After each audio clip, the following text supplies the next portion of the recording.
Ladies and gentlemen, we're back. It's been a long time.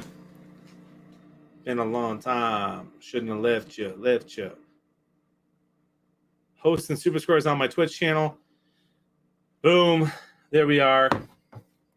How we doing? Who's still here? Dave will be here in just a minute. We think he may or may not have been kidnapped. Shouldn't we call it something else? You left? Didn't I?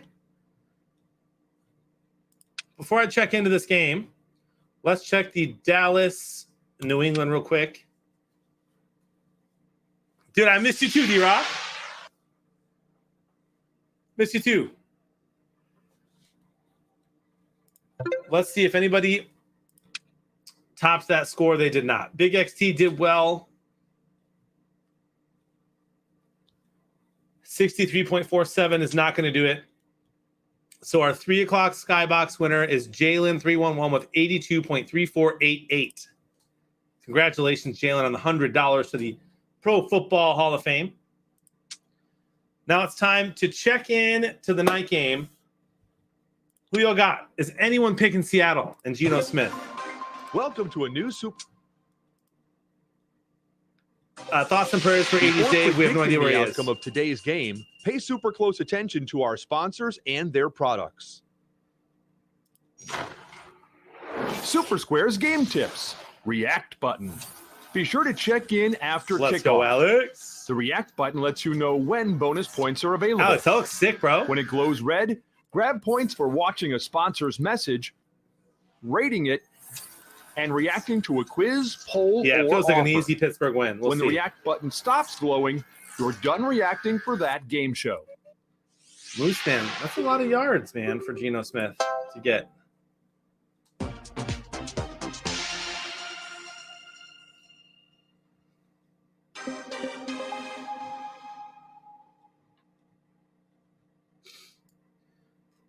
All right, we're going to say Seattle. I'm going to go 13. I'm going to go Pittsburgh 23 and kind of an ugly game.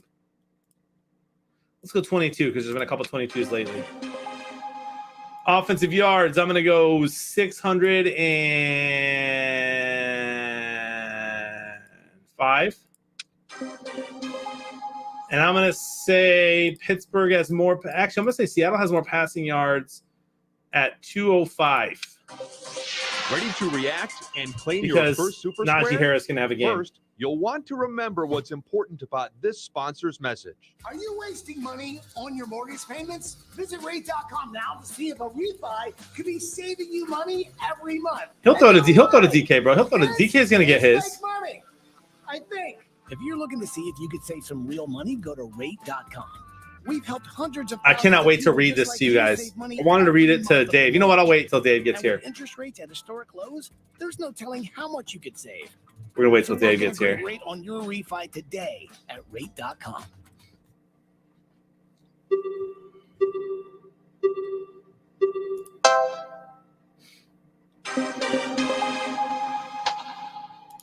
Lowe's red, easy.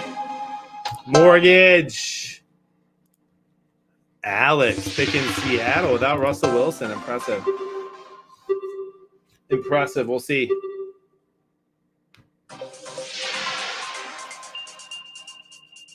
It's football night in America, y'all. Dallas with a big ol' win.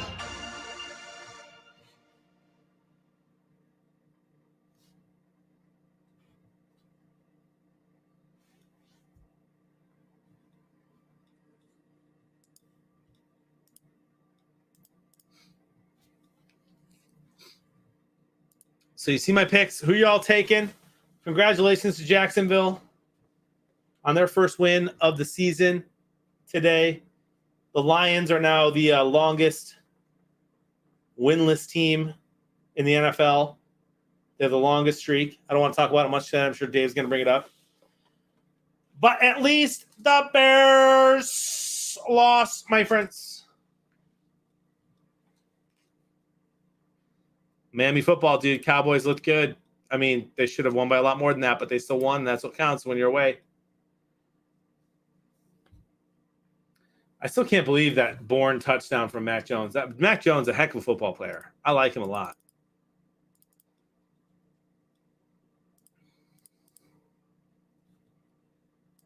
One in a row. Go Jags. I think I see. You know what? I think I smell something in the air.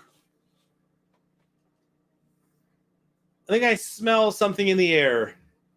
Maybe an 80s Dave waving his hands around like he just don't care. There he is. Ladies and gentlemen, your 80s Dave. Yes. How are you, sir? I'm just glad you're not kidnapped, my friend. Well, I threw my hands in the air and waved them like I just didn't care. And they released you. Yes, they did. Unbelievable. Dave, I do not want to start tonight's show by talking about how the Lions now have the longest winless streak in the NFL. They do? The Jaguars won today, believe it or not. I was going to say, you want to talk about the Jaguars winning, right? Even if it was on foreign soil, they deserve the credit. And you do remember who last week or Monday night told you that Jacksonville was most likely going to win this weekend? You remember that one? Yeah, I don't think I fought you too hard on it. Yeah, I mean, I remember you went through like all the different teams with like the parlay, and I remember answering them, and I don't know how well that went. I do know that I thought that Cleveland had a chance today and got shellacked. I've had a very good day, let's say that. Good man. I hope that was with my help on some of the answers from last week. Unfortunately, it was not. I went on a 7-gamer and I hit them all. And Pittsburgh hits it tonight, my friend, and we're celebrating. Well, as you do see, I'm wearing black this evening, my friend. I'm pretty excited about the choice. I was wondering if there's maybe a blackout happening for the Seahawks, but I'm hopeful that's for the Steelers, my friend. Yes, it is for the Steelers. I do. You know, if Russell Wilson was in this game, nothing against Geno Smith, but if Russell Wilson was in this game, I may lean a little bit the different way. But when you look at your starting quarterback, your starting running back, I mean, it's all, yeah, I don't know. So I'm going Pittsburgh just because it's at Three River Stadium. I'm looking at the screen right now as they're going through and they're doing the picks for everybody. And it looks like Jack picked the Steelers. Rodney picked the Steelers. Florio picked the Steelers. So far, here they're on to Sims. They're on to young Chris Sims, and he picked the Steelers. So right now, the first 4 analysts have all picked the Steelers. I mean, how do you pick against Ben Roethlisberger? He's not having a great year, but how do you pick against him for Geno Smith? Yeah, that's what I was saying. I mean, so I'll tell you what, Geno Smith came in a pinch, and he did really well in place of Russell Wilson. Maria just went with the Seahawks. Tony Dungy right now is making his pick, and he has gone with the Pittsburgh Steelers. And Drew Brees is last, and he has gone with the Seattle Seahawks. Interesting. So Maria and Drew Brees, the only two to pick the Seahawks. I wanted to start the show, my friend, sharing with you a post found on Reddit. Okay. Reddit is like, you know what Reddit is? It's like the pits of the internet. I was just going to say, can you please explain Reddit before you do this? Because I'm not really 100% sure what that is. As toxic as Twitch can sometimes be, as toxic as Twitter can sometimes be, as toxic as Facebook as of late can sometimes be, Reddit is worse than all of them combined. Is it like totally anonymous stuff? It can be. It usually is. People can say who they want to be. But this comes from a Bears fan on Reddit. It's been shared all over since Aaron Rodgers was quoted saying, "I own you, I still own you." I don't know if you heard that clip or saw it yet. Aaron Rodgers runs. So he was asked this earlier in the week, how he feels about the Bears. Yeah, I saw that. Very cordial. I thought he was very respectful. He said he really respects the city, likes the team. When he was asked if he'd ever go there, he said, "No, not happening." Who's surprised there? Nobody. No Bear fan was offended by that. Exactly. If anything, it might have made some Bear fans like him. But this guy says, so Rodgers scrambles today on a 15-yard, basically game-ending touchdown run, does his little like championship, game over belt. Right. Into the crowd, and the mic picks him up, just screaming at Bears fans, "I own you! I still own you!" Oh, jeez. Hilarious, right? And so this is what the Bears fan writes on Reddit. It's one thing as a fan to see Aaron Rodgers saunter in the end zone to score the game-sealing touchdown with his own 2 hands. It's what he's been doing for literally my entire life as a Bears fan, and sometimes it just be like that. But to hear him stare the crowd down and yell, "I own you, I still own you," crushed my soul to a new level. It served as a reminder that Aaron Rodgers isn't just an idea. He's a real human being that comes into our city once a year and my up. Aaron Rodgers is the boogeyman, and I fully expect him to be there when I die, staring into my eyes, smiling softly. I still own you. Isn't that the greatest post of all time? I like it. I'm going to start writing stuff like that every time the Lions lose. I'm just going to write this massive thing and post it on Reddit. It's true. And you and I last week, we went through the picks. You said Bears for Green Bay, and I said Green Bay. As a Bears fan, it pains me to say that, but Aaron Rodgers, I think, is like 25-4 against the Bears, something like that, maybe. We'd have to look up the record. And he does pretty much own the Chicago Bears, and it is sad. I thought they'd lose today to Green Bay, and they did. But yeah, it's that was very eloquent. It was very like complimentary, but F you in like the same post. So also like wildly dramatic. Yes. So I do actually have the stats right here. I'm glad you asked. Who do you think has done better against Aaron Rodgers, the Lions or the Bears? Against Aaron Rodgers? Yeah. Well, knowing that I just said I think that they've only won 4 games, I'm going to go the Lions. So the Lions are 18. I'm sorry. I should say Aaron Rodgers and the Packers are 18-5 against the Lions. Okay. 18-5. Aaron Rodgers and the Packers are 21-5. Now, after today, 22-5 against the Bears. There you go. So we both only won 5 times. But somehow the Lions catch the Packers either late in the season when they bench Aaron Rodgers or in the seasons where Rodgers is hurt. Yeah, it's interesting to see. And there's, there are quarterbacks that when you look at and getting back to Aaron Rodgers talking about, man, Chicago's a great city and the such and such and this and that, but yeah, no, I'd never play there.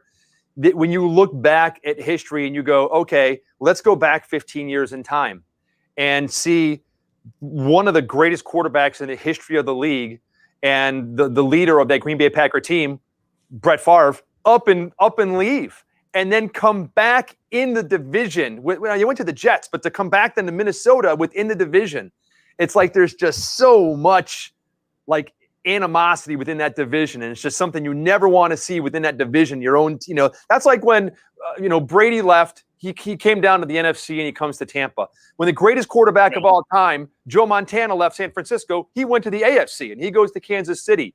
But to see that within the division is just like hatred. You just So if the fifth best quarterback of all time, Joe Montana, would have gone in the same division, that would have been bad, right? That would have been bad. And I'm trying to think, maybe John Elway is the 5th greatest quarterback of all time. Maybe, I don't know. Maybe John Elway. Actually, we've done our list before, David. They're pretty similar. They're close. Our 1 and our 2 and maybe our 3 are a little different here. Superstars fam, who you got tonight? Anybody taking the Seattle Seahawks?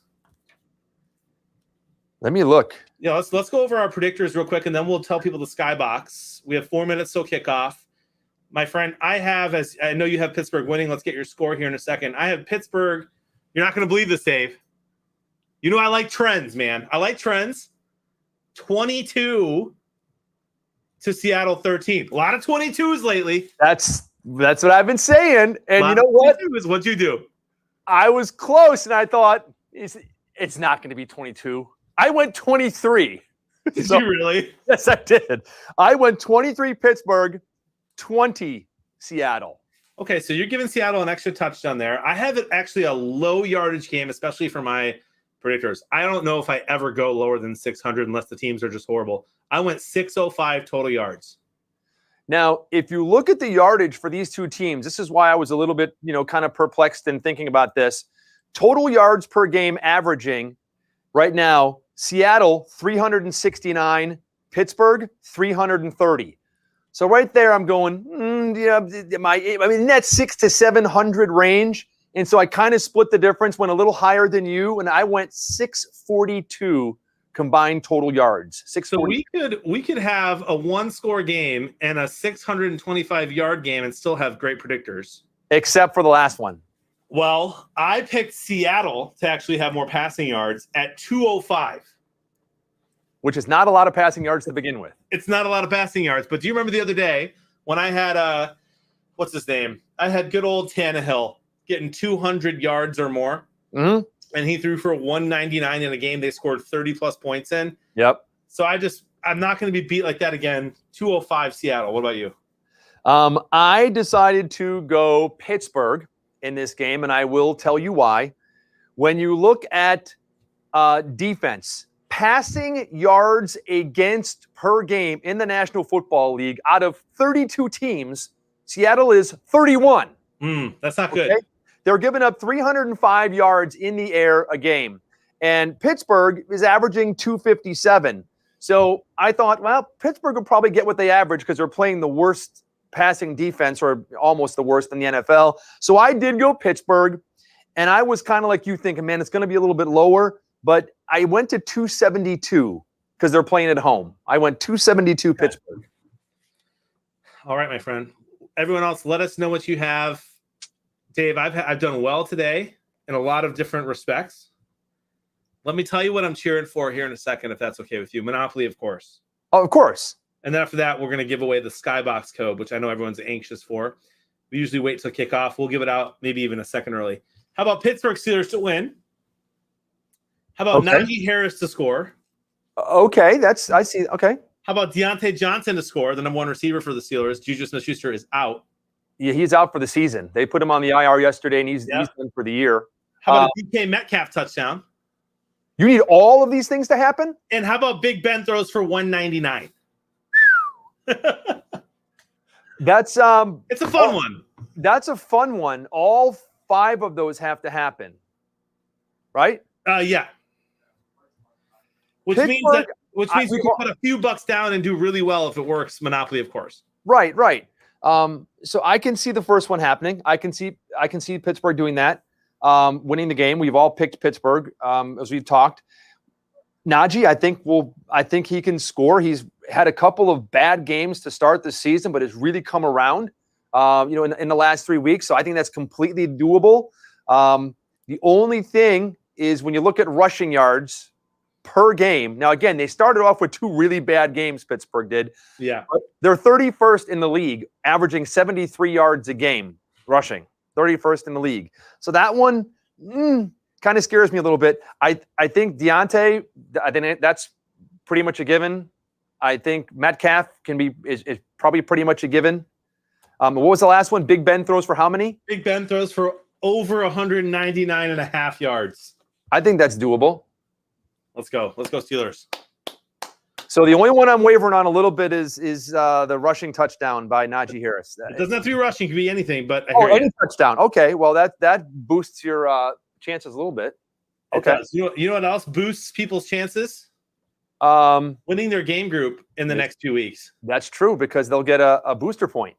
Everyone in the chat, in the fam, if you have won a game group since Thursday, put booster in the chat so we know. You already have 1 booster point. You can get maximum of 3 before November 15th, the bigger game where you will be home free, no mortgage for a year.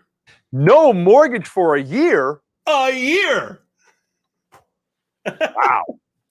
Incredible stuff. Or rent if you happen to be renting and don't own a house and you win.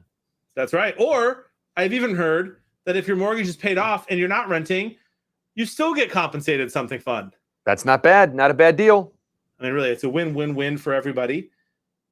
The Skybox code that we are all waiting for, I'm going to enter it right now. I'm going to go back to lobby here, is Leaders.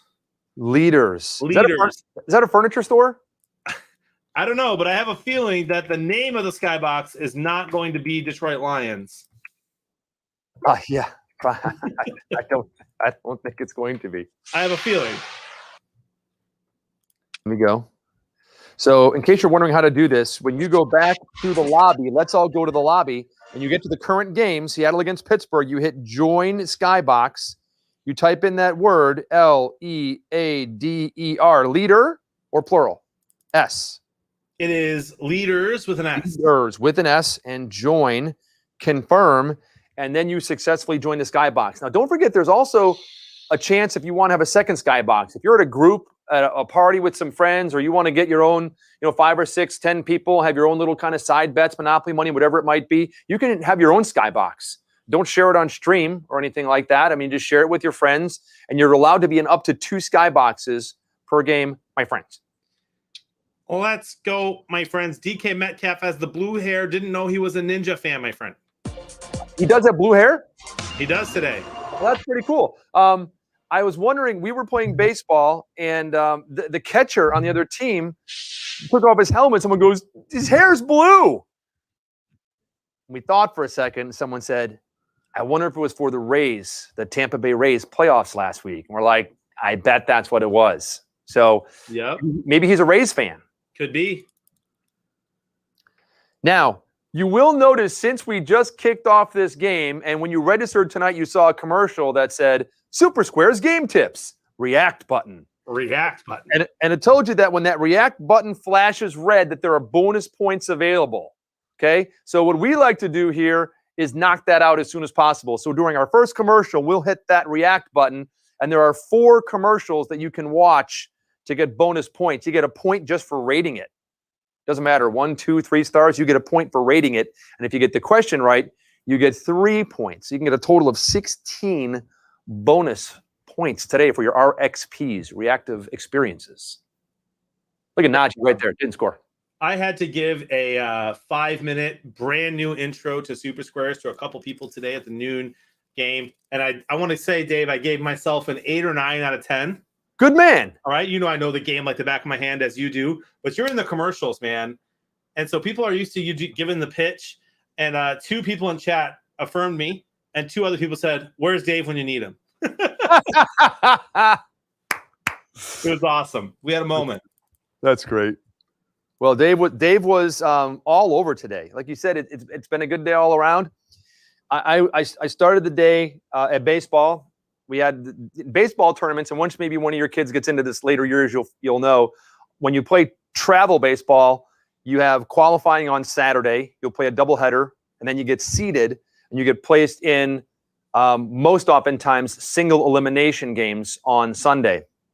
So this morning, our first single elimination game was at 11 o'clock. If we won, we play at 1 o'clock. And if we win that, we play at 3 o'clock. So I spent a lot of time at baseball. They won the first game. I think it was like 14-3 maybe, or something like that. And then the second game, they ended up losing in extra innings. But let me explain to you why I am so proud of my son, and I don't think he's watching right now. But are you a baseball fan, John? I'm becoming a baseball fan. I've never liked it, but I like it in the last few years. Okay. I'm going to explain something, and I think anybody that is a baseball fan or has ever played baseball or softball or anything like that, I think will completely agree that if you could make up the toughest situation in baseball to put somebody into, what would it be? And let me explain to you. Here's what it is in my eyes. Okay. When you are in an elimination game in the playoffs, could be a 5-game series like the White Sox just played against the Astros, could be a 7-game be it could be, the World Series. It doesn't make a difference. When you are in an elimination game and you are in extra innings, okay? Yeah. And the bases are loaded, you are in the field, the bases are loaded, and the pitcher gets pulled out, and they call in a pitcher from the bullpen with no outs, bases loaded, in extra innings. Yeah. That's what happened to my kid today. I'm getting chills. Yeah. So I had taken my daughter, my 12-year-old wants to try out for club volleyball. So I had to leave. So I'm with her at volleyball. And my wife is kind of giving me the play-by-play over the phone on what's going on. And all of a sudden I hear her go, oh no. I go, what's wrong? She goes, they're warming up Landon. I go, what do you mean warming him? What do you mean? He's going to go pitch? She goes, yeah. Oh my gosh, they're pulling Caleb. They're going to, and my wife is starting to like palpitate like moms do and freak out when their kids, because they're going to put him into a game. So he goes into the game and he's a great kid, but he's a Saturday pitcher. And in travel baseball, On Saturday, you want to have your pitchers that are good and are not going to hurt your team. They're probably not the best pitchers on your team, but they're good pitchers that you can count on. And on Sunday, you're saving for single elimination. You're a ringer. You want your best pitcher, your fastest, hardest throwers and stuff. Yeah. So she's freaking out thinking he pitched yesterday. He pitched the first game yesterday in the doubleheader. So there's no way he's pitching today. You call him in, 6th inning, extra innings, tie game, bases loaded, no outs, and bring him to the mound. So I am so proud of him that he got in there and handled that situation. He, the first batter grounded out, forced it home, 1 out. Second batter got to a full count, and then he walked him. And he doesn't walk a lot of batters. From what I was told from my wife on the play-by-play, that our manager was arguing with the umpire that he really squeezed him, and it was a strike. And there were a couple pitches. I mean, I wasn't there. I don't know. He gave up 1 hit, and a kid rocked it to the fence and cleared the bases and got stranded at third. So he did really well. I mean, came in a high-pressure situation like that. So it was they lost the game. They ended up losing the game. And in the bottom of the inning, he let off. Oh wow! So he gets in there. So he gets in there, and he's pitching. And that now they're down 4 runs now in the bottom of the inning, and he's the leadoff batter. And I'm like, oh man! And he gets up with a full count and rips the ball into left center field, scores the runner from second base because it's a Texas shootout where they put somebody on second base in extra innings, and they scored a couple plays later. It was great. I mean, the kids they didn't give up. When I say there's no quit in these kids, which is so cool to see 10-year-olds that just go out there and give it 100% and everything and stuff. So that's kind of what my day was, and it was full of excitement. And even though I couldn't be there for all the games, and then my daughter tried out for the volleyball team, so we'll see how that goes. It's her first foray into club volleyball, not the volleyball player, but her little sister. So. That's a lot going on a Sunday, my friend. That's all Sunday. So you're talking about the games. I didn't see any football today. I know that the Jacksonville Jaguars won, and as soon as that happened, I text Megan and I said, I told you that was going to happen last week. And dramatic fashion, from what I could tell from watching on my phone, that with 5 seconds left in the game, they would have had a 61-yard field goal. They had a full company of timeouts. Take 1 extra play, and Trevor Lawrence throws over the middle for 9 yards to get his kicker a little bit closer. They call timeout with 1 second left and boot a field goal through to win. So congratulations, Jacksonville Jaguars. Congratulations. First win, and now the Lions have the longest losing streak in the NFL. I wasn't going to dwell on that. Let's not dwell on that. That's right. You said let's not dwell on that, so I wasn't going to do that. My day's been so crazy, Dave. We didn't have we had an overtime Vikings game. I normally don't get a break in between the noon and 3 games, but I can at least use the restroom and grab a water, change my outfit. Overtime, couldn't do it. Overtime with the Patriots Cowboys game just now. Couldn't. Yep. So I'm still in my Lions gear despite getting blown out today. That's all right. There's nothing wrong with that. I mean, how bad did the Lions lose? We didn't. Today was the absolute worst we've looked all season. Really? Yeah. I mean, not close at all. Literally, we've been within 1 score in the fourth quarter of every game this season except today. It was 34-11 or 10 or something like that. Yeah, sometimes those things happen, right? Yeah. And you know what? I like the way that Dan Campbell approached it. At the end of the game, he just said, at the end of the last 4 games, he's basically just man, we played well. We came up short. We need to fix a few mistakes. Today, he goes, we sucked, and that's on me. Oh, really? Yeah. He goes, we sucked, and that's on me. We weren't prepared for this game. First game of the season, we weren't prepared for. And he goes, and that's on me. So I like that he took ownership of it. Well, Jonathan, speaking of taking ownership, I'm going to take ownership right now of my reactive experiences. Same. I'm first. Be careful, Dave. Be careful. There's a new Pro Football Hall of Fame commercial. Uh-oh, I've got the ice shaker. Be careful. Hall of Fame, Merlin Olsen, Super and it's a Bowl tricky one, too, from world-class Uncle Terry. Each year, over 80 gold jackets are in attendance and will be seated with our loyal partners. A once-in-a-lifetime chance to meet your football heroes. Sponsorships are available at what Jerry Jones said was the best event at the Super Bowl. For more information, go to profootballhof.com/Merlin Olsen Luncheon.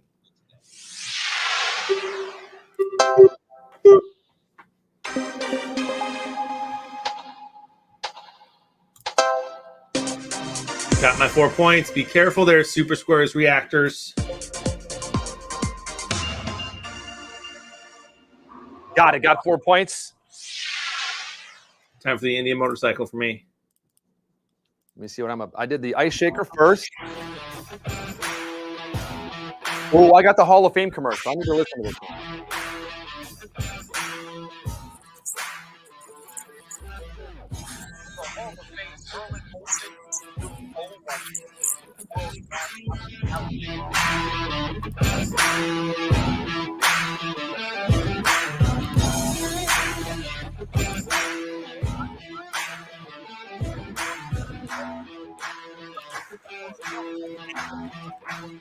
Was the best event at the Super HOF.com.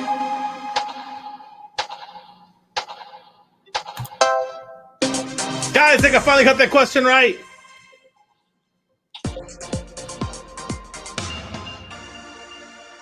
Are you on that Hall of Got Fame? it. I got the Pro Football Hall of Fame. That was the new one, right? Yes. And I believe it's a different question than you had. So, Shower soap. The answer was over 80. After the workday is done. no, I had a different there's question. One thing Oh, you wow. never do. Kick back and crack open a refreshing, lukewarm, thick. Shower soap. Thick is the soap that's made the right way. It's 3 times thicker, so it pours slow and lathers right.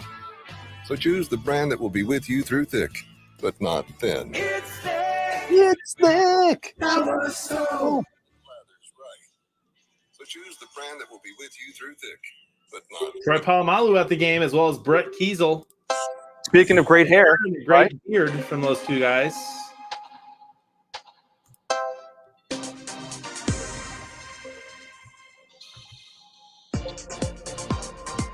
Four more points right there. Sam, I got one more. I got the ice shaker, which I'm drinking the water out of right now, ladies and gentlemen. Man, Simple idea. I've got the Indian motorcycle. That's the electric motorcycle with the big gas tank, right? Easy to keep Yeah, my I drinks finally got cold, that question right the ability today. to mix my favorite drinks and be easy to carry and clean. I didn't realize how many people would love their ice shaker and how it would change their lives. Hi, I'm Chris Gronkowski, former NFL player and the creator of Ice Shaker. I created Ice Shaker to help us all live an active and healthy lifestyle. Grab you an ice shaker today.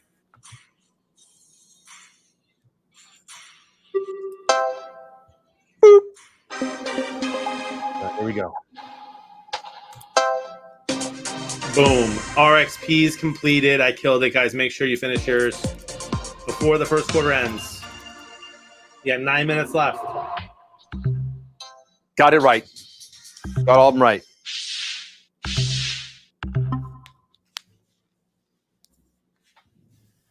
So far, it's a low yardage game. 8 yards to 23. I said that. Big Ben back, and he's Come going. on, deep. DeAndre! Oh! He had him. That should have been caught. Hey, speaking of it being thick shower soap, if this was smell-o-vision, you might be able to smell a little Buffalo Trace. I don't know if you smell it. I can smell it. I can smell it. That's thick shower soap. And then, The question is, did you take a sip of it today? Blew the cooling aftershave. Yep. Use that tonight too. Oh yeah. Look at you. Great play by Reed there. I'm surprised you did you take a little sip of that shower soap? I squeezed it so like the air blew out of it, and I gave it a big sniff. Didn't Nice. taste it, but I did give it a big sniff before I poured it out. They do say that about 90% of your tasting comes from the sense of smell. So See, essentially did taste it then. I pretty much did, yeah. And then I just did like they do in the commercial, and I couldn't just pour it in my hand. I kind of it's nice and high, and I watched it kind of like hit my hand, and I'm like, that's thick. Did you just notice them zoom in on Big Ben's? Yeah, I saw that. I don't know if he's got like a hip pad on or something like that. Yeah, they just wanted to show that hip pad. A little risque. It's a family show, right? That's right. Look at Big Ben spin out of that. Get up and run. Yeah, what's up with throwing the ball 3 yards short of the first down marker on 3rd and 10? Buccaneers used to do that. An NFC North thing, though, my friend. Yeah, the Buccaneers used to do that a lot too. We need 14 yards for a first down. There's the 12.5 to 13-yard pass. Yeah, we have a lot to catch up on today, Dave. So Super Squares is now kind of a speed dating show. We had some speed dating happen at the 3:30 halftime games today. Did we make a match? Let's just say I don't want to make anybody feel any pressure, but let's just say I think we have a couple dates happening in the chat. Oh, there we go. You know, I don't want to. I'm not going to name names, but let's just say some regulars might be getting a cup of coffee sometime soon. There you go. I like it. Skeeter got his ice shaker today. Nice. The McDonald's by my house, when I drive by, it always says on the big like TV-ish kind of like light up sign there, it says $1 any size hot coffee. I don't know if that's all McDonald's or just the one by my house. Maybe, I'm not sure. Yeah. Is it all McDonald's does that? I don't know. I tried my absolute best to never drink McDonald's coffee. Is it bad? It's just always like piping hot. Well, I thought that they stopped after that person, like woman or whoever it was, burned their groin. No, it's still pretty hot. Now they just have the warning sign on there. Oh, okay. Well, Yeah, I mean, I try not to ever really get fast coffee unless I do, I get like Dunkin' or Starbucks. that's the Dunkin' is where that's pretty much our jam too. Is Dunkin' Donuts. I still call it Dunkin' Donuts. I'm old school, man. I'm an old. Called? I'm an old G. Is that what they call it? OG, an old G. So OG is an original gangster. So that's me. I'm an original gangster. I'm from Chicago, right? Yeah. That's where gangsters are from, right? What else do they call Dunkin' Donuts? D&D.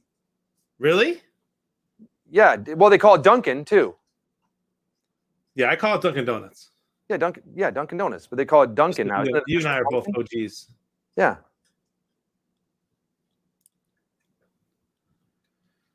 Brisket says it's not good coffee. Is that McDonald's or Dunkin' Donuts? He's talking about McDonald's. Apparently now it's just Dunkin'. They changed the name? No shot. Yeah, and Billy, yeah, I did not know until Jonathan dropped that bomb on me about the speed dating. So, Jonathan, do tell. How did speed dating happen today on Super Squares? No, really, it just kind of took its own form. There was some flirting to be had, some questions being asked. If you remember the old school chat rooms of ASL, what's your age, your sex, your location? Oh, okay. I'm like, ASL. I'm thinking AOL. I remember AOL. What's ASL? Yeah, your age, sex, location. So, Okay. 28-year-old female, Chicago might be what someone said. Got it. And I don't know what happened from there. This is a family-friendly show. So I don't know how many DMs happened after that, but let's just say there were some conversations that people were having fun with in the halftime show. Cool. All right. Well, if you were part of that and you want to keep us up to date, inquiring minds want to know. Maybe we could do like a blind date update or something like that at some point and see how things went, if it does progress that far or whatever. But Exactly. Look at that, Pittsburgh. They were just showing some of the highways in Pittsburgh and everything and stuff. I spent my 21st birthday in Pittsburgh. You told me this story last year, and it sounded amazing. It was because I was stationed in Quantico, Virginia, a little south of Washington, D.C., when I turned 21. My cousin went to Duquesne in Pittsburgh and graduated from there, so she still lived in Pittsburgh. And so she's like, hey, come on out, for your birthday and stuff. And my birthday was on a Saturday. So on Friday, she said, we can go out and we'll go to some of the local bars, like right where I know, and they, probably won't card you or whatever and stuff. And we go out and have dinner. And so we went out to like the little local places. And then like at midnight, now it's like officially my birthday. And so we go to the Metropole and went into it's like in the strip district and went to this big club. And the bouncer, I remember him giving him ID. He goes, you're just 21. I'm like 3 minutes ago. I'm like, yeah. So I went in there, had a great time for my birthday. And then I went to bed, whatever time and stuff, woke up the next day and it was like still my birthday. So got to do it like all over again because it was then Saturday night and went back out. So I got to celebrate my 21st birthday like 2 days, which was kind of neat. I also did the same thing. See? Look at us. Kindred spirits. Mm-hmm. Interesting question from Jennifer Goddard. Can the Reacts get a closed captioning to get the deaf community involved along with the live segments? I actually think there's a way I don't know. to put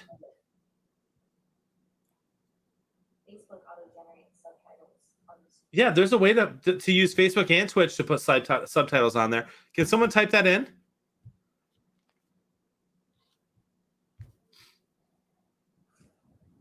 I don't know. I mean, like someone that has to like control it or something? I just didn't want people hearing me typing. Someone could just type in that there is definitely a way to do that on Facebook.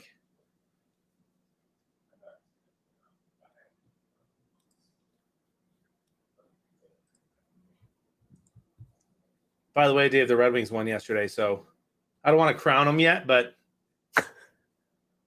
I think the Blackhawks won a game. we haven't lost yet, so Yeah, you guys. Well, in regulation, not right? regulation. Okay, I say because they blew a huge lead to Tampa. Oh man, oh man. That was a nice run there from number 25. Yep, breaking tackles. Well, it's thick. Shower soap. How's Big Money Frank doing today? I don't. All right, I saw him for a couple minutes when I came in and touched base with him, and then ran and put a microphone on, and so he's in the building. Big money, big money. Look at you singing without. You don't even need it all the way. You know why? Because I'm an OG. That's right. See? I'm also a big G, right? Isn't there like a little G and big G? Is that what the cool kids say? Isn't it? Is that right? No, there's not a little G and a big G? We're getting yelled at. Who's yelling at me? I don't know.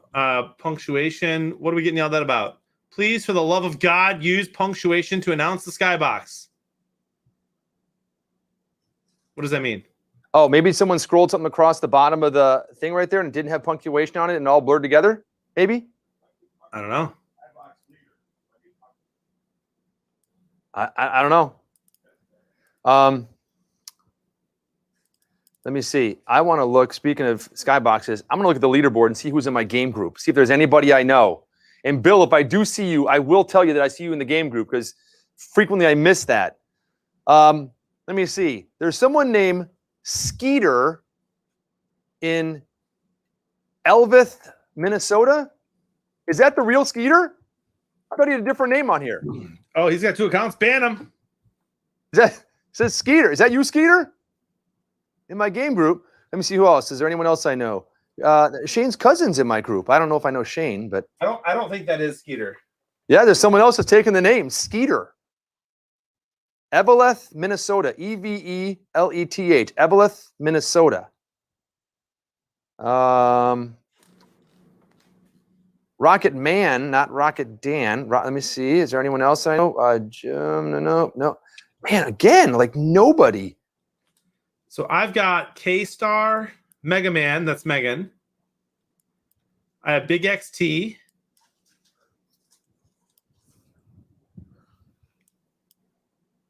And TV5 admin and TV4 admin. A lot of admin going on.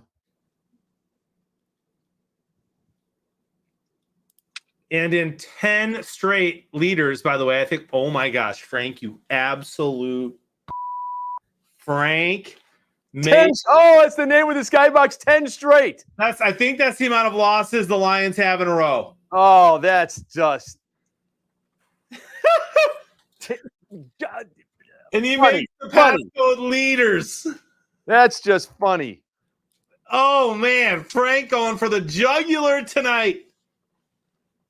98 people so far in the skybox, 10 straight. Maybe he's just saying that like Pittsburgh's going to score 10 straight points tonight. Maybe that's why, Jonathan. I don't know, man.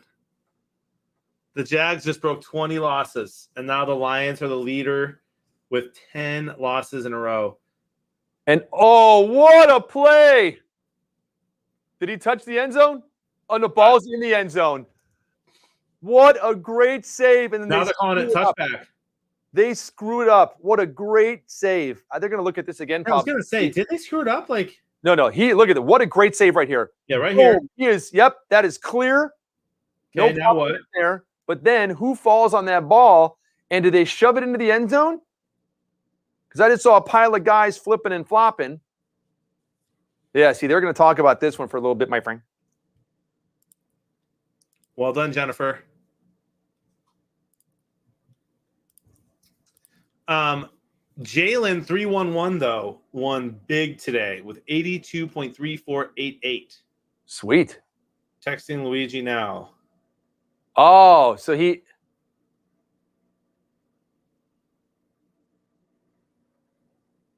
Yeah, he picked it up.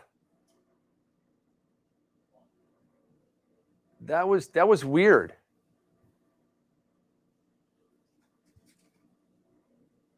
Because he picked it up, but Seattle punted though, so you can't pick the ball up and run with it if it didn't touch a play. It didn't touch anyone on Pittsburgh, did it? I'd have to see a replay. It was I don't they think- kind of made it look like the play was over right away. Yeah, it didn't touch anybody on Pittsburgh. So as soon as he, touches that ball, it should be down there, I believe. This is where we need like one of those rule experts. A lot of times Jeremy would help us out with these conundrums. It's funny you say Jeremy because Jeremy just tweeted a batted ball by the Seahawks finally doesn't work in their favor. That is a reference to both a Packers Seahawks game and a Lions Seahawks game where a batted ball ends up giving the Seahawks the win. See? Both when they should not have because of the wrong play. So Jeremy out here, just like Dave said. Now, speaking of the Twitter, as soon as you mentioned that, I jumped over to Twitter to see like what's going on or see if I see Jeremy tweeting something. And I always like look at the right side to see what's trending. And mine's, I'm not making this up, dude. This is real. Says football trending, and there's a name. Okay. There is one name right there that says Stafford. football trending. Who? Romo. No. Stafford. No. It's a Aguilar. quarterback. I'll give you that. It's a quarterback. Dak. Nope. It's not a starting quarterback. Mitch Trubisky. Trubisky. It says football trending Trubisky. I have no idea what's going on, so I'm going to click it. Let's see. Prime time says Tagliavua, 1 interception today. Mac Jones, 5 interceptions today. Mitch Trubisky, 0. So, Dave, let me see if you can get this right. I said today earlier, must have been around 2 or 3 or 4 p.m. And I said, hey, everyone, like, who's here? Who is an OG from last year? And everybody's like, me. Chat was popping today, man. It was popping in stream today. It was a great stream. And it is now, too. Thanks for everybody hanging out with us tonight. And I said, do you know what's just not quite the same? I just miss a little bit. I just miss it. And we have people, Dave, you miss Dave. I know you miss Dave John, of course. I do. And they said, oh, you miss singing the Mitch song. Mitch. Mitchy, Mitch. And I'm like, no, that's a good one, but no. And then finally, like 5 people mention a snack that we're no longer sponsored by. So I won't say it now on air. All right. But man, I miss those snacks, and I think I might just order some.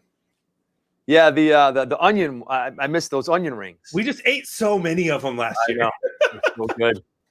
I went through boxes, dude. Here's another Mitch tweet. You know what? Before I read these, let me see really quick. I'm just going to pull up the box score from America's team today and see what happened there. Let me see. Aaron Rodgers, 17 of 25, a $195, 2 touchdowns. And he also ran that one and we talked about. Justin Fields, 16 of 27, 174, a touchdown, a pick.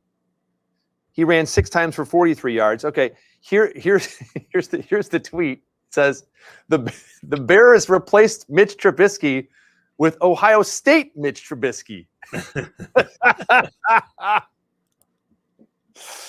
Oh, There's 100 players in the skybox today, and every single one of them has 24 points that I can see. that's right. Wait till I love they're all doing their RXPs, but we're almost at the end of this very, very long first quarter, and we'll see who has a perfect square. It won't be me. I guess were the Bears fans calling for Trubisky today? No, No way were the Bears fans calling for Trubisky. So okay, no. They were. I mean, you just feel for Bear fans, right? Because we get it. Like Lions fans get it. We're not great. Nobody thinks the Bears are going to make the playoffs this year or win a playoff game. I don't think. I agree with that. But you know what happens though, right, Dave? Like the Bears were 3-2 with a home game against Green Bay. I mean, so you start, like last Sunday, you're kind of like, all right, well, we beat the Raiders. All right, we're not horrible. We'll get better. And all of a sudden, like Monday, you're like, we're gonna get our butts kicked by Green Bay. And then Tuesday rolls around, you're kind of like, I mean, any given Sunday. And then Wednesday, you see the weather, you're like, perfect fall day on Lake Michigan. And then Thursday, Aaron Rodgers says some stuff, and you're like, oh, we're gonna win. And then the Bears fans had hope today. And Justin Fields put a touchdown on the board in the first quarter, looked pretty good. The defense played out of their minds in the first quarter. We're at 4 or 5 sacks in the first quarter on Rodgers. Had him running like crazy. And so the Bear fans had hope. And then it just was gone because they scored no points in the second, third quarter at all, and then one more in the fourth. So it's just one of those days where Bear fans slowly let go of their hope. And that's a lot worse than letting it all go at once. Well, they also, I think it was Friday afternoon. I mean, Montgomery's already down with the knee injury. He's out for like a month. Then their starting running back comes down with COVID. It gets put on the COVID list. So they're like way down into the roster now, who's going to start at running back for the Bears. So yeah, just kind of one of those interesting weekends. And as I look at another Mitch Trubisky tweet about him today, this is interesting. If these facts are correct, it says Mitch Trubisky through his first 5 games with the Bears, his first 5 games, 709 yards, 3 touchdowns, 2 interceptions, 30.6 quarterback rating. All right. Okay. Fields through his first 5 games, 632 yards, 2 touchdowns, 3 interceptions, 26.4 quarterback rating. So that very interesting to see that. Yeah, I mean, Fields is a different player altogether. Yeah, he's a different player. They got to build an offense around him. I think Mitch Trubisky went into a good Bear team, and Fields is going into a mess. So it's a little bit different there as well. Yeah, and then you got to ask yourself this question. You're a Bear fan, so you can shed some light. Bear fans in the chat, let us know. But I don't think anybody in Chicago thinks that Matt Nagy is going to be the guy that makes Justin Fields the MVP of the league. So I think you're right. You're going to lose him probably at some point. You're going to lose Nagy, and Fields hopefully is going to be developed by whoever their next OC or head coach is. And I think he has everything you need in a QB, man. He's got poise. He's not afraid. He's quick as hell. And he has an arm. He can throw that ball. He had some deep balls today that were pretty accurate. Great plays by like 4th-string corners. I'm not sure what the Bears receivers were doing today. Mooney played okay. Robinson had some mess-ups. But Fields will be just fine. Speaking of just fine, whoever has the super square A right now is feeling just fine. Yeah, because there's a lot of zeros on the board right now, but they're going to punt. Pittsburgh's going to punt again. My 3 touchdowns guaranteed here aren't looking so hot right now. Not at all. And I've got D, so I've got a partial square going right now. My friend. D. D as in D. D is in D's nuts. So I will tell you this. Speaking of that, in my pocket, and coming up at halftime today, I do have Landon's laugh. Okay, Landon's laughs. I think Tim has made a really cool graphic and introduction and all that stuff we'll have at halftime for Landon's laugh. Megan, did you happen to bring the recorder? And Marbles, I can confirm, Marbles still does not work. There you go. All right. Well, as I asked my son, I said, "Hey, I need a joke. I need a joke for the show tonight." He goes, knock knock. I go, who's there? He goes, D's. I'm like, we're not doing that joke. No, sir. Swear to God, dude, you sit in the kitchen right there. I'm like, knock knock. Who's there? It's D's. No, it's not gonna happen. And then he goes, D's Bryant. That's not what he said. That's not what he said. So I have a different joke coming up at halftime. Okay. And I got a partial square right now as we push this through. And speaking of the Twitter, as I was saying, I went there. Guess what, Jonathan? What?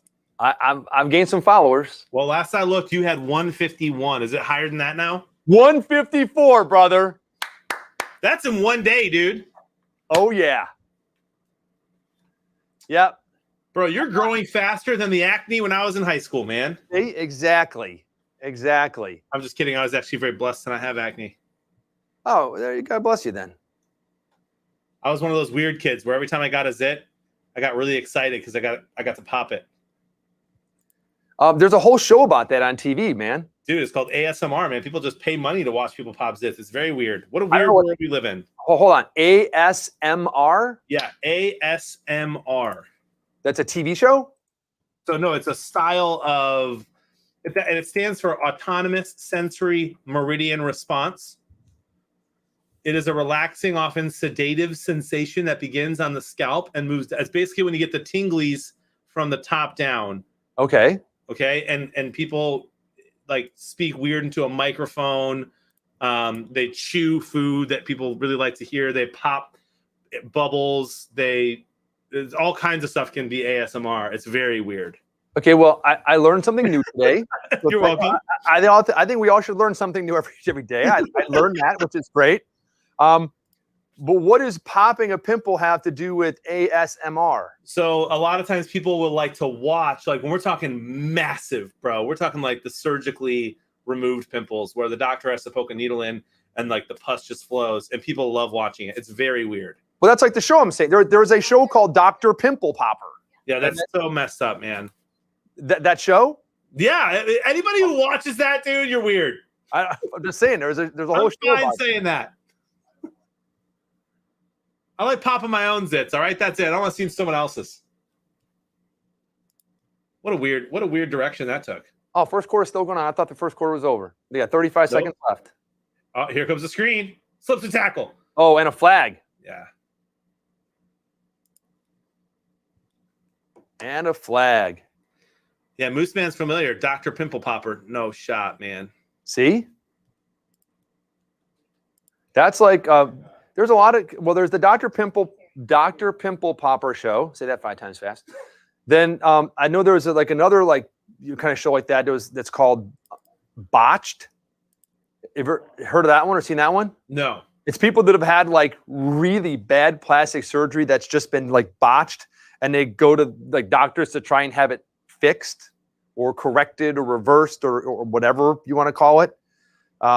Which is another show kind of like that where they're doing surgery on, things and. Dave. Breaking incoming news from Dexter. Hold on. Let me guess. Hold on. Dexter Willis? Dexter Willis. What is the news? Frank has sent him a message saying that Dr. Pimple Popper will be on the show next week. In studio? Or like on studio? I love Dexter. Dexter comes in today. He goes, Saints win by 100 next week. All right. Who do they play next week? I think they play the Seahawks. Seahawks. I think they're going to win, but I don't think they're going to win by 100. But I just love it. Now our quarter's over. Now it's officially over. And so I've got a partial square, my friend. So who had A? Let's check in a second. In the studio. All the single ladies. All the single ladies. Little did Frank know that all we had to do on Twitch was make this a dating channel. There you go.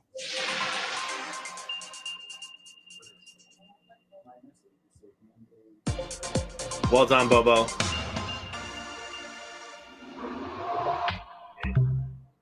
Ba-doom. Ba-doom. Uncle Terry is 0-0 still, so Pittsburgh's not losing. 56 yards of offense for each team. That's all right. 3 quarters left to play, Uncle Terry. My predictors are looking good so far. 56 yards to 56 yards. It's true. At least I went higher at 290, 279, I think. Skeeter had a partial. I had a partial too. Now, don't forget, if you're checking and going, how am I doing? When you go back to the leaderboard, it may be delayed a minute or so, whatever, and your personal leaderboard is going to come up first. Then the skybox will come up after that, just as everything gets in and everyone gets kind of justified, if you will, within the system. So right now, my game group's not back up yet, but I will be towards the top unless someone had a perfect square. There should be one perfect square because there's 25 people in a skybox, and look at the squares. Do the math, right? Someone's going to have one. Someone's going to have one. The Braves just hit a homer. Tammy from Woodbury and Mega Man. Megan had a partial there. Schlink from Duluth, Minnesota's got a 35 points in my box. I'm tied with 5 other people in second place with 30, my friends.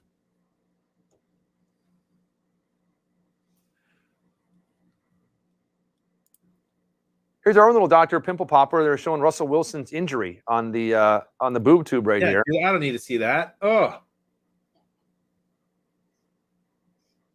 How medicated does he look in that photo? Did you see the one with the sunglasses on? Yeah.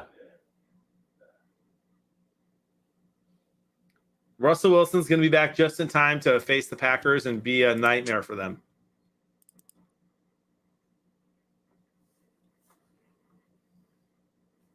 I've got a partial square to start the second quarter now. I do not. But it's time for some offense. Geno Smith to DK Metcalf.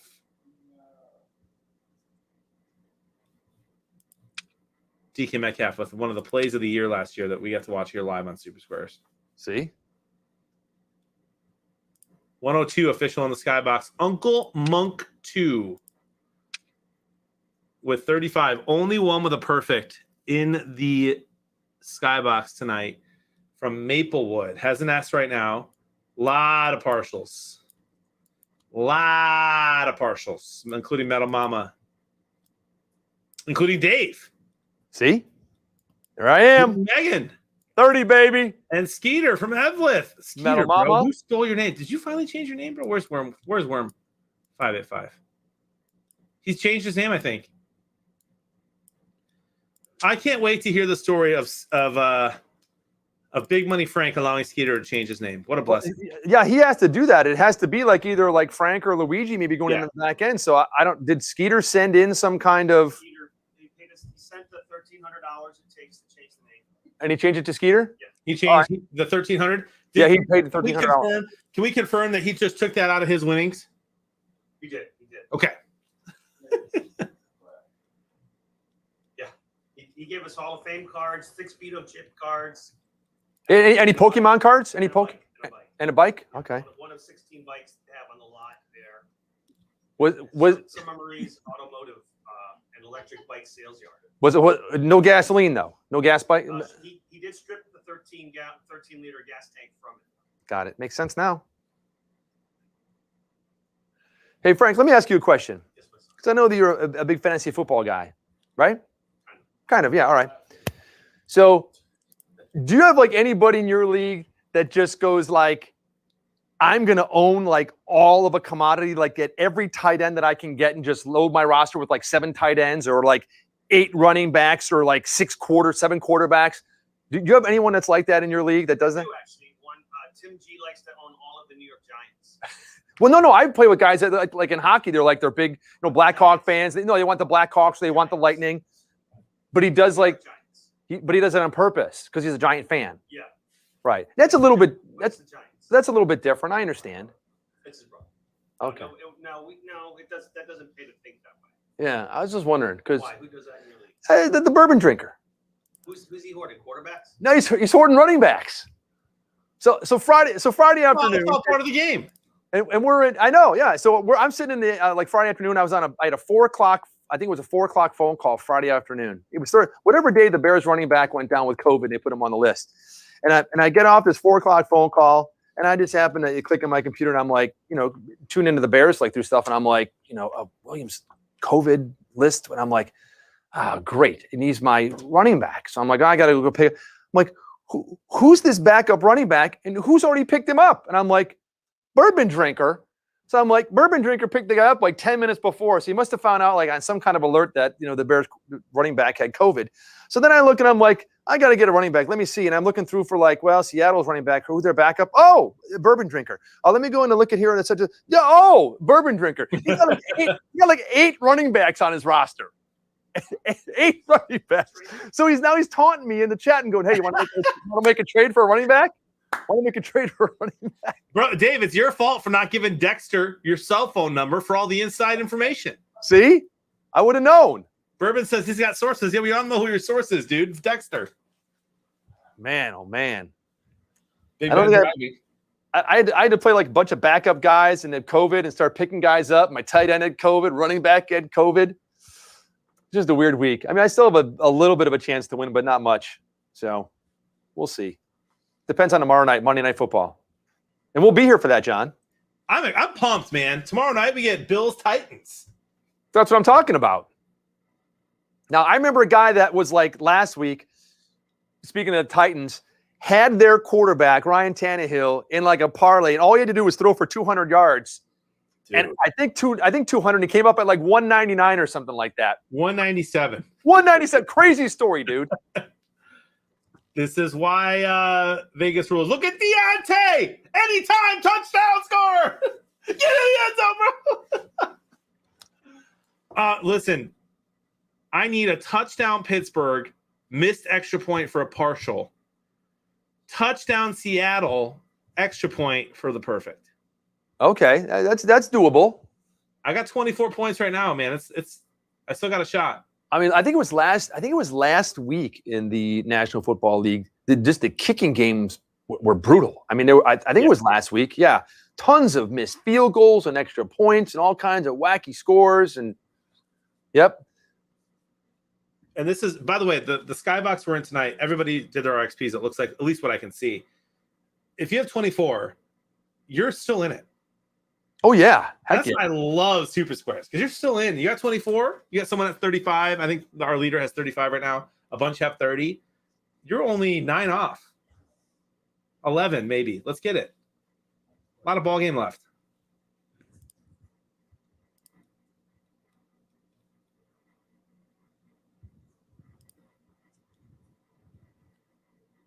Start Winston and Fantasy next week, says Dexter.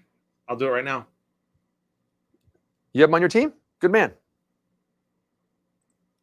I did say he'd have a good year. He had that great first week, and then and then all of a sudden he had a decent game. And I mean, so I think the jury's still out on famous Jameis. He's having a better year than I thought when I looked him up statistically today. And look for your touchdown right here, my friend.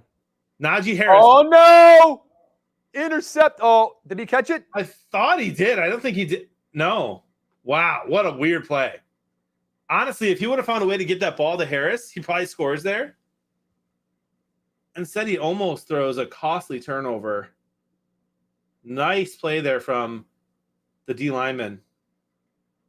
And that ball should have been intercepted by both of them. It went through both of their hands. I thought that it was a stealer that came maybe and knocked it out, but it went through first guy's hands up here, second guy's hands down here. As future Hall of Famer Matt Burke says, that's why they play defense. See?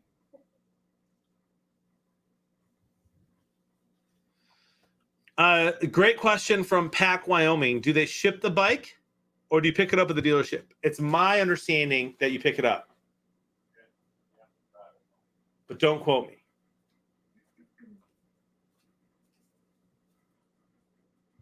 Skeeter would be able to answer that question real quick because he's won a couple of them.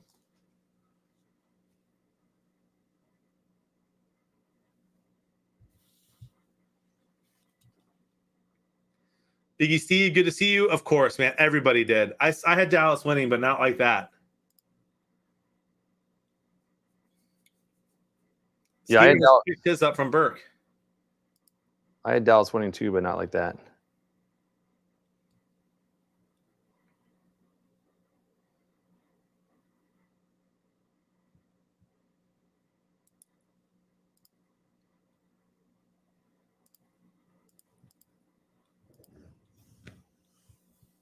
Cater wants visitors. Second and goal. Najee Harris. Touchdown. One down. There's one. Pittsburgh winning. Kind of And two. Najee. So that's good for you. That's a twofer. It's DK time, my friend. How many passing yards does Big Ben have? I'm glad you asked, John. Let me take a look at the box score. Please do. And that is going to be, hold on one second. Big Ben is 10 for 14 for 73 yards and that touchdown. He's got a 107 quarterback rating. Not bad. Start the Saints defense next week. That's actually a brilliant play. Why? Who are the Saints playing next week? Seahawks. Oh, man. Yeah. Saints defense has been pretty good this year when they're healthy.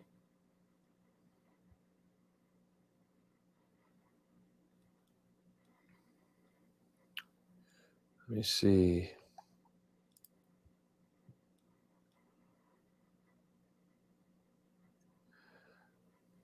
I'm going to let me check something really quick. I will be back in 1 second.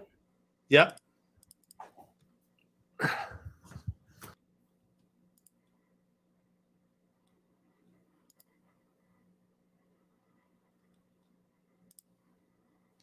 Ladies and gentlemen, 7-0.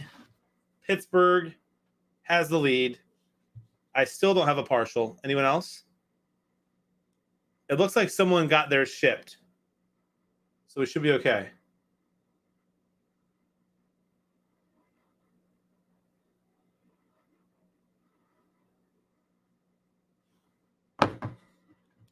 Metalbama has a partial. Won the Skybox 3 in Dallas, New England. Is that not counted in the 4 p.m. group winners? So Big XT, if you are a game group winner, you're getting a booster point for the bigger game. So that's huge. Dave, you back? Oh yeah, I'm back. So I think he's lost in the complex. I'll find him later. Everything good? Oh yeah, everything's good. Yeah, I was just gonna ask him something really quick. Scare me like that, dude. No, nothing to be scared about. All right. So if you won your game group, check it out. You have a booster point for the bigger game, November 15th. That's massive. I do know this, Big XT, that the winner for the Skybox, my personal Skybox, was Jalen 311 at the 3 o'clock game with 82.3488. If you have more points than that, let me know. I don't think you did. If you're still a top 20 game group winner in the country, you're going to win as well. But either way, if you won your game group today, you get a booster point for the bigger game, which is free mortgage for a year. So that's pretty massive. So well done. My friends. Vank apparently has training wheels on his. I love Vank, dude. Vank and I would be buddies. I would be buddies with a lot of people on the Super Scores fam. I could just see me letting Vank drive me around on the Polaris. I'm drinking a beer. My oldest son is on his bike with the training wheels, sipping a Brother Justice.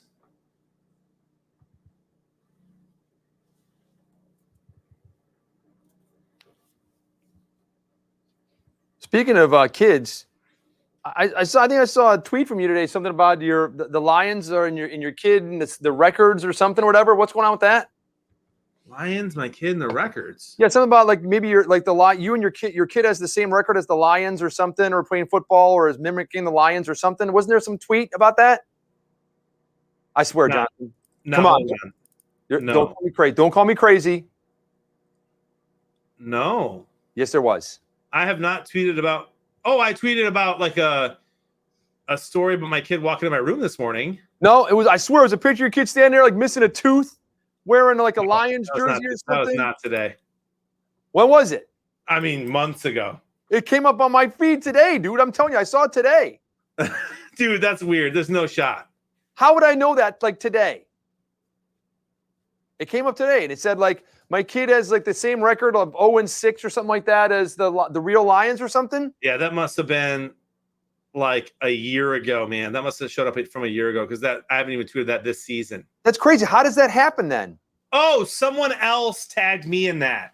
Ah, okay, there you go. I just liked the tweet. Okay, you had me. I was like, what? Yeah, someone else tagged me, and it was their kid, not mine. Okay, so it showed up through my like news feed thing or something like that. So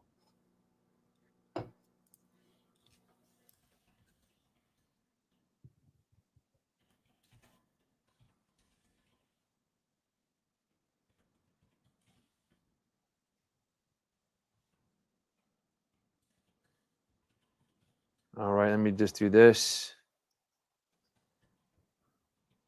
And I'm gonna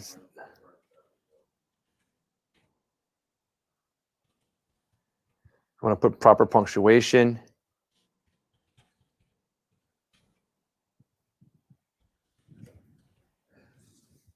Hey, why are they doing push-ups, man? What is this, a Notre Dame game? Right. Is it Ironhead Hayward? Remember him from the old days? You want to hear something crazy? The Old time. Patriots are 2 games better than the Detroit Lions.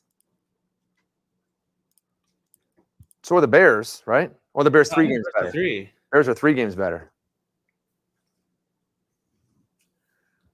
Poor Gino.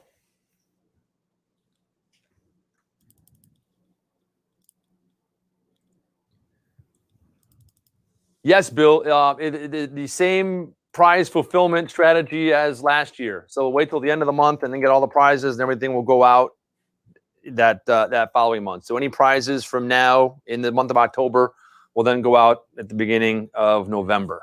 A couple of people said they didn't receive their email from Luigi on the 15th yet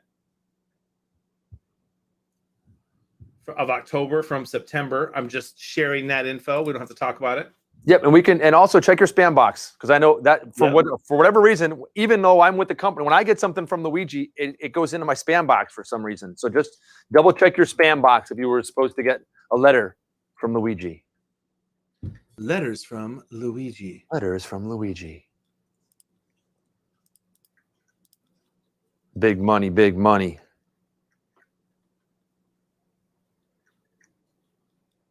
Now, just in case you tuned in and you're like, what is going on? Who are these guys? I saw something on Twitter. What's Super Squares? Hold on, I'm a football fan. Oh, I've been playing Super Squares. What happened today in the National Football League? Let's give you a quick rundown of what happened today in the National Football League and what Super Squares is. So what you have stumbled into is a game just kind of like when you go to a Super Bowl party and they say, hey, give me $5 and fill your name in on a square. And they match the square up with the last number and the score at the end of the first quarter, second quarter, third quarter, fourth quarter. It's kind of like that, except we don't take any money. There is no money taken from us at all. We take no money from you. It is 100% free to play. So download it from the Play Store or the Apple Store, whatever it is. Get in, pick a screen name. If it asks you, hey, do you have a buddy that told you about Super Squares? Put that buddy's name in. If you don't have one, you can put Dave if you want to. That's my screen name. And what that does is, as you tell other people to play, you say, hey, when you sign up, when it says, who's your buddy, put my screen name in. If any of your friends ever win, you win a matching prize. So that's a really cool component to Super Squares. And you don't just get one combination of numbers, you get 4 combinations of numbers every single quarter.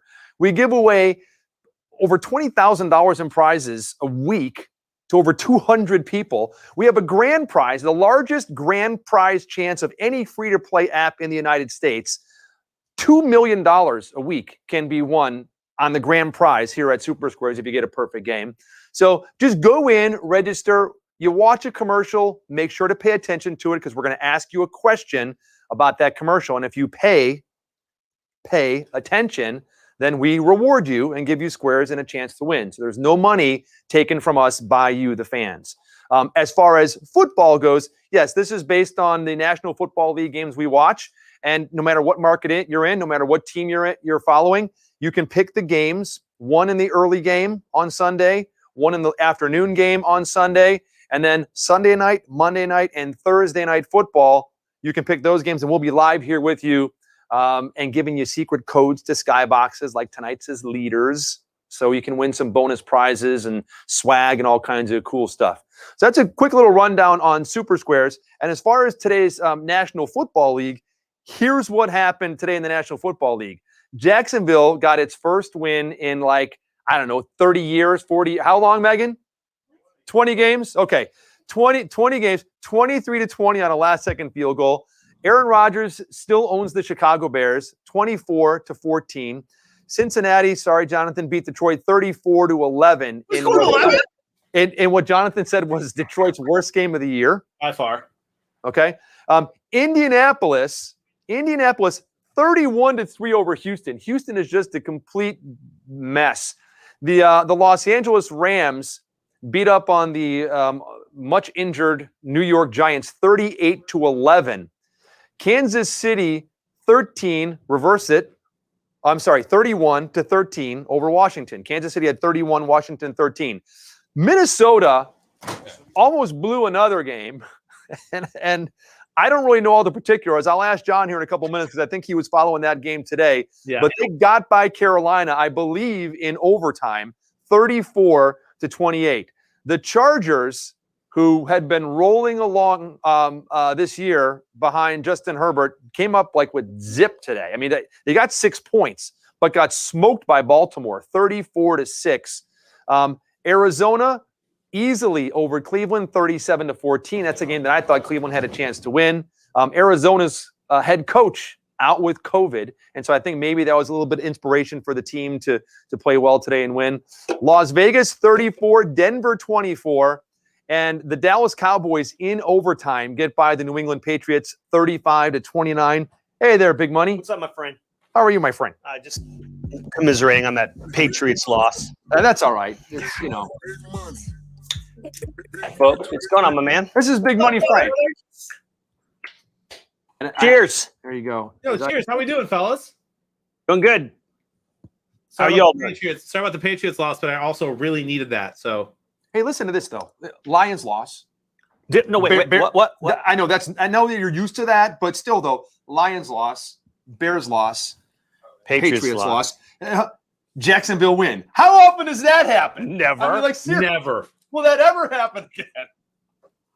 Man, if they'd only won in this country, it would have been legitimate. That's You true. know? That was overseas. So, Yeah. and again, when I said you can play any of the games in this country on American soil. That's right. As you guys know, we have a lot of Viking fans here in the Super Squares fam and fans of the game. So let me just recap this fourth quarter for you real quick. Vikings, okay, with 10 minutes to go, kick a field goal. With they're up 28-17. Zane Gonzalez with 2 minutes and 19 seconds left in the game hits a 23-yard field goal for Carolina to make it an 8-point game. Okay. And with 40 seconds left, Robbie Anderson, first of all, Sam Darnold hits a 30 or 40-yard pass on a 4th and 6, down 8, then gets in the end zone, hits the 2-point conversion to send it to overtime. The Vikings gave up like 10 points or 12 points, whatever it was, or 11 in like 2.5 minutes. Hold on. After they kicked that field goal to make it an 8-point game, did they onside kick? No, the Vikings had it at like 4th and 1 or something and punted. Oh, instead of just literally handing the ball to Cook and winning the game. It was a horribly coached game, but Kirk Cousins played really well under pressure, and in overtime, he went down and threw a bomb to KJ Osborne, and they won the game. But it was I heard a lot of noise, a lot of yap. They did the stupid thing. Vikings won. Is that correct? I think so. Right, in now, extra innings. Let's replay the Lions thing. Yap. Noise. Lions lost. Yes. No, okay. but there wasn't that much noise, though, Frank, for the Lions game. It was just kind of happened. It kind of happened. Frank. Lions just kind of showed up today, but not really. What was the score? It wasn't even close. I think they Like had 34-11. How do you get 11 points? I'm not really sure what happened. We had a field goal and a touchdown, went for 2. Okay, yeah. The case would get 3 onside kicks with 3 minutes left to win the game. Yeah, listen, it was 34-3. So that last touchdown made it look respectable. At least you got the double digits, right? And yeah, I mean, the touchdown helped. The DeAndre Swift got it. A lot of fantasy owners were happy. A lot of Super Squares fans, I'm sure, who had a 1 instead of a 3 were happy. Yes. Who was talking about Joe Burrow the other day? Is he your quarterback? Yeah. Okay. Yeah. So Joe Burrow today, I don't know if you started him or you started Tom I started Brady, and I think Burrow beat him by a point. Yeah, Burrow, 19 of 29, 271, 3 touchdowns, an interception. Not a horrible day. Burrow stays healthy. He's going to be a top 5 quarterback. Jared Goff, 42 attempts. 42 attempps, 28 completions, 202 yards. Not a touchdown in sight. That's averages 5 yards an attempt. Man, that's so Lion-esque. Lioness. I heard some questions from the sidelines about gift cards getting late. Yes. So let you know. So we only forward gift cards that we get from our advertisers, and I don't think it's got to do with COVID and the ships parked off the coast of California. But it's hard getting gift codes out, and we've got the Hall of Fame ones out, and we're waiting on the Duke Cannon one. That's a new denomination. They're 25s, which we've never had before. All right. And then obviously Miller Coors. This is a new thing for them to issue. You can't buy a merch code from the Miller Coors store. So we're working with them to have them actually issued. We'll be the first people in the country to have these merch codes. So if you'll give us a couple more weeks, you'll have them. If you just can't wait, just let us know. But we should have them out in, I would say, the next 10 days. I love it. All right. Here's a question you may not know the answer to. How long has Miller owned Coors? And I don't know the answer. I just didn't always know that. I don't think. That was Molson. I do know this. I do know that Miller Lite was founded in 1975. 2 years earlier than that founding date. In fact, on this very day, Sorry. Good. So Miller Lite was signed at 75. 2 years before that, on this very day, the album Montrose came out. Really? Yes. Featuring a guy named Sam Hagar. And that's Ronnie Montrose, right? Yeah, yes. All right. Former Deep Purple. I think he was with one other band. I've heard of Samuel Hagar. Yes, Sam Hagar was his name. I've heard of him. And that was 48 years ago today. Wow. But I think Coors and Miller, less than 5 years. You guys, in 2016, Molson Coors acquired Miller. Yeah. For $12 billion. Billion. That's crazy, dude. I would have never thought. I would have thought it went the other way around. Very cool. Yeah, Molson that's Coors and, took Miller. Yes. And then InBev bought Anheuser-Busch.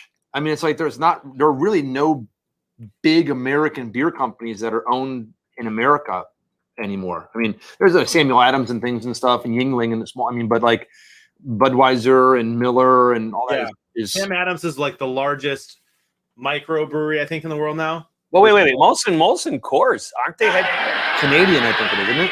Raymond J. Johnson Jr. You can call me Ray. Or you can call me Jay. You can call me. Or you can call me Sonny. Or you can call me Johnny. Or you can call me Ray J. Or you can call me RJ.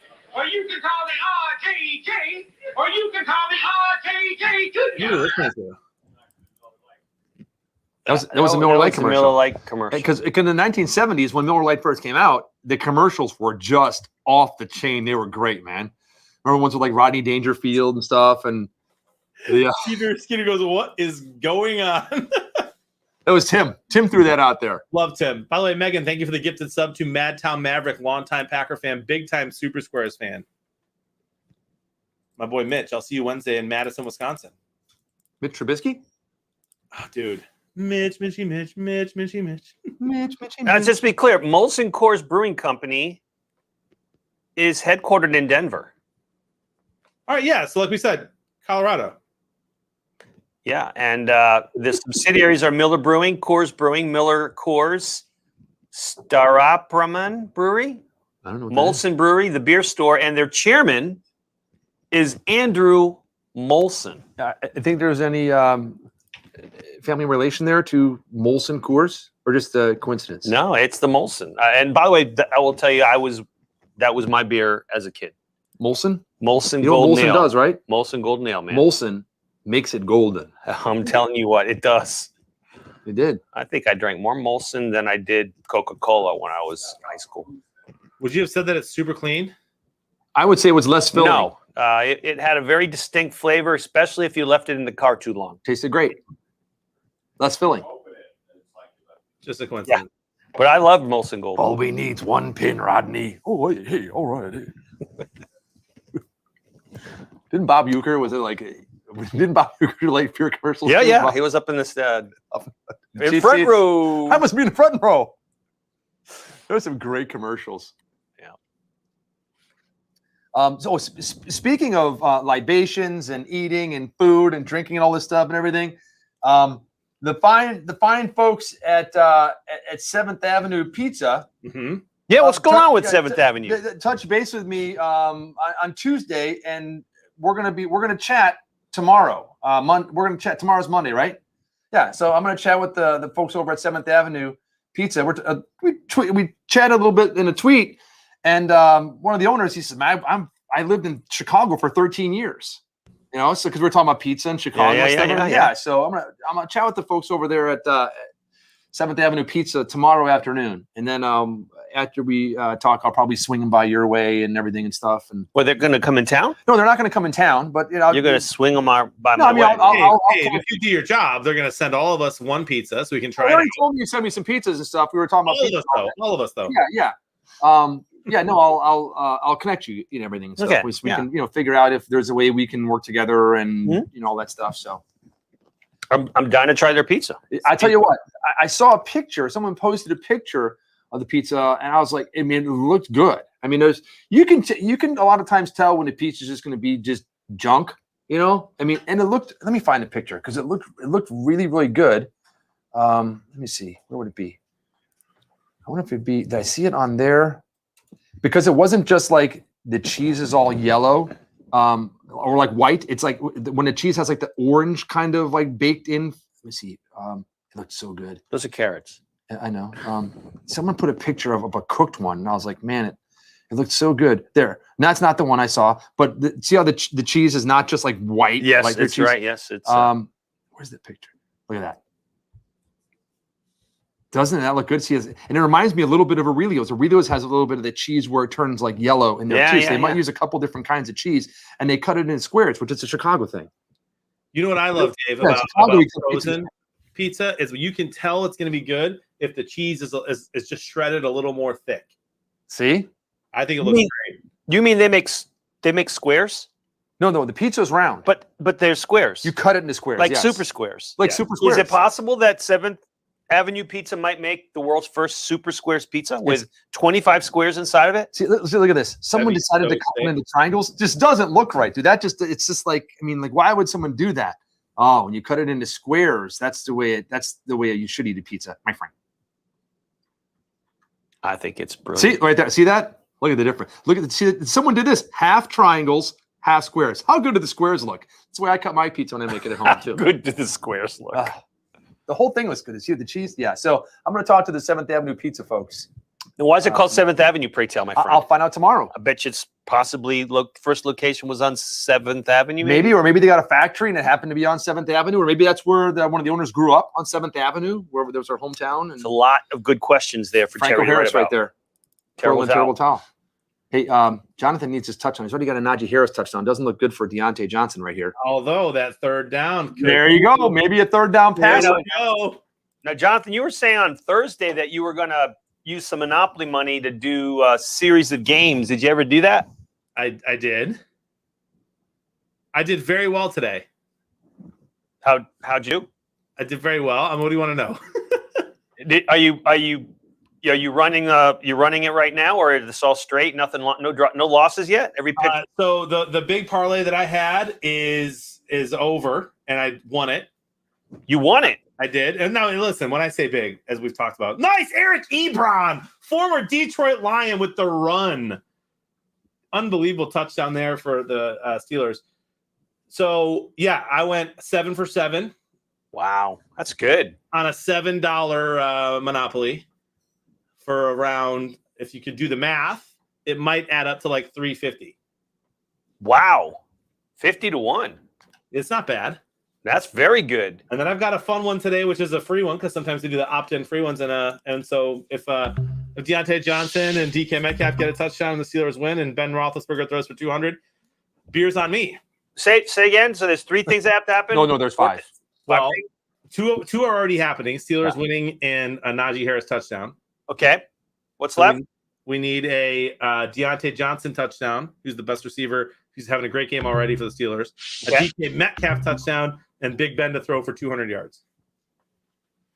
Look at those golden jackets. It's also happening. Can Are you those believe the Hall of Fame jackets? Those are the Hall of Fame jackets. There might be 80 or probably more of them at the party? luncheon. Yeah, at the Merlin Olsen luncheon at the Super Bowl. Oh, I thought it was at Hall the of Fame? commencement It's- dinner. It's the best event during the week of the Super Bowl. that was the question. That's not the question I got. Oh, that was one of the questions. Oh, was it? Oh yeah, where at what event does it take place? And when I think one of them was the commencement, whatever. It was a trick. It was a tough question. Ah, I didn't get that one. You didn't get that one? No, I did all my RXPs today for at least one per time slot. I got the over 80 twice. The over 80. Yeah, how many teams or whatever, how many players, something represented, it's either actually 80 or over 80. It's a tough one. Uncle Barry woke up angry this morning. Mine said something like it was. I don't know if it was Don Shula that said it or John Madden or someone that said like Jerry Jones. Jerry Jones. Yeah, that what was like the best event in the history of the world. Yeah, the best event of the Super Bowl or the whatever. That's the question I got. Okay. Yeah, so there must be like 3 different questions. That's four. It's more than that. There's a lot you can ask about that question. Couple updates from the day that you just need to know. The stream has taken a bit of a turn. It's a dating show during halftime now. It's what? A dating kind show. Of a speed dating show during halftime. Like a love connection, I guess. Yeah, it's just I don't necessarily approve it, but it just happened today. Was there a hot tub involved? Nope. No? Not that I know of. And then a lot of ladies today decided they would call me BB, which I am saying means it's BB, Beard of Levin's BB. Oh, I get it now. I think they're calling me baby, and now a bunch of the fellas are doing it too. I do not like that or approve of it, I love except for from the ones who originated it. Okay. So just if you see BB in the chat or you see Bill saying anyone single in the chat, that's where that's coming from. So tell me about this love connection. That's very interesting. There's not much to talk about other than that. It was just a very weird 5 minutes of a lot of ladies and gentlemen in the chat asking where each other lived, their age, and their gender. Wow. Was Chuck Woolery there? Not that I know of. Okay, all right. Because if he was, that'd be really sus. Sus, look at you, dude. I'm cool with the kids now, man. I use those words. Sus. Did you tell them about your 5% boost in your Twitter followers, and that we don't have to wait till Christmas now for you to break the 150 mark? Well, I did tell him that Jonathan said. I'm sorry, I must be bringing back old news. I'll just shut up. Yeah, no, it's all right. He had said last time he checked, I was at 151. I said, well, hey, 154 now. Good for you. 150. Right, Dave, you're growing fast. This is where we came up with the joke earlier. Faster than a teenager with pimples. I gotta go. Exactly, yeah. And that's how we got in that whole conversation. I missed that one too. Jeez, Oh, man, I got to come out here more often. Jeez. Who needs a pick? With light beers, with beers. That's right. These beers are great. These beers are good. Yeah. These beers are good. And I'm going to tell you what, it does taste great. It's less filling too, if you're like counting calories. But you can't feel the less filling part, but you can definitely taste the taste. You can. It does taste great. It's won a lot of awards too. I think there's a few of them right on the side of the can. I started reading. They have this. I mean, it's a serious brand. They got a long tradition of breaking, into. They were the first true light beer. Yeah. Oh yeah. Yeah. And they were always about taste. And a lot of light beers don't have the taste. So yeah, exactly. I think we might have had this conversation last week as we signed off, and we're talking about light beer, and I was saying that. If you like blind tested and put full calorie beers and light beer in with that group and just kind of blind tasted them, you wouldn't go like, oh, that's light beer. I mean, light beer is just a fantastic beer taste. It's always been. If anyone says you want a light beer, I mean, this is the light beer I choose. And I think I said that, like, out of all the light beers, yeah, you did say that, yeah. Yeah, that the only other thing I think that may be comparable, but it's not because it's like an import, would be Amstel Light. Is a really good full flavored light beer. Yep. But again, that's I think only available in a bottle, and it's an import and everything and stuff. But like for American beers and everything and stuff, like Miller Lite, dude, is like always been the bomb. I'm a big fan. Geno Smith with a nice pass there. Dude, did you catch it? I don't. The ball came out of his hands. I don't know if it hit the ground and then came back incomplete. Right. No, he should have caught that. Did I share Thursday or last week about my buddy who's a brewer who just really loves talking about how amazing these large breweries are that make the same beer over and over taste the same every time, and how much skill that takes and science that takes? I imagine. It's very cool. So like a lot of people roast, Miller, Coors, PBR, Budweiser for, it's just light. It's not an IPA. It's not hoppy. It's no skill. Be a regular brewer. Like, no, it actually takes a massive skill to brew on such a large scale and have it always taste the same. Amazing stuff. You are correct, my friend. Oh, big sack. Tim G, That was not Watt. What do they call Amstel? Hey, Tim, the jokes are at halftime. They're not right now. Although Thursday they were like for 3 quarters. That's right. What do they call Amstel in UK? Light beer? White beer. Wife beater? Oh my gosh. Why? Why would they call Amstel like that? But they're from Belgium. Yeah, I don't think it's French. Frank, but they're from Belgium. Wait, isn't Amstel from Belgium? I think it is. It's not French. It's not France. That's what he's talking about, Stella. Oh, that's Stella Artois. Wife beater. Those Brits love the French. They get along so well. Good friends. No history there. 37 seconds left in this half. 36, and I've got a perfect square on Jay. So I'm hoping nothing else happens right here with Big Ben. You can just go in the locker room right there. Take a knee, Big Ben. I'd be okay with a play action touchdown to Deontay Johnson. I'd like that for you. It would screw my square, but I can't win anyway, so I'd like that for you. You know, that actually gets me a partial as well. But they're probably going to take a knee here. I wonder if they will. And my predictors are looking okay. I picked Pittsburgh 22, Seattle 13, low scoring, 605 yards. There's only 240 right now. And I did pick Seattle having more passing yards because I thought they're going to be playing catch up. They are, but Pittsburgh has the most at 116. I hate the Steelers, dude. You just hate teams like this where they're 2-3 and they're going to stumble into the playoffs still. It's a long season. I don't think anyone's stumbling at this point. But you know what I mean, right? These historic teams that just find ways to get in, and the Lions are just never that team. Pittsburgh's got one timeout left, dude, and they're not going to take a knee. They've got one timeout left right here. All they got to do is get like 25 yards to get into field goal range. Well, they just got 3. Oh, that's now they only need about 22 yards to get into field goal range.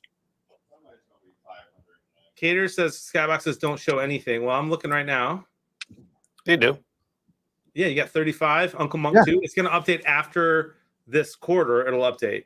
Deputy Dog is tied for second place in this skybox. In the 10 straight, Skybox? In 10 straight, yeah. It's 14 straight right now, but you know, what do you mean 14 straight? 14 straight points. Oh, I'm trying to like. Frank, were you like part of in the stream or listening to it when I finally figured out why you called it that? No. I was very disappointed, hurt, broken. I may or may not have used this button in your general direction. Oh, good. Deserved it. We are not doing so hot, the Lions. But it's a rebuild year. It's just unfortunate that like the one time we're finally going to be this bad again, there's no great QBs coming out of the draft. We're going to start Big Ben next year. Aaron Rodgers. I would love that. Deontay Johnson again for 1.5 yards, and that's going to end. They're going to punt. You know, Matt Stafford might come back. Dude, that's my dream, right? My dream is that Stafford wins the Super Bowl in LA and then demands a trade to go back to Detroit and try to get one for us. That's hilarious. Can a guy dream? Yeah. Why would you wish That's about all it is? Why would you wish that on Matt Stafford? Poor Matt. Because he wants it more than I do. He wanted to win a championship there. It's just the Lions. So he couldn't do it. So he's going to go do it in LA. He had a hell of a game today. Saw pieces of it. The Rams and the Cardinals looked unbelievable today. Yeah, the Cardinals are for real. The Rams today, Matthew Stafford, 22 of 28 for 251 yards, 4 touchdown passes, 1 interception, a 128.7 quarterback rating. Daniel Jones on the other side of that, not such a great day for the New York Giants. 21 of 51 attempts, 29 of 51 for 242, 3 picks, and a 44.7 quarterback Poor rating. Dan Jones. Yeah.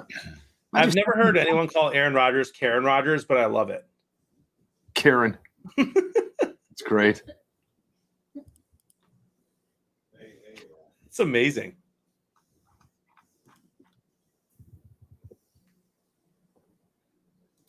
I know, seriously, Aries. That's what I'm saying, and it's fine if they can wait a year or two for a QB. It's fine. And it is halftime. So that super square is going to score there in a second. Hey, before you do Landon's laughs, give me 30 seconds. Go ahead though. Oh, no problem. Go ahead. Did you get the email I sent you? No. I shot you an email a little while ago. I popped on. I went looking for it. And I couldn't find you. I think maybe you were in the West Wing. Yeah. Or something. Yes, sir. Yeah. I don't know if you can hook me up with that. You want me to print this for now so that you can read it on? You want me to? No, I don't need to read it on the air. I just I need to have it printed by the morning.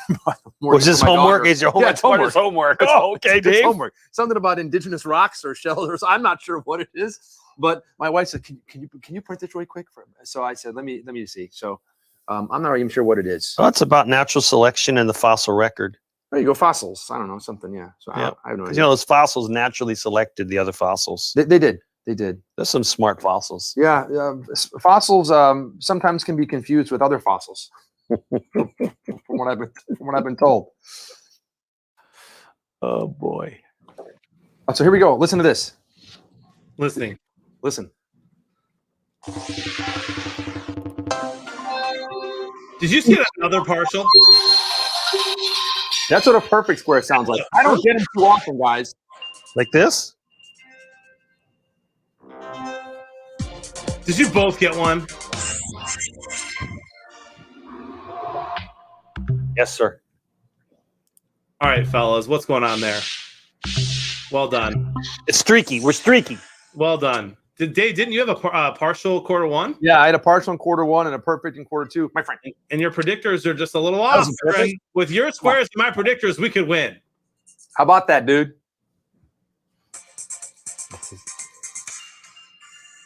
14 zip. Yep. Some call that a donut in the business. By the way, did Urban Meyers accomplish his 250 in today's win? A little shy, Frank. Was he? Just a little shy. Quite a bit shy, actually. Cuckoo, Mr. Robinson had another touchdown today and decent day. Miami was up early, and then Jacksonville very early. Yeah, came back, and it was a good back and forth game. But as far as go back. I want to see that. Look at that.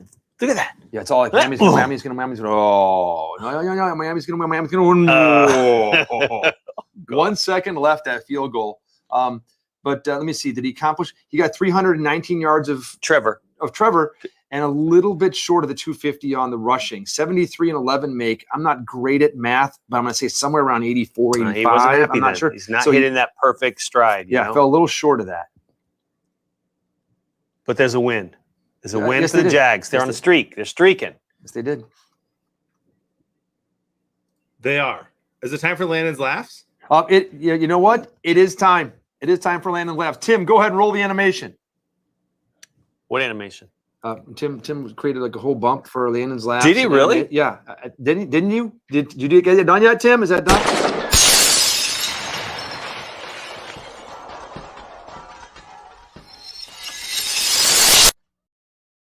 To take that.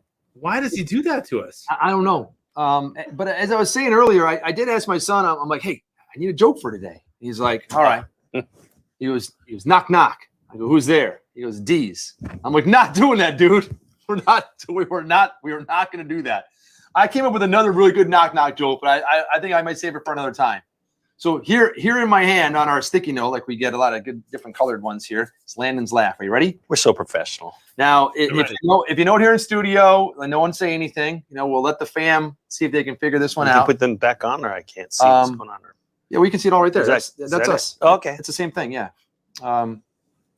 See, look, exact same thing. This just gives us all the chat, and that's just the Twitch over there. The Twitch. Yeah. The Twitch. So here is the question. Here is the riddle.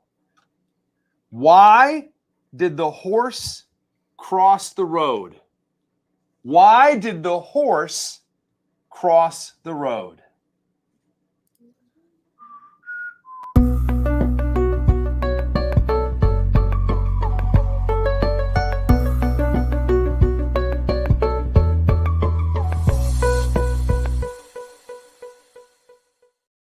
All right. Does anyone know why did the horse cross the road? Anyone in the fam? Any guesses?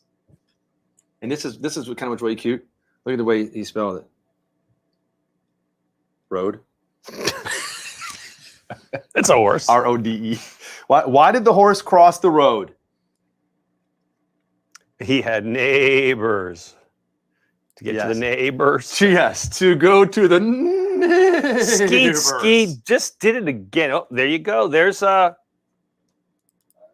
own you. How can he say that? Why did the horse cross the road? To go to the neighbors.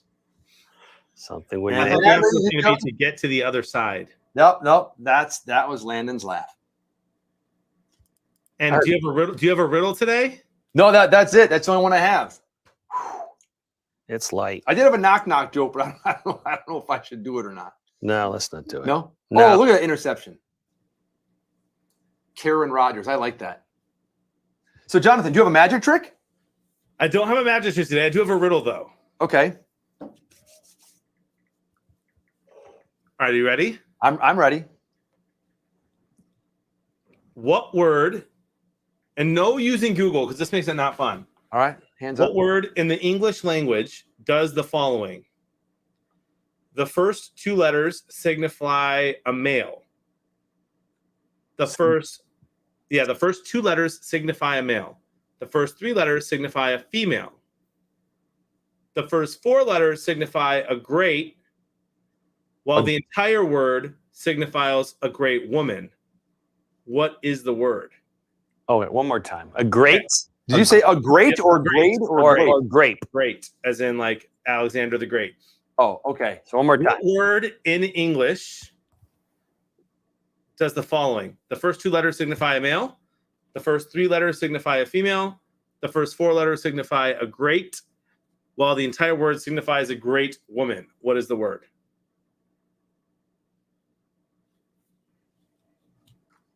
Don't look at chat because someone's already typed it. Brian, can I see that paper for a sec? The first two letters signify a male. Second two letters signify a female. No, he said the third with the first three letters. Oh, the first three. First two signify a male. First three a female. Like your 50th bag. What could possibly be in there? Oh, have you not heard? Ryan, no! Everybody's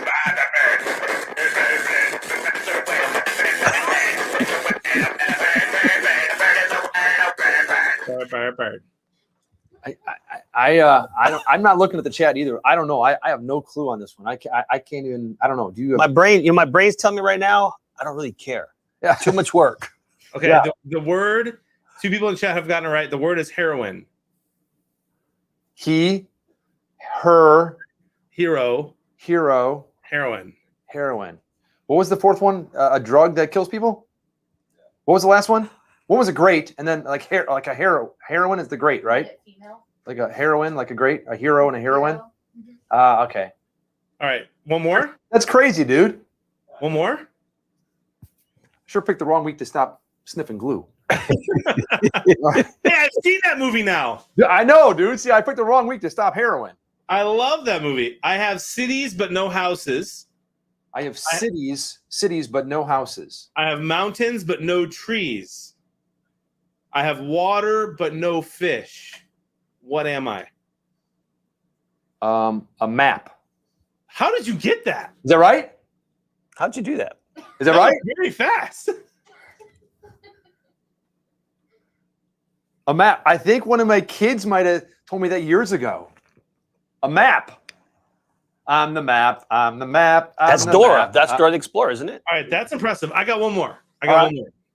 You see a boat filled with people, not Pete and repeat. I was just going to ask him. No, not Pete and repeat. Okay. All right. The boat has not sunk, but when you look again, you don't see a single person on the boat. Why? There's a boat full of people. No, say it again. Every word is critical in these. You see a boat filled with people. Filled. It has not sunk. But when you look again, you don't see a single person on the boat. Why? They all got off the boat. Nope. They're all laying down. Nope. I like this one a lot. The boat was moving. Nope. They're married. They all. The correct answer is actually they're all married. Not a single person. They're all married. Not a single person on the vote. Because they're all married. So Frank yeah. kind of laughed at it. That was actually the answer. Boo. Boo! It gets booed. I'm done with these games. Because Bring back marbles. Dude, that one's okay for my 10-year-old, but for He got us. He did get us. I guess he did. Yeah. Dexter Willis hates that joke, so I'm retiring from there.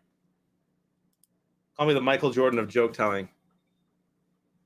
Here's Terry. The Bradshaw bunch is coming back.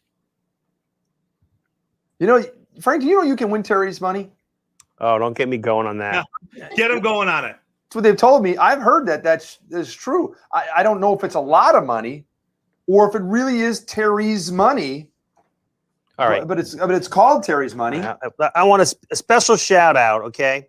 I'm going to say a special shout out right now to the fortunate players from Thursday night's game. Let me get this out. This is a big plug for the Super 6 app where you can win Terry's money.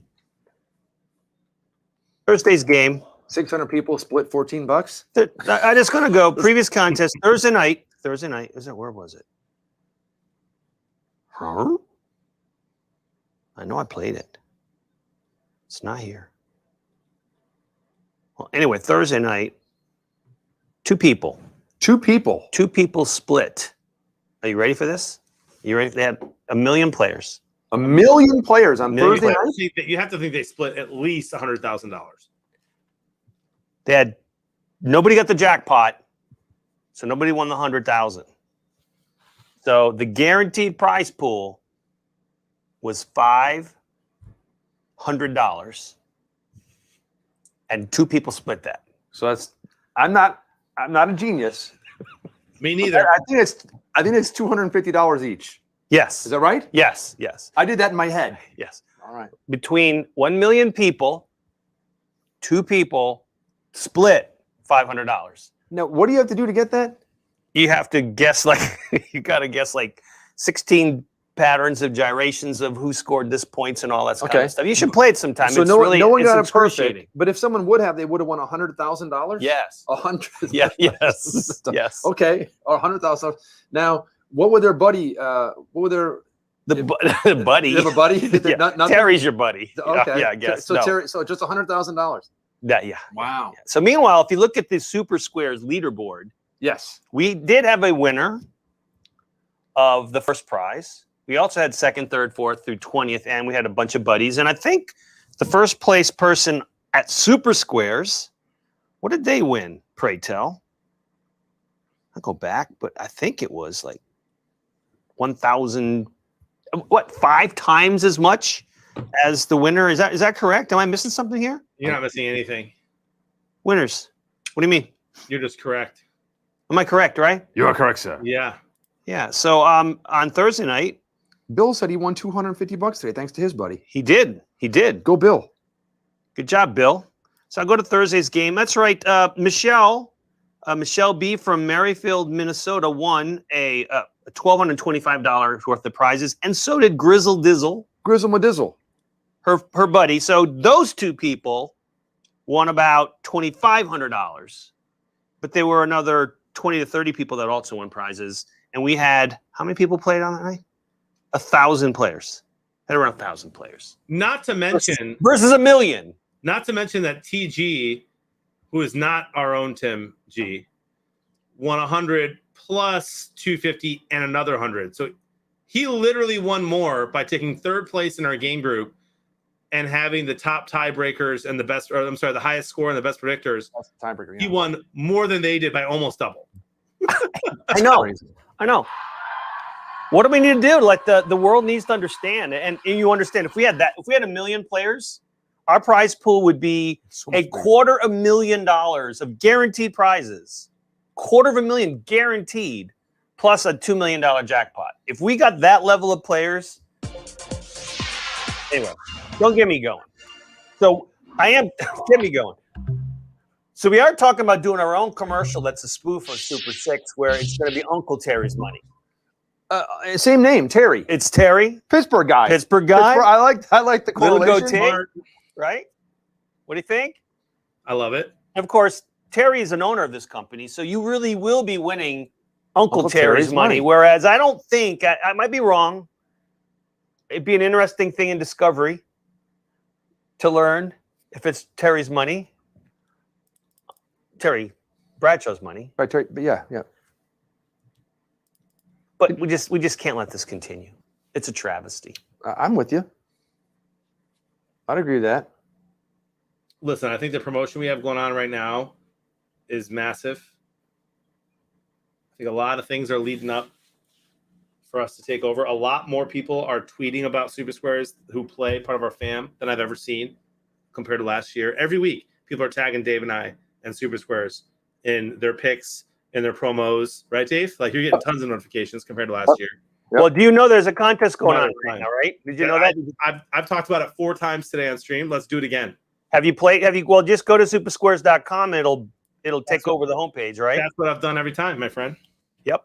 Just go there. There it is. Here it is again. And if it doesn't pop up because I've done it already, but the very bottom right here at the desktop, it says enter 5K giveaway. Boom, there it is. Yeah. So that's available for everybody, including people that have already played and are members of Super Squares. You don't get quite as many entries, but there's a lot of you. So, go ahead and do it. It's an extra 5K. It's going to be really fun. We're going to have the first time ever, 3 people head to head on a week from Monday in a private skybox. The winner wins $5,000 in cash. We're going to have them logging in on our channel, and they're going to be talking. Well, how's it feel? And one of them will win $5,000 out of those 3 people. Not bad. How is it going to look really, really bad, Frank, when my wife wins that? Yeah.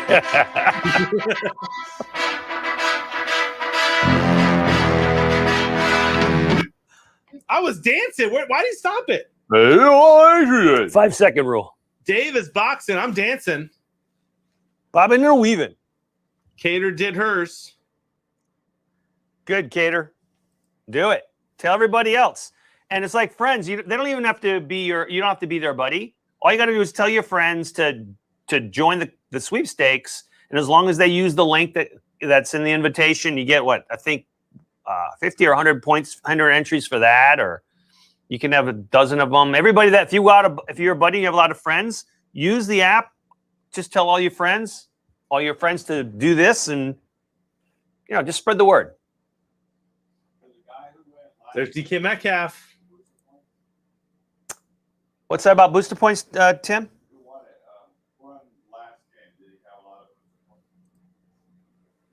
You're confused. The one time we did a booster points was Bigger Game 3. He did not. I think he did. We did that live show with Golick. Yeah. Where we announced how many. I think Steven had 1 booster point. No. But booster points. If you have 3 booster points, I mean, if you look at like Sunday's best, I mean, 3 points is the difference between first and third. Yeah. Sometimes. So having those booster points is. But you still got to win your game group on the Bigger Game 4. Right. Boosters don't count unless you're a game group winner, but it will make a difference. I went on a rant about that today, about just how important these game groups, because a couple people came in the chat like, am I going to win? I only had 50 points. Probably not, but you got a booster, and that's huge. Huge to celebrate. Also, Ryan Jean 13 has 325 entries so far. Good. That's amazing. Awesome. Your buddies get boosters if you win too. Is that correct? No. Buddies don't get boosters from their friends win. No, boosters aren't. No, you don't get their boosters. Great question from Bourbon Drinker, though. That is good. Sometimes you got to shoot that dart.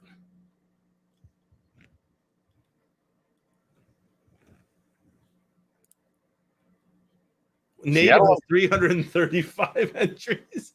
Oh my goodness. Well, you can do that in one day, and then you can go in every day and get another 10, and there's other things you can do to get them. So 335, I think you might be able to get close to 500 entries between now and Sunday night. 9 o'clock next Sunday is the last time you get any entries. We do the drawing Monday morning, 10 a.m., and we're going to start calling people. You got an hour to answer. We're going to email, text, and call you. And You gotta let me know what you need me for, Frank. yeah, I don't know. Are you around Monday morning? I am. I stream from 9 to 1, but I can, as long as I know in advance, I can always switch that up. I hadn't thought about that, but I don't know how boring or exciting that'll be. Just calling people. We'll be texting them, talking about who it is.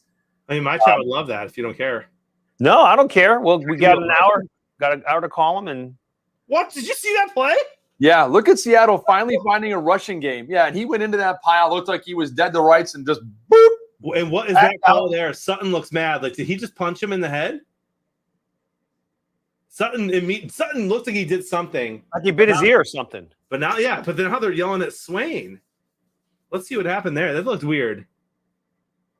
But yeah, he was in that pile, Dave, like you're saying. Then he just came out of nowhere. Yep, bounced back out, and it is. Let me go around the corner here. Bumbles, But it feels like DK Metcalf time, if I'm not mistaken.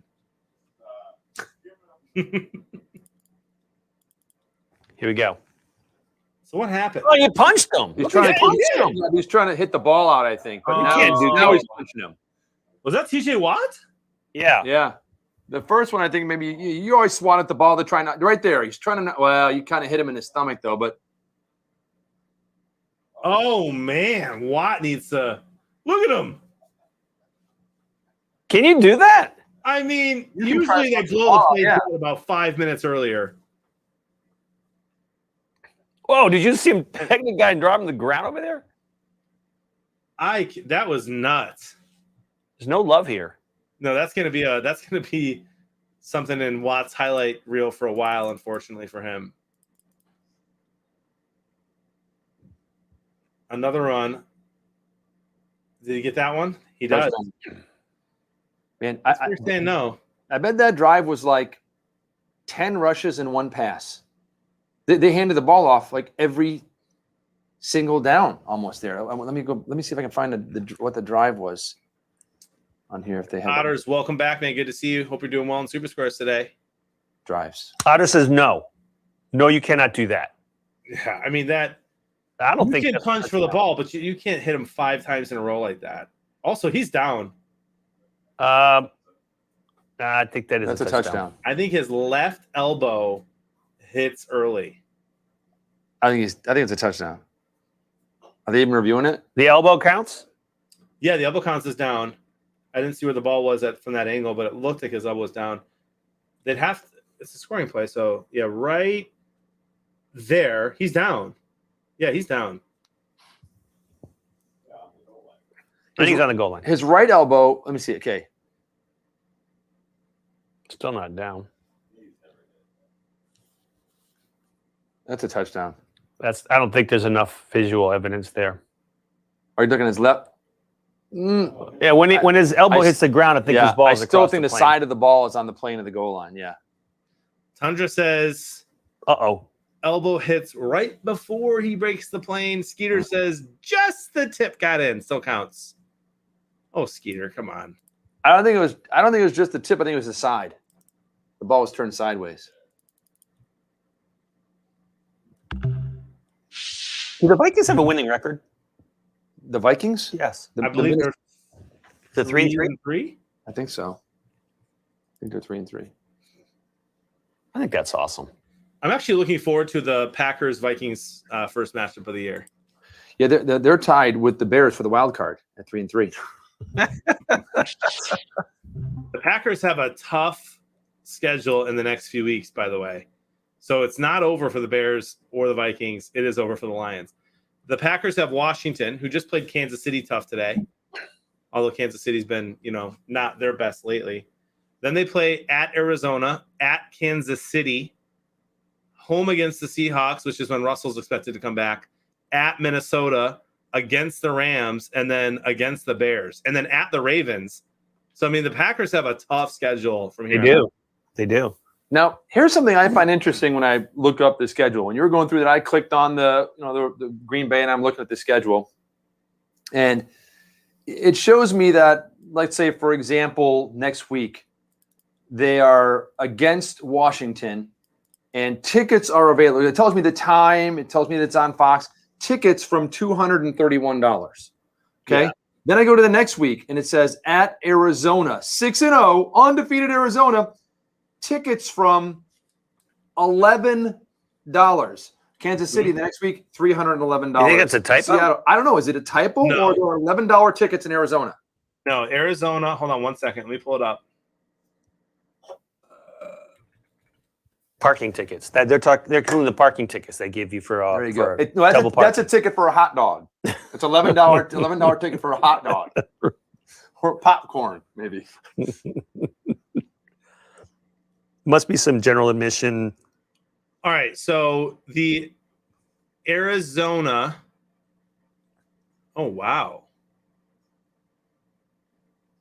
Huh? I'm wrong. They have the second smallest stadium in the NFL. That would make prices go up. Higher I would think. ticket. I know, even though it was built in 2006, the Bears actually have the least amount of capacity. That's interesting. So for me, like my initial reaction was just that Arizona, bit of a newer team, being out there in Arizona, and a lot of people move out there, like in Florida, and so you have a lot of Packer fans out there, a lot of Bear fans, a lot of other teams. That's my guess as to why. $11. though. Yeah, but I mean, like, where can you sit? I mean, where are the seats for $11? I mean, Got to be way up there. I don't think that must be obstructed view from the locker room or something like that.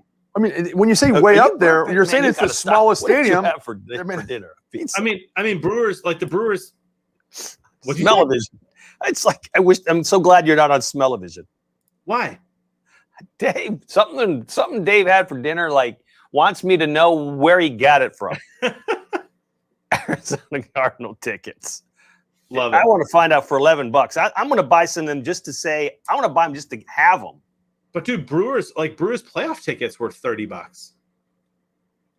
Really? Yeah, and the Brewers have a dedicated fan base. I mean, the same fan base that watches the Packers. So I just think you're seeing tickets go down. Packers tickets, of course, are going to be expensive. Chiefs, What of course. You're talking about legendary teams. Green Bay. 28th? Yeah, Green Bay on the October 28th. At Arizona. Here you go. Find tickets. Find tickets. Sort by price. Got some fast internet connection on this. See, that says right there, $205 to $1,700. $760. Yeah, I don't see any $11 tickets. Where are the yeah, I wonder if it lets me click on the. I would, I'm yeah. going to click on tickets from $11 and see where it takes me. That's called clickbait.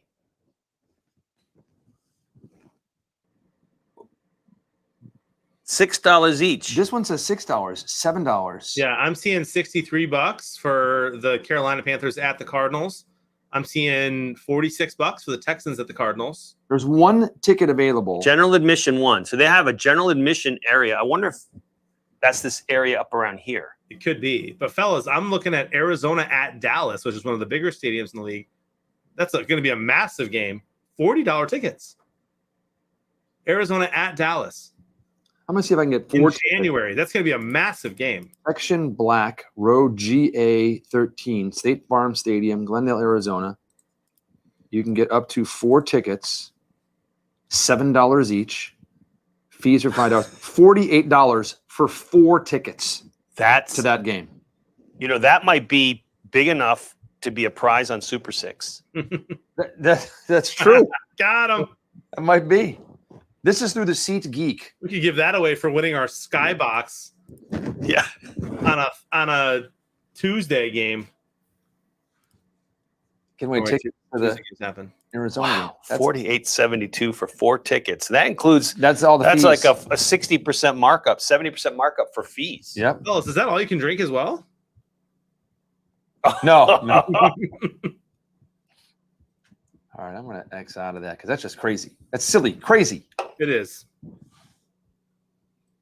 But wait, I want some of those tickets. You want some of those tickets? But father.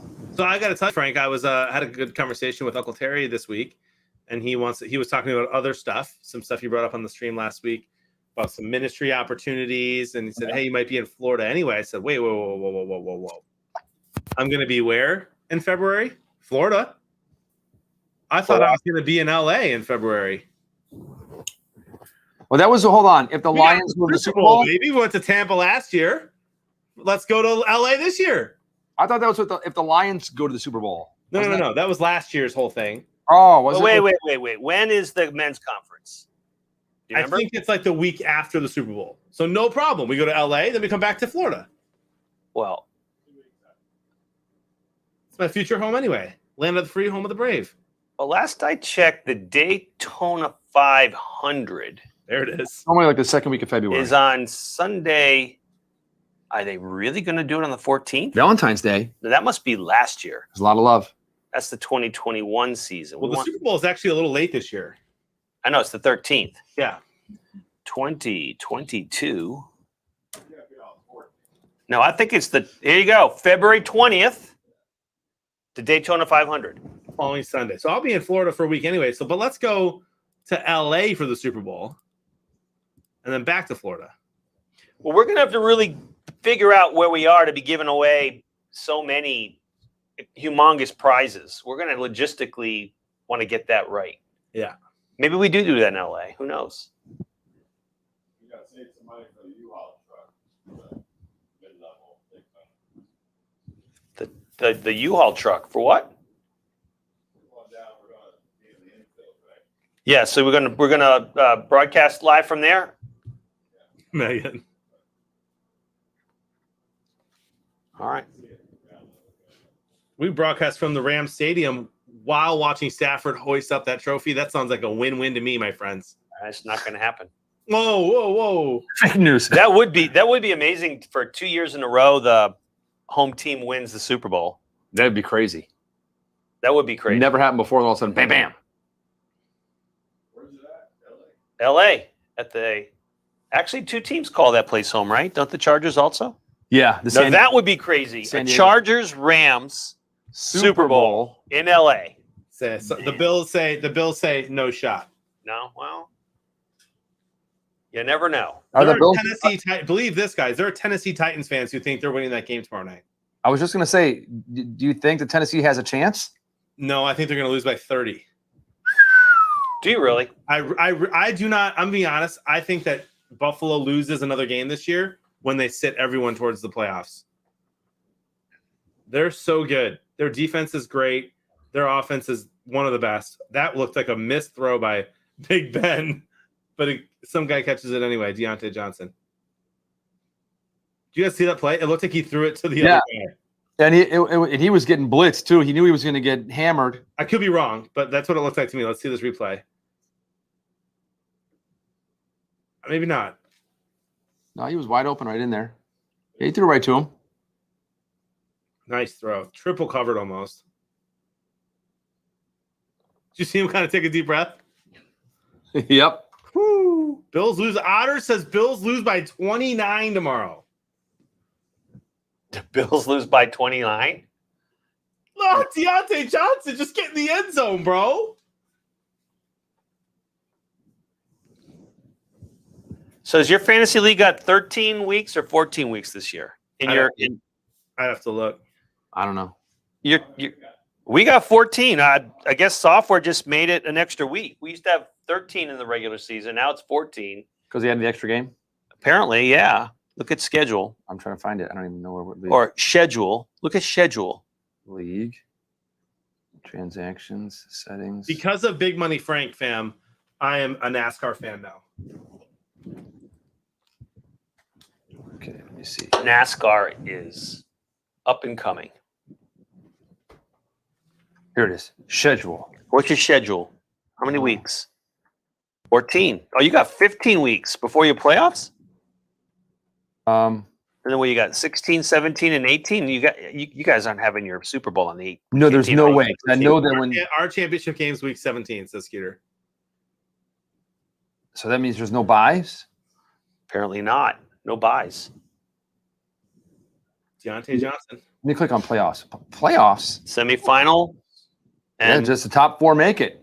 Wow. Boom, boom. Semifinal, Wow. and then Get right it to the over bowl. with. I mean, I'm obviously going to be in the top 4. I'm sorry. I think I'm ahead of you, bud. Who's that? Me? You think you're ahead of me? Well, yeah, I've lost one game. I haven't lost any. I mean, but Really? Are you undefeated? He is, Yeah. but that's okay. You can feel good about being in his shadow. Dave, well Yeah, done. Jonathan's down in 5th place. Fifth place. Dude, are you talking about the same league that I'm in with you and Skeeter and all that? Yeah, our skill. Well, I lost 2 games. Yeah, dude, you're in 5th place, man. Oh. All right, I'm winning this one. Are you winning or not, Dave? Dude, hold on. You've lost 2 in a row. You have a 2-game losing streak. That sounds like bro. This is where it's all over. Yeah, no, I think it's 10 in a row. The wheels are falling off. Yeah, Jonathan's 3-2. 4-2 after today. It might be. Let me see. Yeah, I'm winning by a lot. Are you okay? Yeah. So that's pretty much over. If I do somehow win, it's just a miracle because of all the injuries and COVID and everything else I had this week. I mean, Can you share your team name, Dave? no. no, no. But like I said, if I do, I have to go against Tannehill and Diggs tomorrow night. I mean, so the chances, those guys are scheduled. They're predicted to get 41, and if they get 40, then I lose. I mean, but yeah, COVID out, IR, COVID out. Uh-oh. I should be fine. Because I've got Stafford, Deontay Johnson, Eckler. Eckler was horrible today. He got me 2 points. He was. He had a bad day. like 50 points one week and like 2 points the He had next. 7 runs for 6 yards. Yeah, they were down early. Big Ben. Go for it. Not going to go for this. Dude, I have like 2 fruit flies in my basement. Super annoying. I think Ben's mad. I think Ben wants to go, and I think they're sending on the field goal team. I mean, Pittsburgh just literally walked down the field pretty easily. So I get why he wants to go for it, but you take the 2-score lead here. And you know how much I love going for it on 4th down. I know. I was bringing that up about the number of weeks because, like in your league too, you got week 15 is your final week. Week 14, there are teams with bye weeks. Really? Yeah. Really? Yeah. There are wow. teams with bye weeks on week, like the Patriots have a bye week on week 14. Well, and that's the last week of our season that Who would have anybody from the Patriots on their roster anyway, though? I got one. Do you? Yeah. Let me see who has bye weeks in week 14 before. Let me see if I have anybody.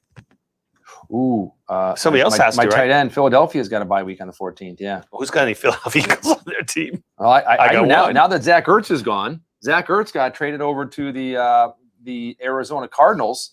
So now Dallas Goedert is the only premier, the only tight end right there. So that's good.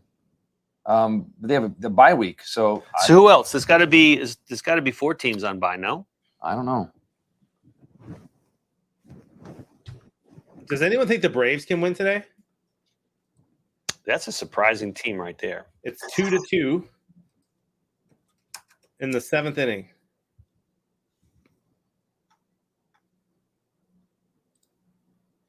Okay. Let's see. Was there? American winning machine. You ain't first. You're last. You know. If you're not first.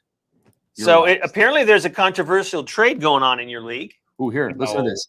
It says right here, Dave and BB, Skeet, and Moose need to vote it down. Bourbon Drinker's telling us that he is against the trade.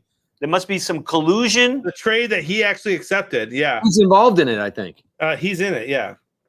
So here are the bye weeks for week 14. Philadelphia Eagles, New England Patriots, Miami Dolphins, Indianapolis Colts. Those 4 teams have bye weeks on week 14, my friend. Packers, Titans, Browns, and Panthers the week before. Yeah. I mean, that's like, those are important weeks. All right, I have voted against it. Yeah, neither guy wants it anymore. It was kind of like a What was the trade? Let's let the chat decide if that was a fair trade. I don't want to roast my good friend Alex, who was basically giving up a starter for a bench player in the trade. Who was it? I want to hear it. Okay. Yeah, Bourbon, go ahead and spell it out, buddy. Damian Harris. Okay. Running back from the New England Patriots. Starter. Injured. Right.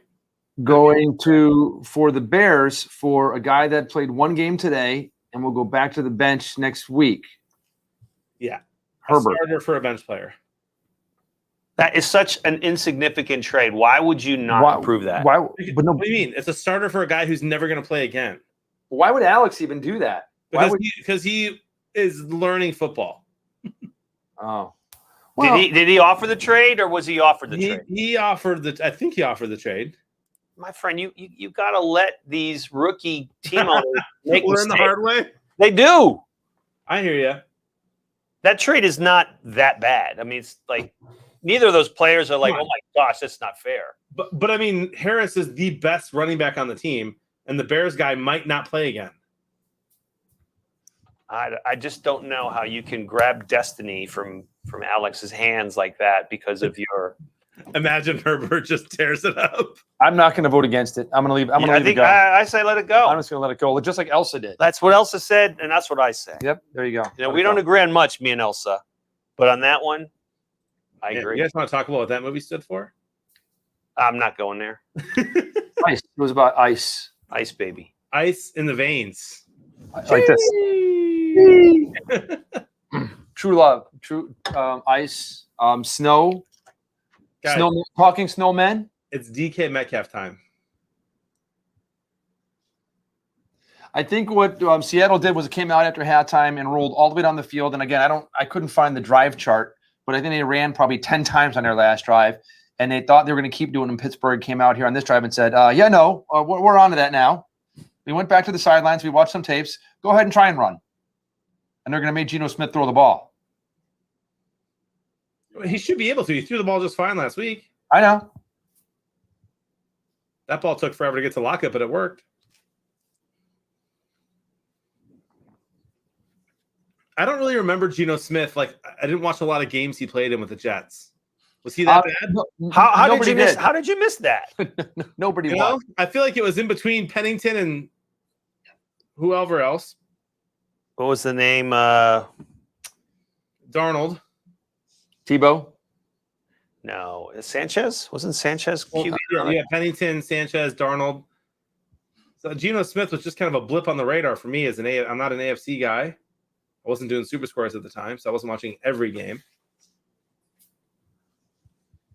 Then there's Gino Vanelli. Who's that? And who? Gino who? Vanelli. Gino Vanelli? Gino Vanelli. Oh, Vanelli. I thought you said You know Gino who that is? Vanelli. Gino Vanelli. Yeah. That doesn't. Dave. I don't know. What? Gino Vanelli. You don't know who Gino Vanelli is? He must have played in the 80s. Did he No, play I think he was. Gino Vanelli. I think he was the 80s or the 70s. I don't know. Meg, you know who Gino Vanelli is, don't you? No, you don't know who Gino Vanelli is? I don't feel bad because no one else knows. Oh my gosh, he had a top 10 hit. Oh, look at the. Oh my goodness. Oh. It's DK Metcalf time. I was going to say, you're like, please tackle him, right? That was me. I'll have to look up Gino Vanelli for you guys because you clearly. Kimberly says, trying to think of his hit song. I thought it was a girl.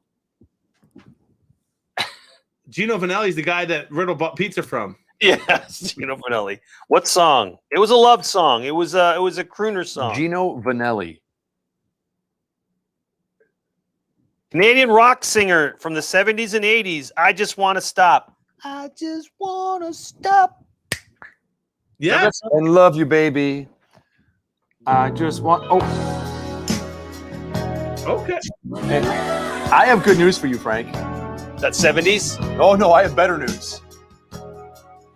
Gino Vanelli 2022 tour tickets coming to Tampa on sale, my friend, at the Capitol Theater. You can't write that. You cannot make that up. It's our density. That too.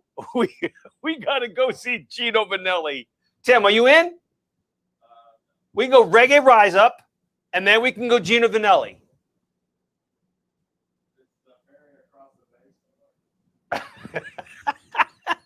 Touchdown Disley.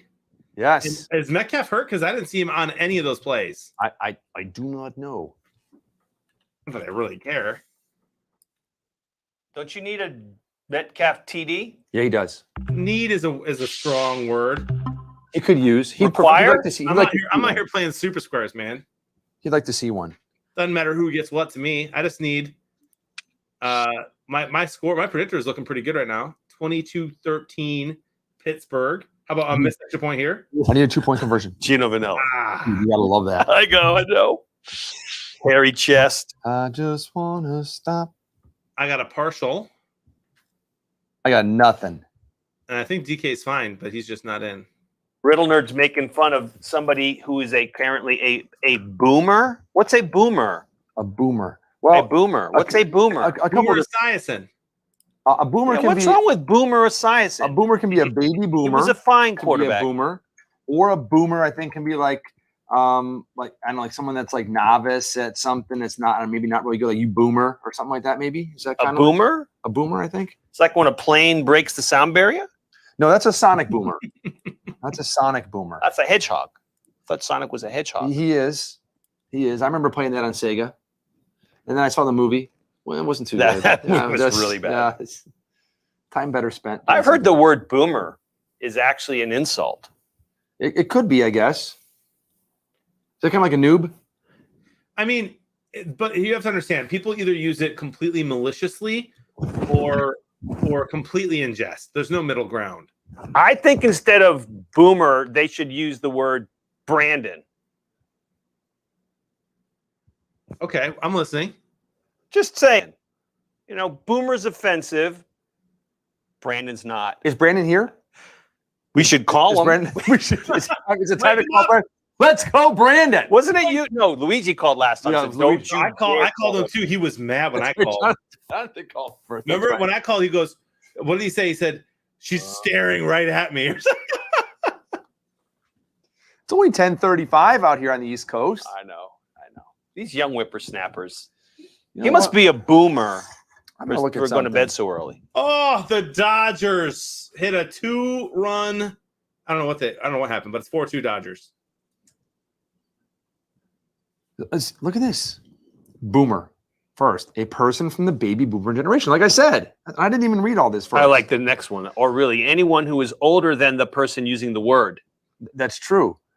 Usually said, used if said person is being annoying or talking beep about a younger generation. Mm-hmm. Sometimes used in a joking way among friends, can also describe someone who is out of touch, typically with technology. Got it. Are you boomer? It says Karen is being such a boomer, but then Karen has another line as if Karen has a second meaning. Yeah. See, because All these second meanings, they're just so confusing for us older people. Yep. Yeah. Especially with technology. So I guess I might be kind of a boomer then, because I'm still learning about like all those, like the Twitter stuff and the Face Snap. Face snaps. Yep. All the Twitter. Yeah. When you say it like that, yes, Dave. Yeah, exactly. But like I said earlier, it's really either a complete insult or a complete joke, never in the middle. So I would never call either of you a boomer as an insult, but absolutely as a joke. Like Frank likes Teams better than Zoom. All right, boomer. See, I'm not a boomer though. I'm a Gen Xer. I'm on that borderline. You're right there. Yes, depending on who you talk to. Yeah, boomers still think Karen is just a person's name. There you go. Instead, we all really know that it's Karen Rogers.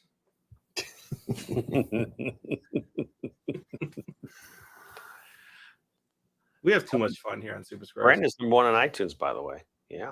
What's on iTunes? Brandon is the number one song on iTunes. Is there a song called Brandon? Yes, there is. But we can't talk about that because we've got to be nice. There's really a song called Brandon? Yes.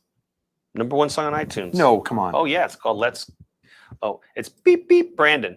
Oh, that's okay. So the song's not Brandon. I don't think that's true. I'm looking at iTunes right now. It's not. Oh, no, it's true. Brandon. I think you're thinking of Brandon Heath. Oh, it just okay. I just put in. I searched Brandon iTunes. It says "Let's Go Brandon" goes from social media meme to the top of iTunes charts. Is there a song? Is there a song? Oh, yeah. Proud Boys rapper Loza Alexander new hit song. Brandon. Is this it? Oh. Brandon.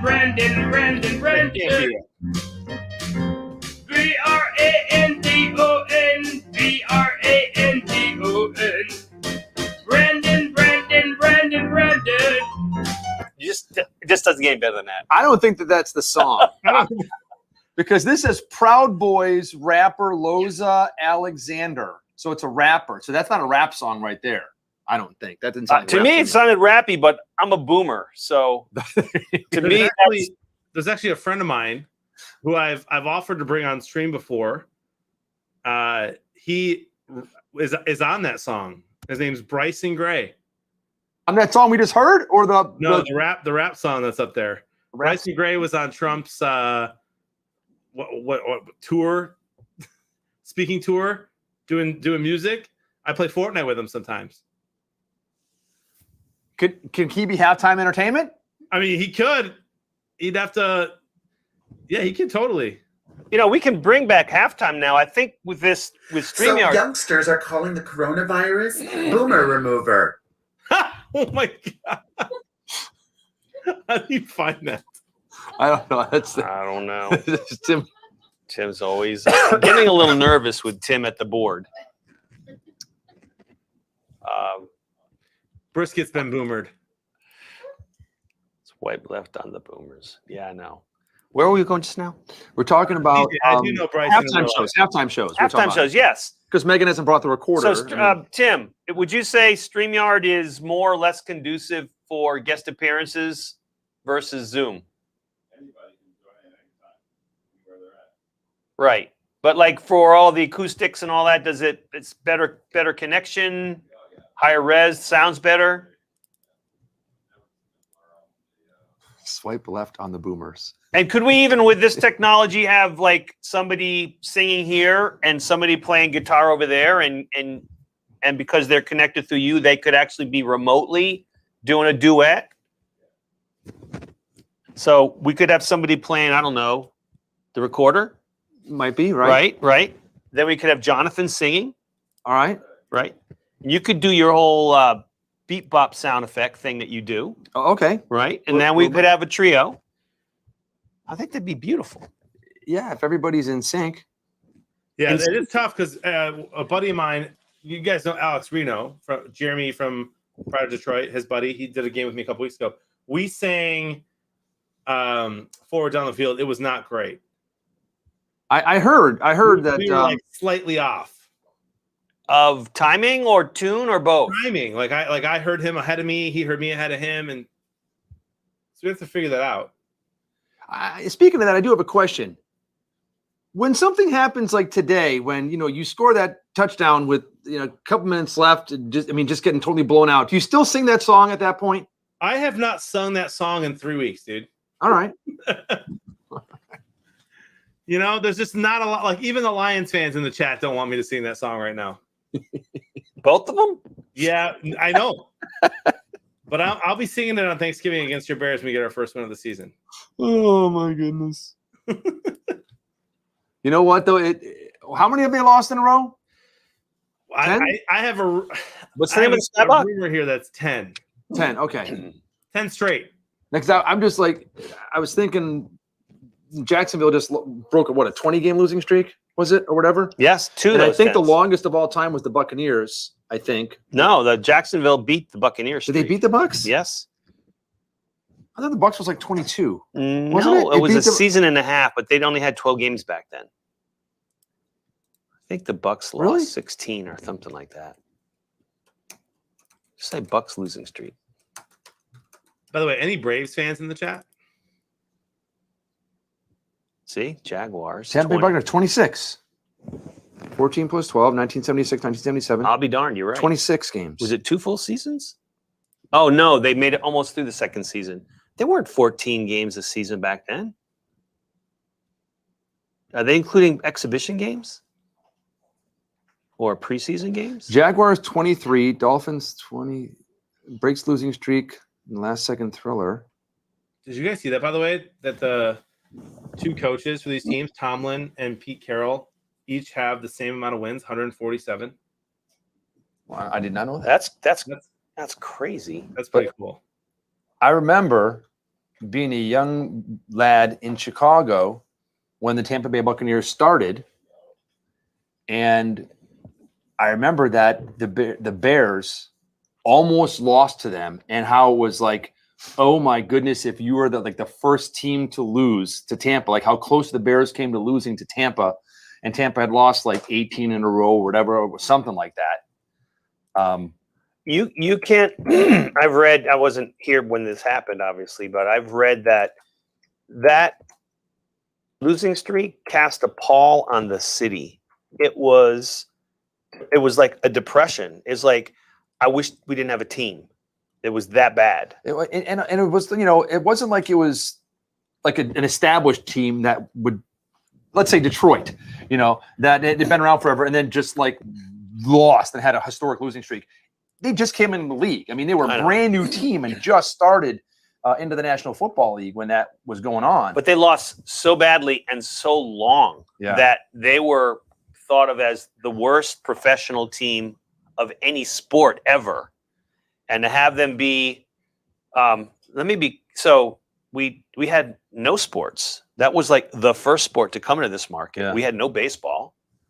So they were thinking, okay, Tampa Bay deserves a team. And then they had that. And there was a lot of support here for the team until the first year of no wins. Yeah, for the then first 20. CJ, they're not talking about the Lions, dude. Don't worry. No, we're not talking about the Lions. No, we're talking about the Bears. Oh, the Buccaneers. The Bucks. That's for later. Yeah, don't worry, CJ. Hey, it's all good. The Buccaneers lost by an average of 16 points during that streak. Yeah, wow. They were shut out 5 times during that streak. And their ugly uniforms. Everybody made fun of Buckeye Bruce, what his name was, Buccaneer Bruce. John McKay says, head coach John McKay put it perfectly, saying to players who planned returning to the next season, stop by my office tomorrow and pick up some fake noses and mustaches so no one recognizes your sorry asses. That's a great quote. And then they had the beloved, Sperry was our quarterback, right? Who went on to be a great football coach. Steve Sperry, right? That was our quarterback. Let me see. I wonder if they show the game by game. Why are we doing this? This is cruel. I know. Barstool Square for me. They're the defending champions, the Buccaneers, though, so it's okay. I mean, time heals all wounds, right? It has a way of making people forget. So does dementia. Oh, this says here it was 5 times in the inaugural season. In the streak, the Buccaneers were shut out an astounding 11 times during the streak, including 5 of their 7 home games in 1977. So the 5 shutouts were just in 1977.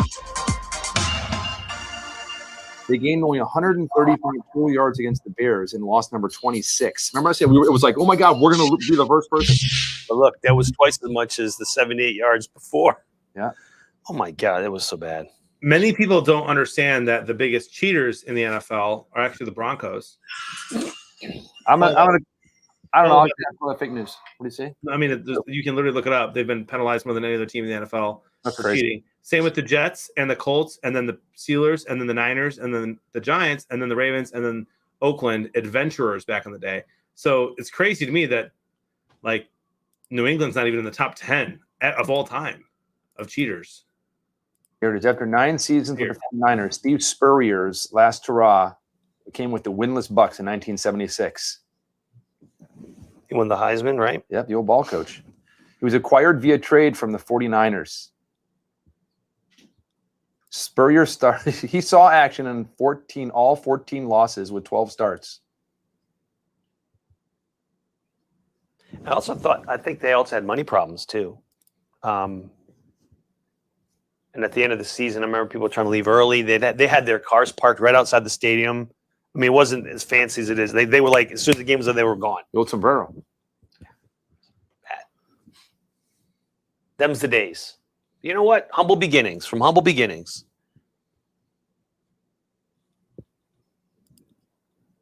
Skeeter says fake news. This is great. And since we're watching the Pittsburgh Steelers, a little bit of Pittsburgh trivia here in relation to the Buccaneer losing streak. So the most lopsided loss of that Buccaneer losing streak came at the hands of the Pittsburgh Steelers. The 2-time defending champions Super Bowl, Pittsburgh Steelers. Pittsburgh held Tampa to 105 total yards, 94 rushing, and 11 passing yards in a 42-0 demolition. When asked afterwards if he was embarrassed by the loss, the Bucs' 13th loss in a row, McKay said, "I was embarrassed before we came here."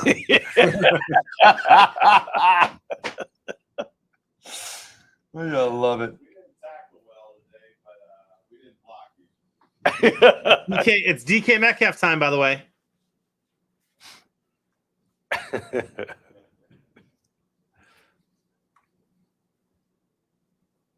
Was Ben just talking to himself? Did you see that? I'm praying. What do you think?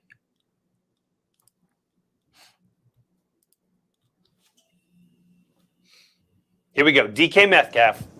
DK Metcalf touchdown. Big Ben throws for 9 more yards and a Deontay touchdown. Steelers win. We all win. There you go. That's what it's all about. Come on. Don't run the ball, Gino. Not me waking up my entire house. Don't you hand off that ball, Gino. Didn't. Oh, here we go. Dude, you got to throw the ball. No, Gino. Oh. Overtime's fine. Overtime's fine. Take a field goal here. Overtime. Yeah. Touchdown each, overtime. Have we set a record this season for overtime so far? Not for total, I don't think, but in a row, yes. There's been an overtime game every week. But I meant so far into the season, I've never seen so many overtime games. Yeah, it's pretty nuts. Which means it's parity, right? In most divisions. Yeah, probably. The other part of it is like the Vikings never should have gone to overtime today. They were the way better team, way more yards of offense. They just bad coaching. That's gonna good. Wow. And that's gonna move the square. I believe to E. Yeah. Who's got E? I didn't even know this story. This is what I found out. I feel bad for this guy. Just reading this. So offensive lineman Dave Revis he was on top of the football world, had won back-to-back Super Bowls with the Pittsburgh Steelers that we're watching, 1974, 1975. He got drafted by the Bucs. And then he gets picked by the Bucs. Expansion draft. And comes down here. And he played 8 seasons, though, it says, with the Bucs. He was part of that 26 in a row losing streak. My friend. I mean, there's no way he's going to hold up here, but Mooseman has it right now. And there he is in chat. I don't need you to do what I had asked you to print all that stuff. Why not? Because my wife said she transcribed it all by hand. Are you kidding So, me? yeah. Do you have a monk that did it? Because I don't need it. She said, I can do it. No, she said if you haven't done it yet, don't worry. Don't. She did it all. So.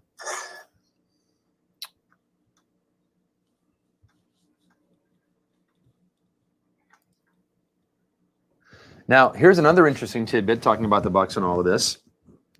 And we talked about Pittsburgh. And We how did. Pittsburgh is. We did. Well, who's Pittsburgh playing? Right now, the Seahawks? The Seahawks. That was the other team that was brought on. when Exactly. the Bucs So, were brought on.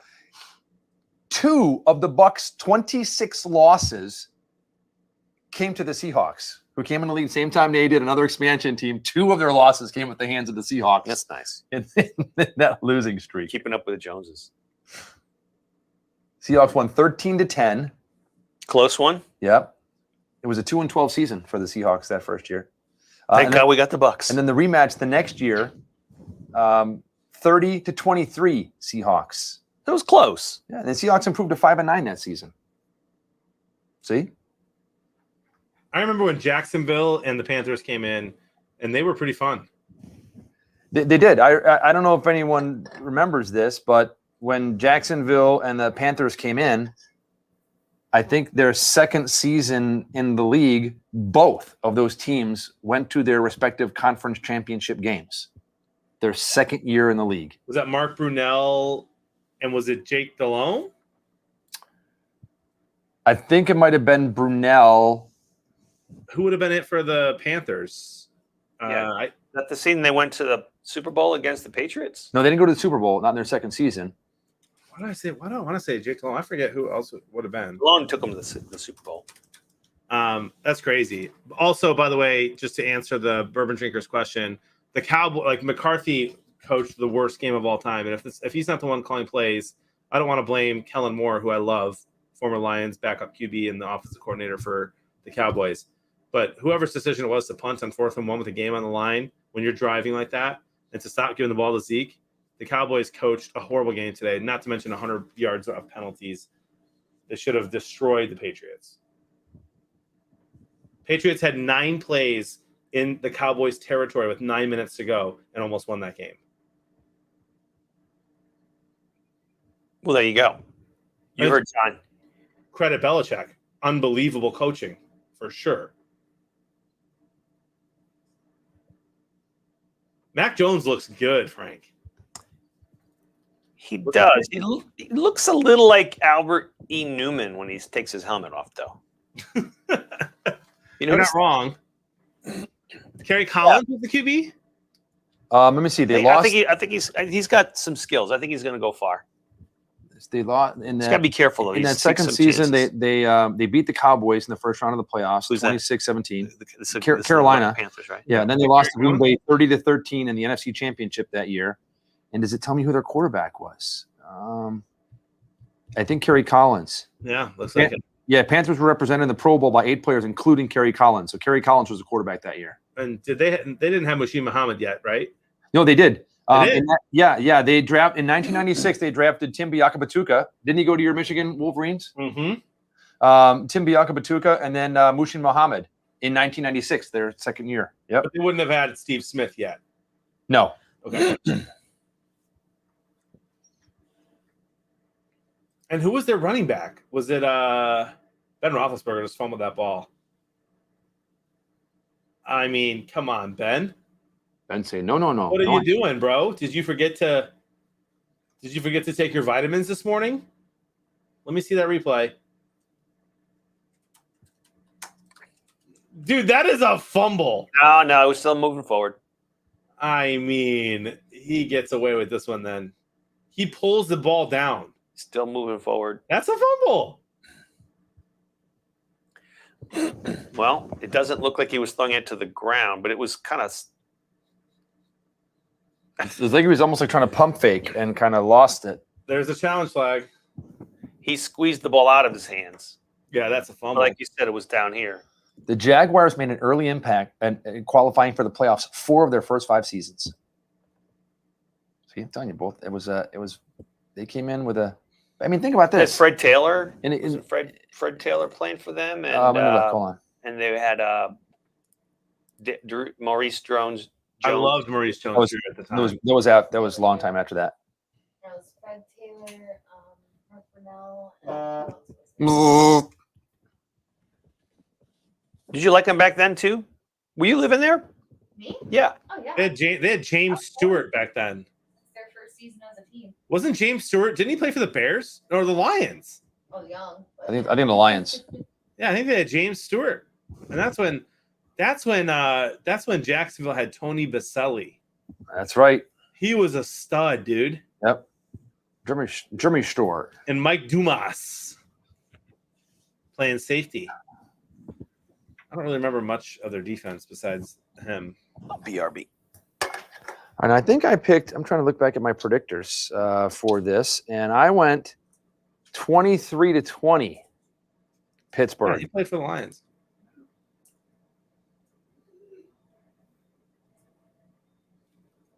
Yeah, CJ, I remember that. Fred Taylor was on my early fantasy football teams. Nice, Moose Man. Tuck rule. Jeez. I'm at 22 on my predictors right now. 22.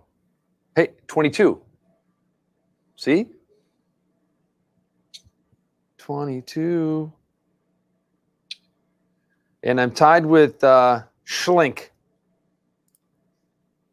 with 41 points in my game group. And I have dropped. I'm with Megan down there. We have dropped Megan down to a tie for third place. First place is 47. No, 47, 44. So 1, 2, 3, fourth place. See? So 41. I have 19 predictors. I need some more passing from Seattle. I'm kind of close on the score, but I need some help.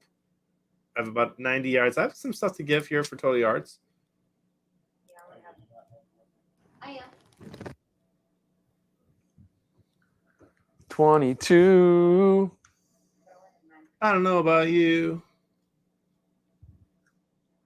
So if we still have 11 minutes left in this, we're going to be back here tomorrow night again. So I mean, hey, if you didn't have fun tonight, wait till tomorrow night. Megan, I'm going to ask in advance, just so there's no surprise tomorrow night. Is there any chance you can bring the recorder tomorrow night for the halftime show? No. Okay, never again. Okay, never again. What about a ukulele halftime show? A ukulele? How about the guitar? Harmonica. Kazoo? Okay.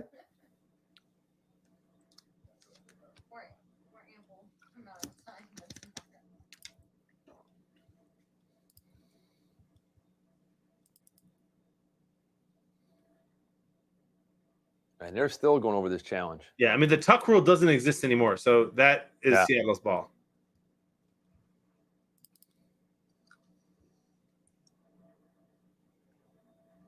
Does he touch it with his other hand? I think that might be the question, what they're looking at. If he does, then what? Then if he touches it with his other hand, then obviously maybe he's not still throwing it. He's trying to stop it, or has partial control over it. I don't think it touched his hand though.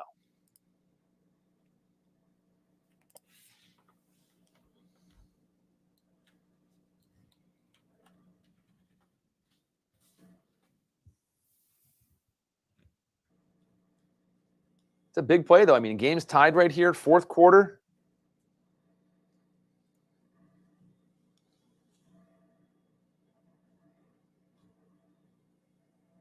Yeah, I mean, I think it just comes down to the fact that he clearly was not going to throw that ball. Therefore, it's a fumble. But his arm was, like I said, I think it was a pump. I think it was maybe a pump fake. He was not going to throw it. Tommy feels like the Lions this Super Square season. Does that mean that you feel like you're almost always going to win, but then you don't? That's a fumble. Yep. And now it's DK Metcalf time, baby. That's kind of like Skeeter. And if you always feel like you're going to win, right? You're like right there, but you don't. That close. That's right, dude. Dave, you know what I'm excited for, my friend? Tomorrow night? Oh, of course. Seventh I'm excited the next time I see you in person. We're going to get a steak and just enjoy it. What's your favorite? I had steak for dinner tonight. What's your favorite cut of steak? Dude, it really depends on where I'm going. If you're going to maybe just choose a cut based on cut alone, give me a ribeye. Okay. But I'm with you. If I'm at a real fancy place that's going to go kind of crazy on it, maybe I'll do a New York strip and maybe I'll do a filet. Because sometimes the sauce, they can, like a filet is great, very tender, and they can put a nice little butter kind of sauce on there that I love. But pure flavor ribeye for sure. I'm with you. I like also very good. Yep, I like a ribeye because it's more easy to find. If I'm going to a restaurant and have a Delmonico, I'll always get a Delmonico. Really? Yeah, I'm a big fan of Delmonico, and it's similar to a ribeye. I mean, you got the kind of the marbling and fat through it and stuff and everything, and just a great flavor. But yeah, I'm a ribeye. I'll take a ribeye as well. And then if the fillet is done right, I mean, just because the fillet is so tender, but there's not as much flavor in there because there's, it's just all meat, because it's so tender, there's not as much fat. So a lot of times if it's like a fillet that's, like you said, it's got like brushed butter, garlic on it or something like that, or. Yeah, and the cow's still mooing. I love it. Yep. Look at him running still. Yeah, and that's going to be a holding call, I think, on Seattle. But he's had a heck of a game. Is he available in fantasy leagues? No, I think Bourbon Drinker has him. I think. Of course he does. I'm sure he probably does. Let me look just to see. I'm joking, but he does. Let me see. Yeah. Yep. Alex Collins, 18 rushes, 103 yards. Yeah, Bourbon Drinker's got him. Sit on the bench. He doesn't need 8 running backs to start every week. So Unbelievable, bourbon drinker. 5, 6. Now I'm finally agreeing with Dave. Dave's right. Bourbon's got a monopoly over here. Yeah, he does. I bet he's got this guy too. Douglas. Oh, of course you'll trade him. Oh, and nobody wants to hear you'll trade him, dude. This guy out here, man. Out here trading slices of pizza for full boxes. That's what Bourbon told me the other day. I'm like, dude, come on, man. You really need 8 running backs. I'll trade them. I'm like, it doesn't do me any good. You got to wait 48 hours for a trade to go through. And it can help me. Right. Next week, my guys will be back off of bye weeks, injuries, and COVID, so. Oh. TJ Watt could have taken that to the house. Yep. That would have been sick.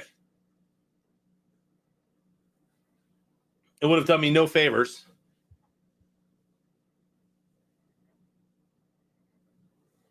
Which one's the former Detroit Lion? Not Douglas.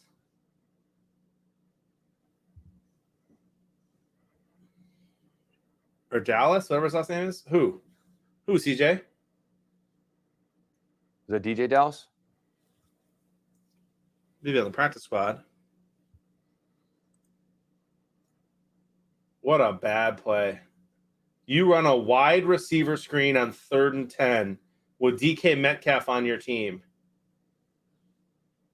That's horrible. Tundra's right. And Ben, look at Ben warming up. He's fine. Ben's like, let me back in this game. I'm not going to make one of those. Johnson time, baby. Collins.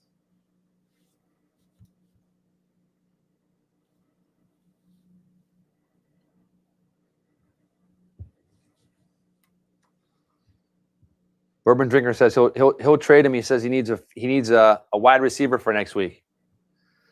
The thing is, when you have a bunch of backups that are going to get replaced, no one wants them. When the starters come back, they're back on the bench. Oh, nope, in the end zone. I need 30 seconds. Got to close windows. Getting cold, buddy.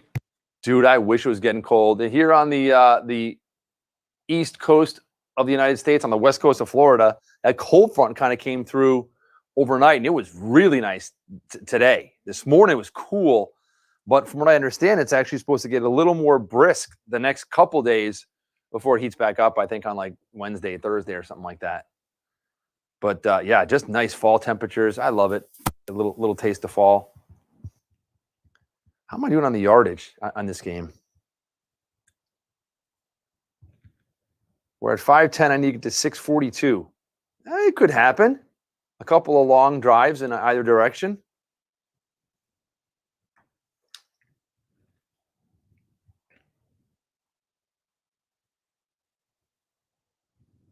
And Ben hands off. All right, we're back. Where'd Frank go? Is he coming back? He'll be back. The Braves tied it up. See? Dude. Dave. I put a little monopoly on the Braves to win when there was 2-2. And it was, let's go. Like in mid-game, you can do that? Oh, bro, it's so fun.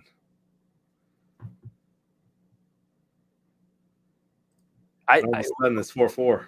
When I gamble, it's called NYSE or NASDAQ. Bro, look at Chase Claypool. Nice play. Yep. Dude, Juju Smith-Schuster needs to go to the Lions. I don't even like him that much. We just need receiver help, and he's gone after this year. Yeah. Well, you know what? He's just got a weird career. That one big year, and then just all the hype and kind of. I mean, I think he's an okay receiver. Yeah. I think he's a solid number 2. But yeah, he's definitely not a number 1. And Deontay Johnson's having himself a season. Yep. Chase Claypool came up last year and pretty much grabbed that number 2 spot. Yeah, and again, I don't think Chase Claypool is really a number 1, but he's a great number 2. Yeah. So Steelers are fine to lose Juju Smith-Schuster. By the way, my family destroyed him in Family Feud, so that's great. Get on, my friend.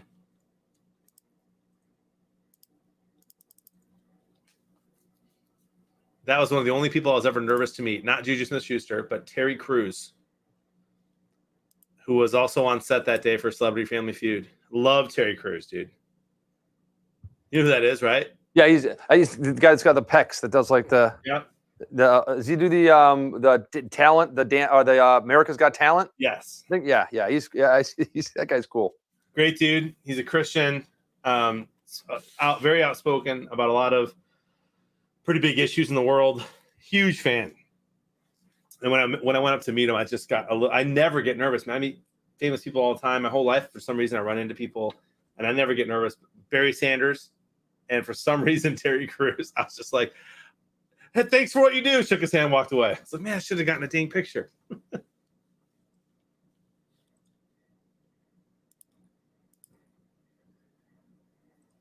Any wide receiver from Pittsburgh would easily be our number one. I mean, come on, CJ. Give him on St. Brown some love, huh?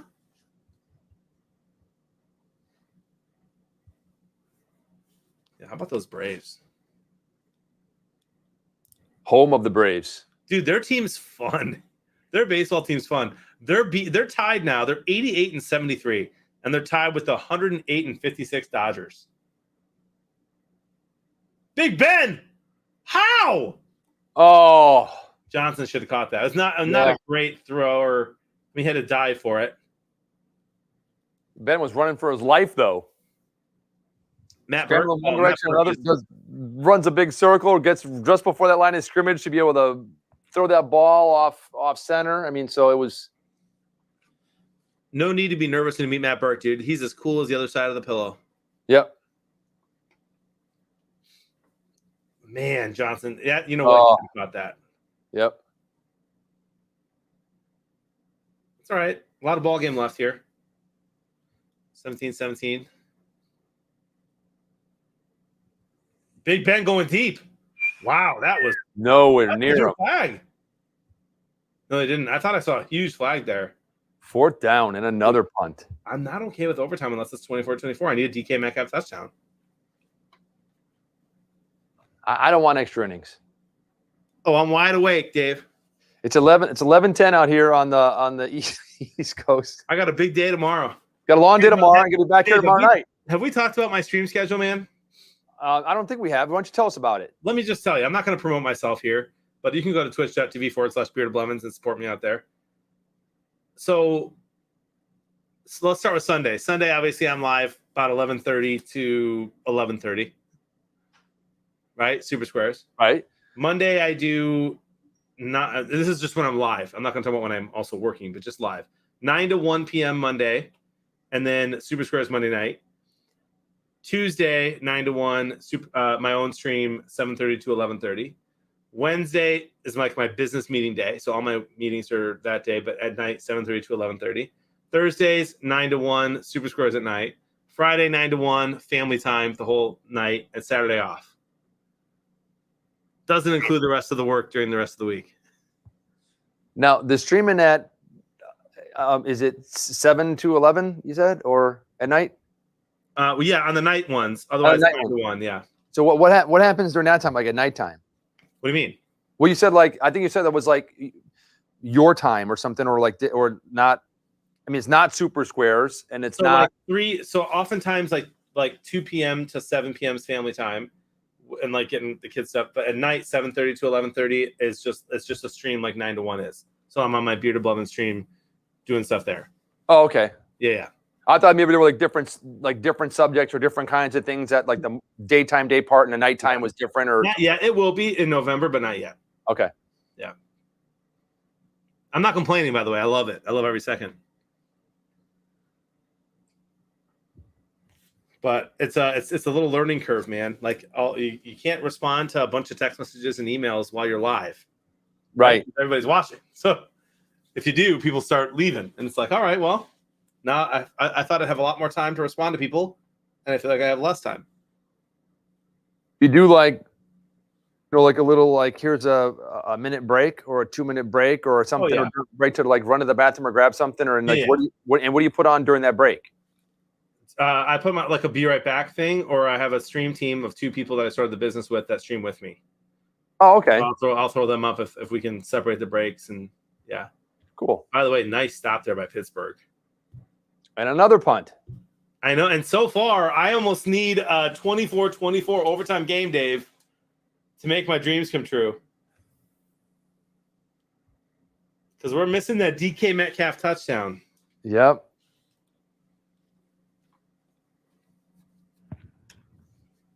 And that the Pittsburgh win is in jeopardy, though, too. Not really, though. It's a tie game. They're getting the ball back, but what have they done, really? I mean, they scored 14 points in the first 2 drives, and they've gotten a field goal since then. It's Deontay Johnson and DK Metcalf time, my friend.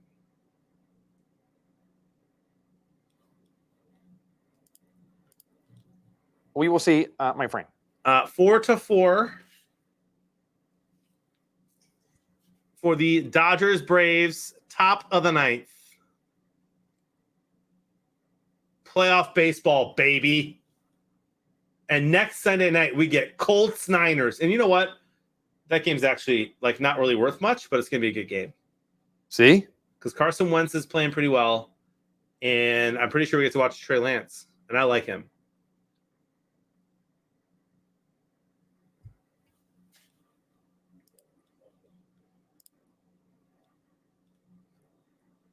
There we go, Skeeter. Come on, buddy.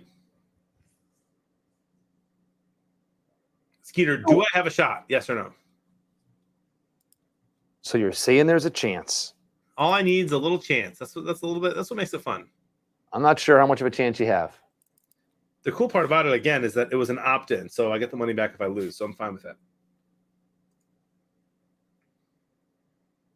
I don't understand exactly what that means. So a lot of these sites, these Monopoly money sites, right, give you like a special, like, hey, you can bet X amount and you get it all back if you lose. That's awesome. Yeah, I'm like, what am I missing? That's like too good to be true? Right, it is too good to be true. This is where the unfortunate part comes in, and why I don't love gambling is it preys on people who have a problem, right? Because if I'm in and I've got nothing left to bet, and they're like, oh, if you bet $25 here and you lose, you get it back. Then you deposit more in, and likely you're going to lose it all eventually. And so that's where they get you, right? But if you're in and you have stuff in and you don't have a problem and you can withstand that, withhold that, say no to that, then you're fine. So I opt into these things if I have the money in there, and you just get it back if you lose. But other people who are like living and dying by these bets, it's not good. And that's why I love Super Squares, because it's free to play. Exactly. I do. I love it. Yeah. And I stress that all the time. People are like, oh, if it fits. I'm like, no. It's free. Yeah. How do you guys make money? Advertisement? Yeah. There's not even a to pay option right now. Yeah. I'm like, there's no money. We don't take any money from you. You can't. We don't take it. We don't ask for it. We ask you to pay attention. That's about it. I suppose you could buy a Duke Cannon on your own. Yeah, if you want to. But yeah, that's how they get you, man. And it's unfortunate. You get all these commercials, right, for all these gambling things, and they're like, if you have a problem, call this. And it's like, man, how many people are calling that number? I don't know. I mean, a lot, I think. Yeah. Najee Harris, first down, and they're trying to win this game with a field goal. That is not fun.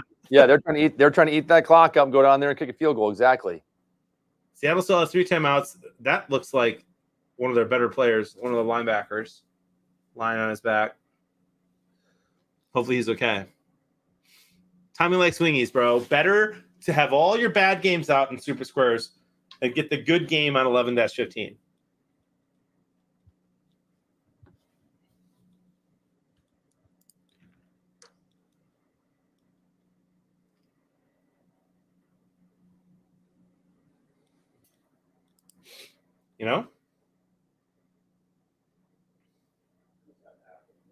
Dude, Pouncey and Big Ben love each other. I was just watching that. Yeah, they do. And Pouncey had a huge controversy a couple years back. Remember that? I don't know. It wasn't great. I don't know. That may they were affiliated with Aaron Hernandez. Oh, okay. Yeah, there's Pouncey and his brother. But man, him and that's why they all played in Florida. They all played at Florida. Pouncey. Yeah. They have a great relationship.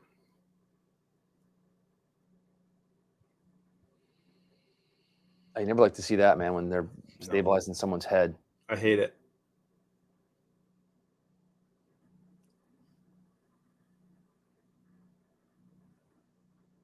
One of the greatest broadcasters in the history of the world. I'm sure you'll agree. Give me your favorite announcers, Dave. One of the greatest broadcasters in the history of the world, sports broadcast. Oh, yeah. Still alive. Al Michaels. Okay, he's up there for sure. I just hear him, man, with the Olympic gold medal, like against Russia. Just And the one I'm thinking about is kind of the new voice of the Olympics, and I like him a lot too. New voice of the Olympics. Yeah, he's kind of Al Michaels doesn't do as many anymore. Right. Bob Costas. Yeah, but good. But No? No. Costas is great, and he's been around for so many years. But didn't this last Olympics step back or something happened, or NBC let him go, or wasn't there something with Costas within the last year? Well, so I don't think it was a scandal. He had a sickness where his eye got all. Well, I didn't say it was a scandal. I didn't say it was a scandal. Yeah. I'm just saying NBC let him go, or he stopped broadcasting or something. Yeah, I think he got a little sick. I'm not exactly sure on the whole story. But man, he kind of got taken off of all these big NFL games because he came out a couple years ago and just talked about the concussions and how dangerous the sport is. And so he got kind of blacklisted. Now he just basically does the Olympics and then Major League Baseball. But I like him a lot, man. He's got some funny stories. He wrote a book and I haven't finished it, but I'm reading it now. And some of his early on stuff where he's live, man, he says things like, dude, I got to text you one. I can't say it on air, but I got to text you one of the things he says. He just learns a lesson real quick of things you can't say calling a basketball game. And he thought he was going to get fired. And everybody in the station's just cry laughing. And he just keeps going. And nobody even talked to him about it. He's like, I thought I was going to lose my job. I got to find that for you. But he's good. Jack Buck was good, huh? Yep. Did you like Matt Albert? Joe Buck is very, very polarizing. Joe Buck. People like him, or just people really can't stand Joe Buck. I don't hate him. Yeah, I don't hate him either. I mean, he's not one of my favorites, but I don't hate him. I think I dislike Aikman more. Really, between the two of them. Yeah, I mean, I like Aikman. Why do people hate Joe Buck, you think? Because he's not his dad? I don't know. I mean, he's not very energetic or enthusiastic, I think, a lot of times. He's more just kind of level-headed, monotone, as opposed to someone that gets really excited, I think, maybe. I used to love just listening to John Madden, when John Madden did. Yeah. Him and Summerall, man. Yeah. I grew up on them. I loved it. Did you like what's that guy's name? Don Meredith? No, you're I'm going way back. He was great. Did you like Don Emmerich, right? Doc Emmerich? Yeah. Stud. Did you like Dick Enberg?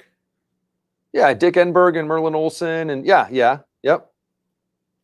Okay, so you remember that. I was kind of young. I mean, I remember when I first started watching stuff, Howard Cosell was on. Howard Cosell and Don Meredith, and in the good old days, and Monday Night Football. You're too young for Brian Moore. Brian Moore. I don't remember Brian Moore. And then, did you like Vin Scully? Oh yeah. Yep. That's fun. Jim Nance. I like Jim Nance. Yeah, Jim Nance is good. One guy I'm that is kind of popular now that I'm just not super excited about is Chris Collinsworth.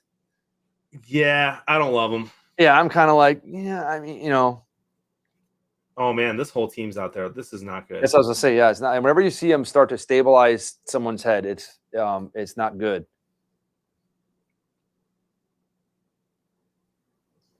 man.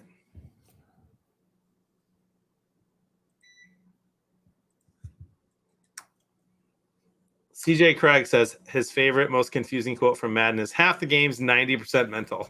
Yeah.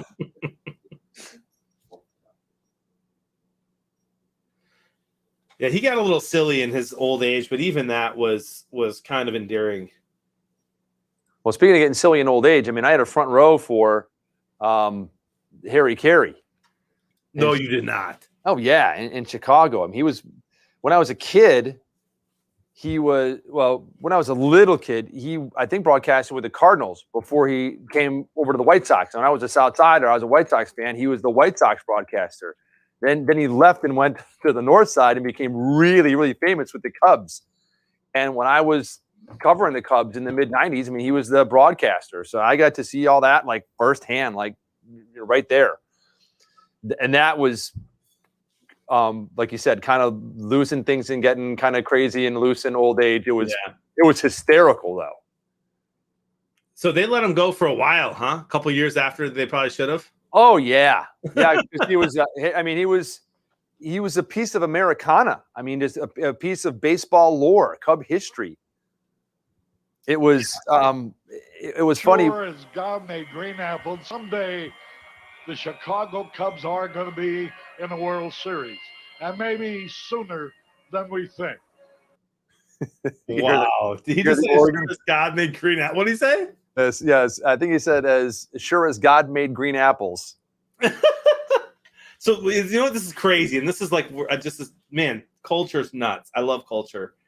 Like, I know more about Harry Carey because of Will Ferrell than I do because of Harry Carey.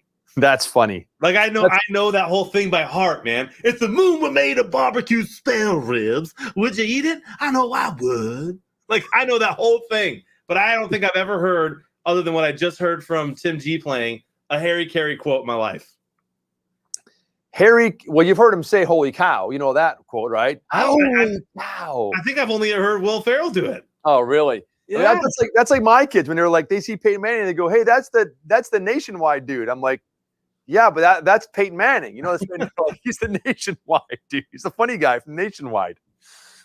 But Harry Carey, like I said, back like in the mid-'90s.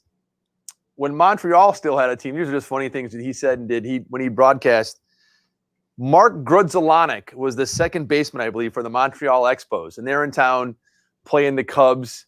And Harry, as he got old, he just had like trouble pronouncing things, or he'd say names backwards for fun. He'd be like Sammy Sosa, he'd be like Sosa spelled backwards is Assos, and he'd just like say the craziest things like that. So Mark Grudzielanek is up with the Expos, and he's like, "All right, coming to the plate is Mark Grudzielanek. I'll call him Mark G. Mark G's at the plate." It just goes on. It was just stuff like that all the time. Where even if you weren't a Cubs fan, you just wanted to listen to just hear like the spoof of the whole thing. It was great. That is crazy. I hope this guy's okay.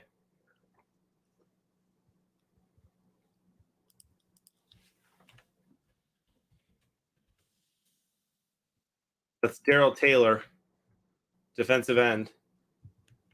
And I saw them replay with him kind of, like a lineman coming down and him kind of getting twisted. I didn't really exactly see what happened or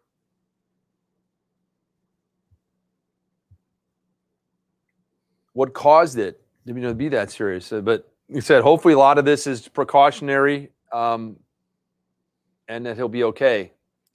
Oh, yeah, I'm trying to see if there's anything on Twitter at all. And I'm not seeing it.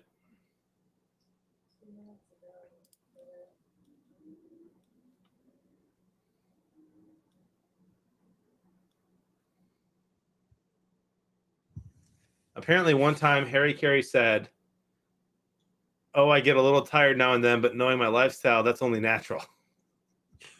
He probably did. And apparently he once said, they're not going to lose 162 consecutive games. Yeah. Well, the Lions said they're not going to lose 16. So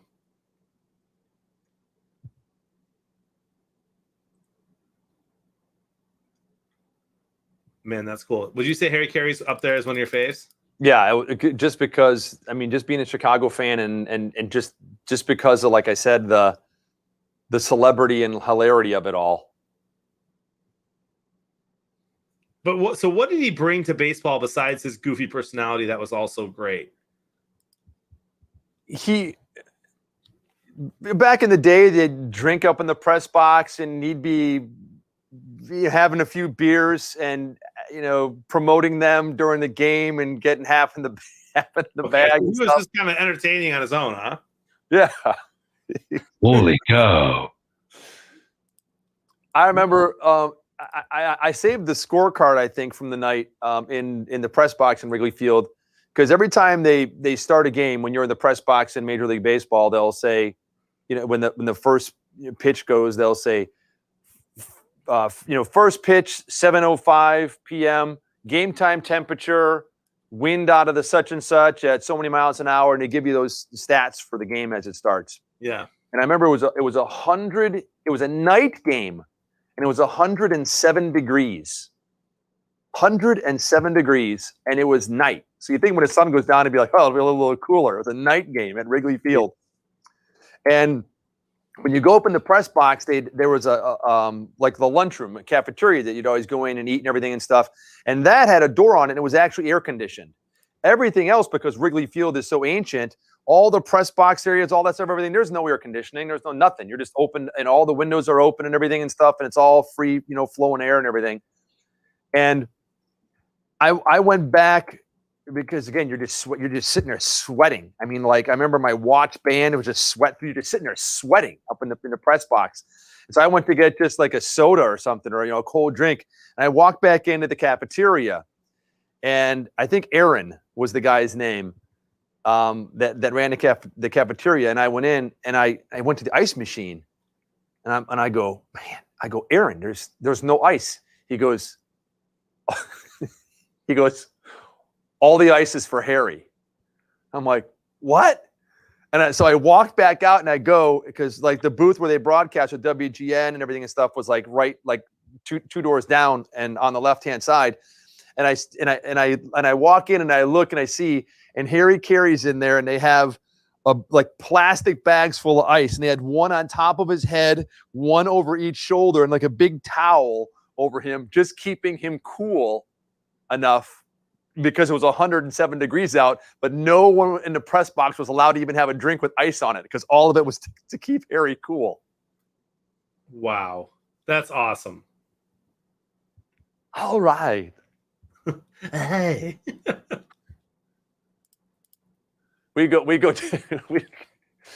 Again, when you're a reporter, when you're a beat reporter, you're always at the game like hours before the game. You don't, show up as the game starts and everything and stuff. So you're always down in the field and into the locker room if you need to get an interview or to put someone on the radio for a live shot or something like that, or to watch batting practice or see what's going on or talk to someone. And there was a female reporter, that I worked with, and we both worked at the same radio station and covered the games and everything and stuff.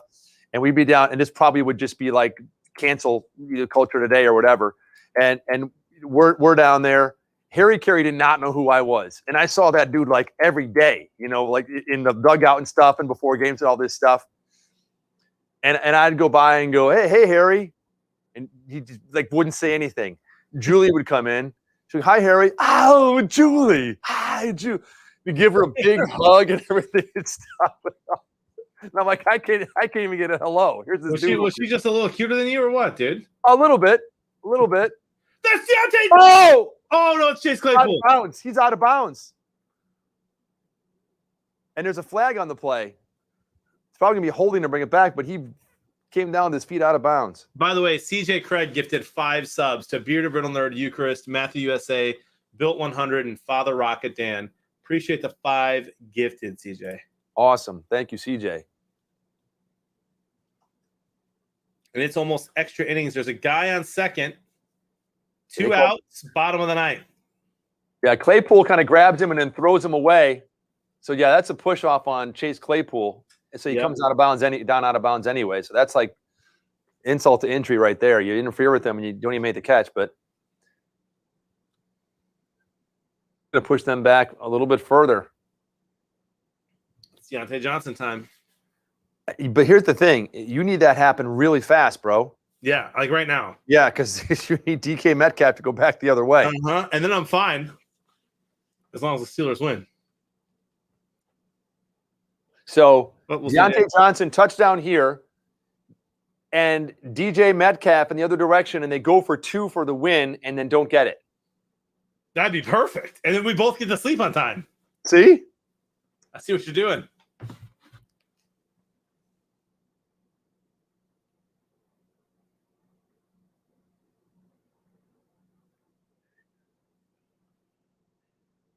That hit him right in the face, right in the helmet. So here's one more. Here's one more quick, funny Harry Carey story. So I'm in Washington D.C. and I'm doing my internship while I'm in college at what's called News Channel 8. I think it was. It was like 24-hour cable station in Washington D.C. And I was in the sports department as an intern. Oh, that's dangerous. Field goal range ish. And when you're back in that day, what you'd have, they'd send satellite feeds down. So like when you're watching your local news, whatever, and you see highlights from around the league and stuff like that, all that stuff gets sent down from the individual markets. The individual market will like upload, say, here's our highlights, and put them on the satellite feed. And then stations that belong to it will, at a certain time of day, go in, here comes a satellite feed and record it. Then go back and look for the highlights you need for your sports broadcast or such and such. And it's always normally like, here's the 2-run home run in the first inning from so-and-so. Here's the such and such, and it would be all labeled. Well, the satellite feed comes down one afternoon and someone in Chicago just put down like Harry Carey just on this diatribe. No highlights, no highlights, nothing like that, but just him talking because it was just like so far out in left field. Here comes a 52-yard field goal attempt. And it's massive. It's up. It's good. It's good. Doesn't help you out with Deontay Johnson, though. That's okay. That's okay. Does it help me out with my square? It gives me a perfect. How about that? How about that? Where's my square? Little defense now, huh? So they send down the satellite feed, and it's Harry Carey talking about Cracker Jack, because one of the most famous things that Harry Carey always did was at the 7th inning stretch, he'd sing "Take Me Out to the Ball Game," and I don't know why he started busting on, because it says, buy me some peanuts and Cracker Jack. Yeah. I don't care if I'll ever get back. So he starts on this whole rant about Cracker Jack and talking about how, I bet that there's, kids that get a box of Cracker Jack and rip it up, and there's, because there used to be a little prize in a box of Cracker Jack. Okay. It'd be like a little rub-on tattoo or a little sticker or a little one of those little pads where you can like pull the cellophane up and redraw on it and stuff. But Cracker Jack always had like a little prize in the box. And he went on this whole rant about, Cracker Jack nowadays. And I bet kids, would get a box of Cracker Jack and there'll be no prize inside. And he's going on. And it's hilarious because it took like a minute and a half or 2 minutes of a satellite feed. And again, back then, like 25, 30 years ago, whatever, satellite feed, they're expensive. It's not like today where you're like bloop and you just plop something up on the internet and you can pull it down. It was just the whole satellite feed. But they actually took time out, whoever was in Chicago, to cut that out of the broadcast and throw it into the satellite feed for all the like national sportscasters to that listen is to. wild. It's so funny. I love that story. By the way, walk off for the Braves, they win. Wow. 5-4. And there's 8 yards. Minute 25, 2 timeouts for Seattle, down by 3. It's a lot of ball game left. And I was looking at my square. My predictors are at 33.9. Geno Smith is in his 9th season. Yep. Love the run play there from Seattle. Minute 18 left. That's not happening if Stafford, Rodgers, Tom Brady is on your team? Nope. If Seattle gets down and ties us up with a field goal, and it goes into extra innings, and Pittsburgh kicks a field goal, I get my score exactly right, 23-20. That's actually impressive. I'm close now. I'm closer than I think I can get. Yeah, I'm 22-13. I need Seattle to get a couple more passing yards here. What are they at? Geno Smith's at 148. Oh, that's not happening. Yeah, it's man. Big Ben right now is at 224.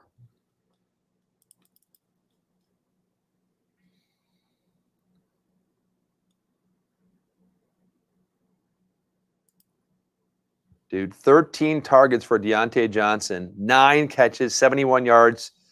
None of them are touchdowns.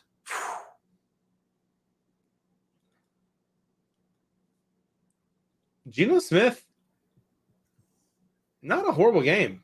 No. But it's crunch time now, and they need a touchdown, man. They're in Pittsburgh. He keeps throwing the ball like 4 yards down the field here. 4 yards down the field. A charging team that always yields. He's got time. He's still got a timeout, got 35 seconds left on the clock. They're 15, 20 yards away at the most from a field goal, a makeable field goal. Oh, wow. That's a catch. There's your Metcalf right there. It's not the end zone, but what a catch. He thought he was going to intercept that ball and broke on it, and Metcalf pulled it. Look at him. Or I thought he was going to tip it away. Wow. He's got it. That's a great catch. One. Even if he doesn't get it down to the second right foot, that's still in. That's a catch. Doesn't have it yet. Has it now. 1, 2. That's unreal.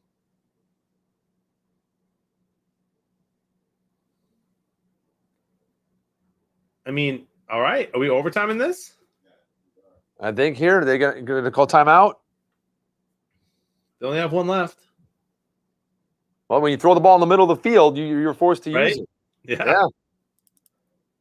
There you go. Final timeout for Seattle. Are they going to line up right now or try to throw a quick out? They have 15 seconds. We saw this earlier actually in the Jacksonville. Well, when Jacksonville had one timeout left. Yeah, I didn't see that one. In the Carolina game, they kind of did something similar here and then threw one more and then spiked the ball. They have plenty of time to get 6 more yards and spike the ball. As long as they're ready for as long as they know that's what they're going to do. Yeah.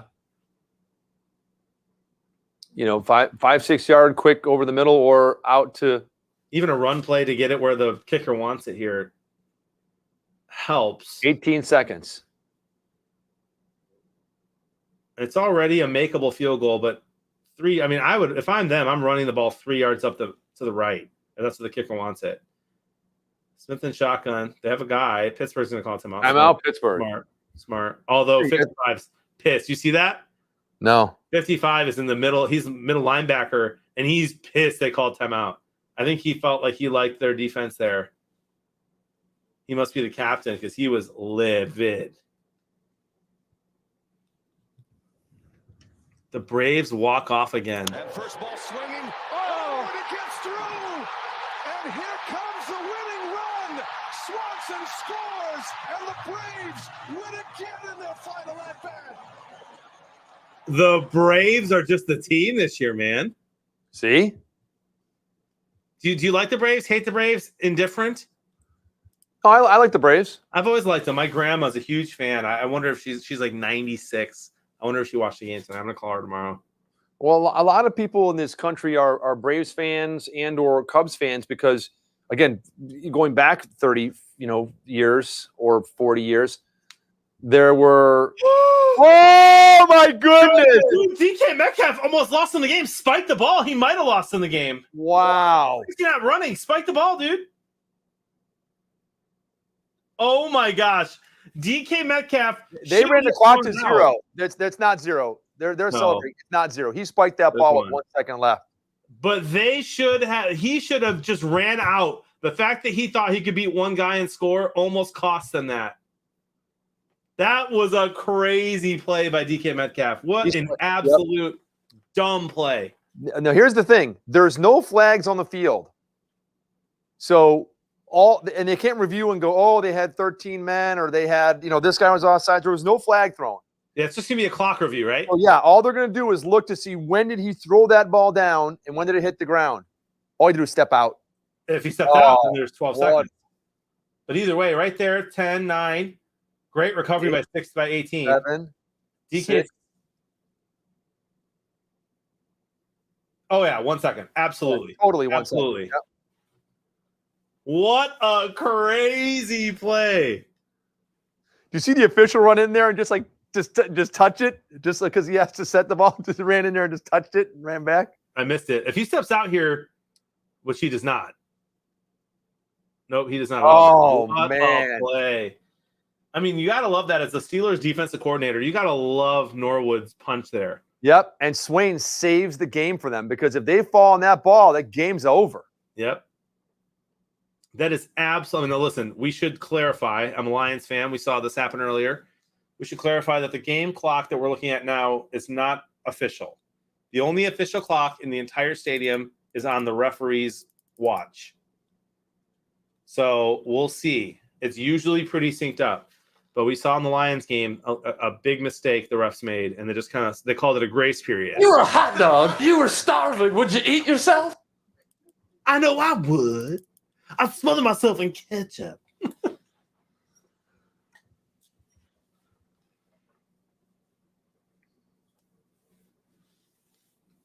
Mike Florio just tweets, why are they reviewing this? Are you serious? Maybe they should not be reviewing it because there's a second left. Yeah. But there's definitely a second left. Are they seeing if there's 1 second or 2 seconds? I mean, there was clearly 1 to 1.5 seconds left when he spiked that on ball. our clock for sure. Yeah. My signal got interrupted on our dish. So if something happens, let me know. I will. My friend. This is nuts. And we'll be here in less than 24 hours for tomorrow's Bills-Titans game. Go Bills. I'll wear my Josh Allen jersey tomorrow. There you go. Spoiler alert. I haven't I picked have a that feeling game I yet. know what colors you're wearing tomorrow. You'll have to wait and see. Tundra says they might need to spike again. If they say that, I don't know why they'd have to do that. Running clock. I'm at 38 on my predictors. 38.4.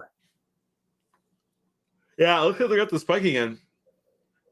So if they kick this field goal, it's probably going to bore. It may get me closer to the score, but there'll be more yards in this game, and I'm 9 yards away from being perfect. So I'll probably get borked on yards and. Yeah, 3 seconds. They're going to have to spike it again and then kick it.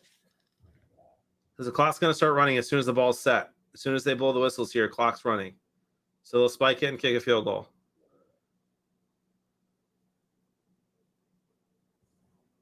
That doesn't. I don't. Mike understand. Tomlin's upset. I don't understand it either. Dexter comes in and says, imagine after all this, he misses the field goal. Imagine he makes the field goal, we go to overtime. Dave's hoping for a miss here. Yeah. It's only 11:46 by you guys. I don't understand that.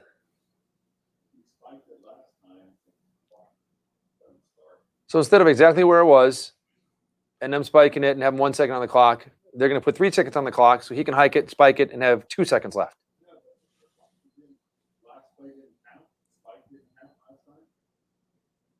Now there's flags on a play.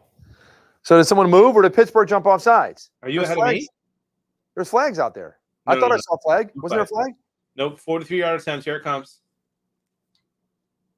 43-yarder for Seattle. If it goes up and in, man, get a beer. It's in. Overtime. Get ready, Dave. I thought there was a flag. Maybe there wasn't. Maybe it was a terrible towel waving in the foreground or something. We out here, man. Unbelievable that I still have no chance to win that bet. Yeah. Good.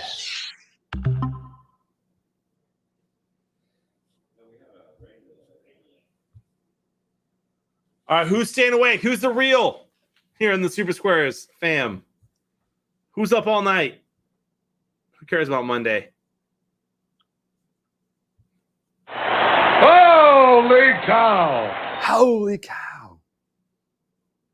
That was amazing. Perfect to partial to nothing. Dude, I mean, I have a partial now.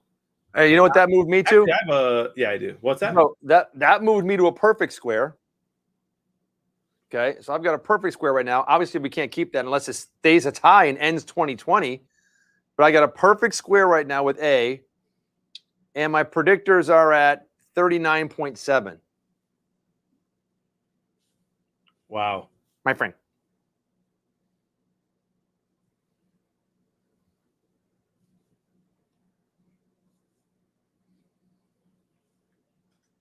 My friend. Tomorrow night, Bills win.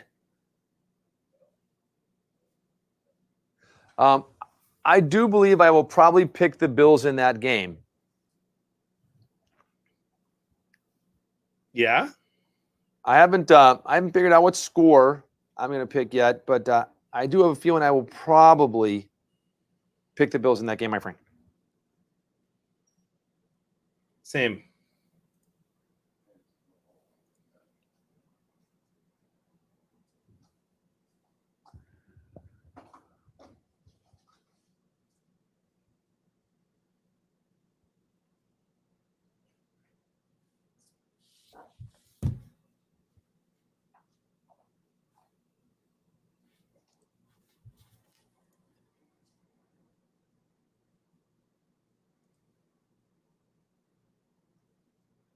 Dude, I'm texting my wife right now.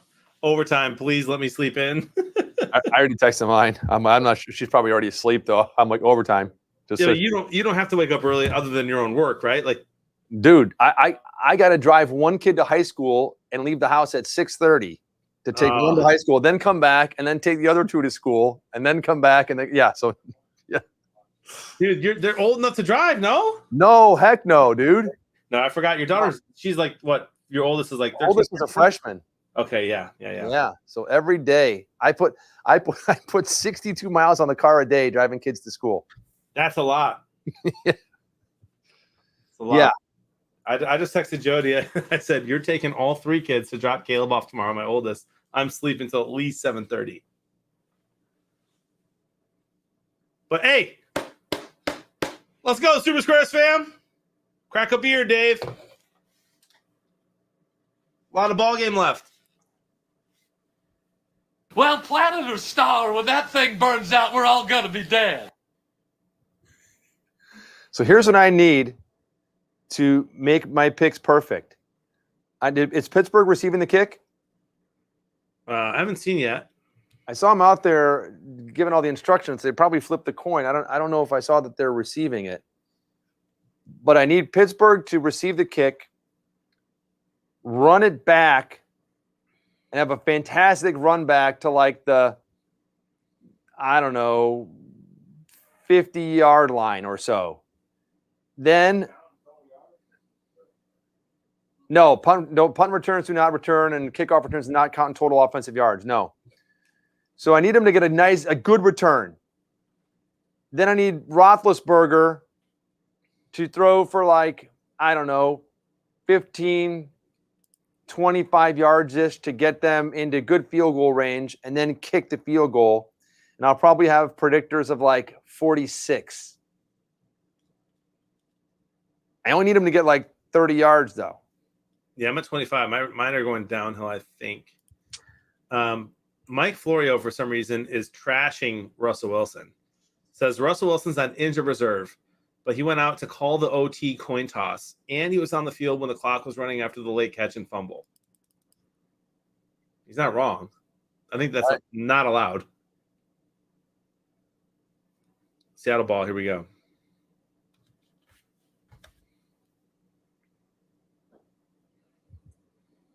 I don't need this. I did not need Seattle to get the ball. I needed Pittsburgh. NFL overtime is so dumb. I agree. They should fix it. I don't love college either, but maybe give them each the ball at the 50-yard line and then go from there.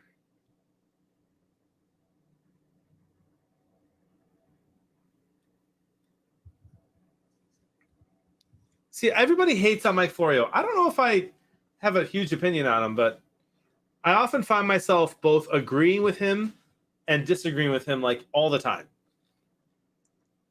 I can't find out where he stands like socially or politically. But I think he likes bourbon, and I like bourbon. There you go. So does Bourbon Drinker. I mean, dude, in those ways, Dave, I mean, a lot of us can get along.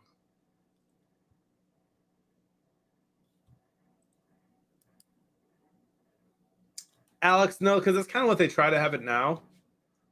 I think what do you think, Dave? Best way the overtime works is each team gets a shot, right? Yeah. But you don't want it to take, an hour, so you give them the ball the 50, right? You could do the 50 or you could do the 40. I mean, the way college does it, is so you're going to probably at least get a field goal out of it and you'll score. I mean, if you start at the 50 and you don't get anywhere, you're punting. I kind of like that. Yeah, that's Lockett. That's a nice throw and a nice catch.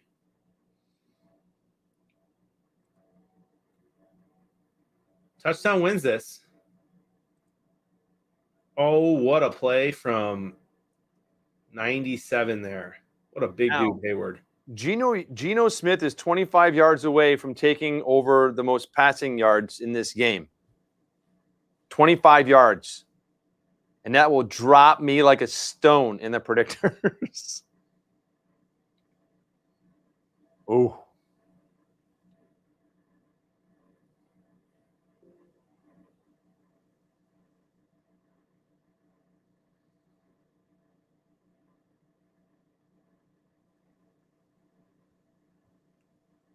Here we go. 2nd and 14. Why is Pittsburgh just giving up these easy plays? Super Sports fam, how's your predictors? How are they looking right now?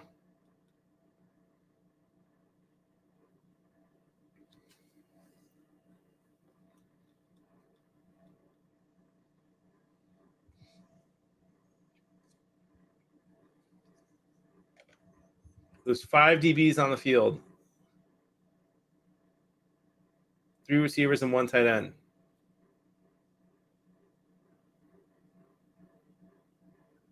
They're blitzing. Oh, is that Watt?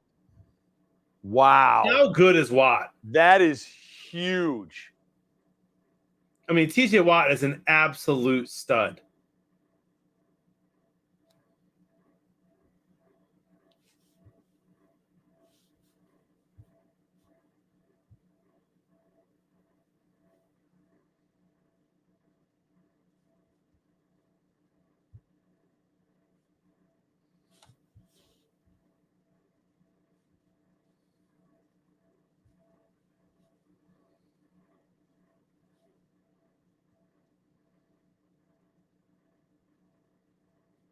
It's not the return I needed. I needed it to go further down. Well, the good news is it looks like I may stay with the most passing yards by Pittsburgh. But the bad news is I'm going to take more yards. I went at 642 and we're at 651 on yardage. So I'm at 91, 95, and then 61. So as that 61 goes up on my passing yards, right, my total yards are going to go down. So I was proud of myself with 605 total yards, and now I'm 45 over. See? Overtime. 46 is field goal range. Here comes Big Ben and the Steelers. I did pick them to win. I do think they will.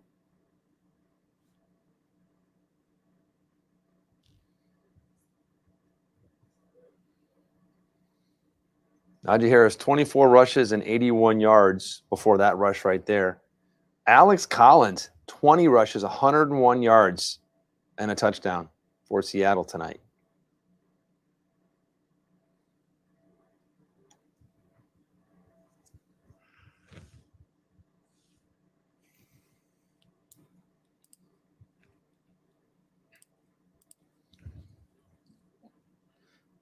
I have to sneeze. Oh, Excuse me. you're excused. Thank you.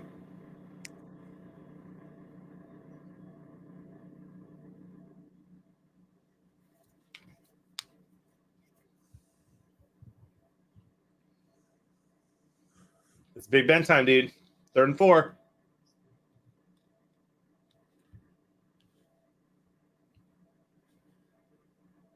Big play.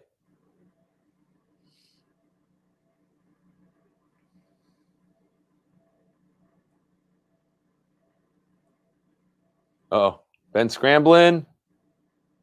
No. You gotta love the chat.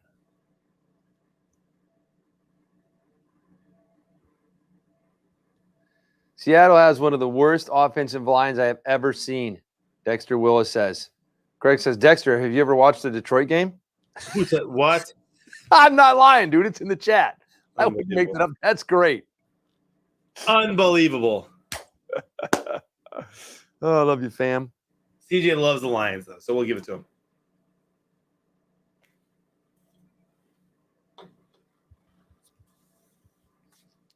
And there's the punt. All of a sudden, it's been 10 minutes in overtime almost. Wow. 4.5 left. Who picked 2020? Who picked the tie, 2020? I had 2020. I had 22. So safety here. There you go. Fumbles the ball on a snap, runs backwards.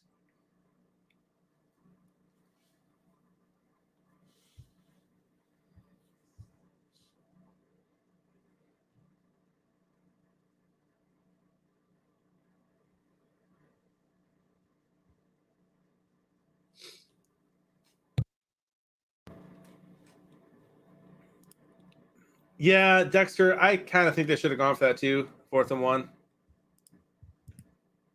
You really kind of need to win this game. You certainly don't want to tie.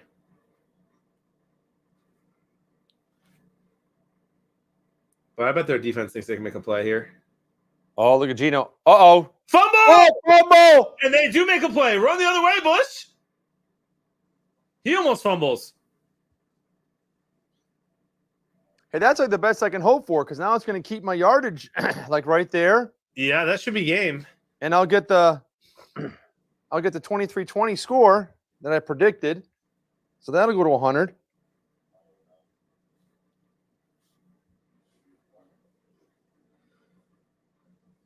So at this point, TJ Watt, just an absolute animal. Stud. I mean, look at him, dude. He's insane. For a minute, dude, I thought that linebacker was going to run the wrong way. Maybe he's all confused and run backwards. He's just so aware. Look at him that whole time. He knows where that ball is every second of that play. Yep. Feel for Geno Smith there. He's had a good game.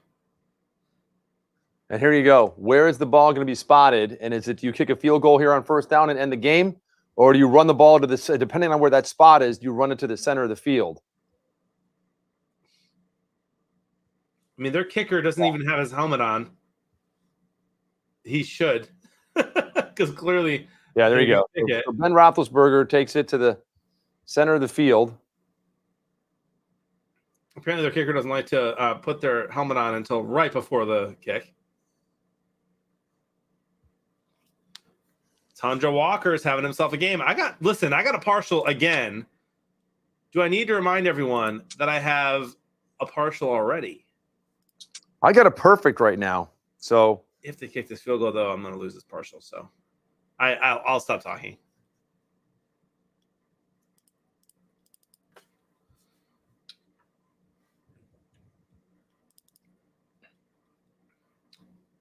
All right, they take a knee. I'm not sure why. It's next score wins.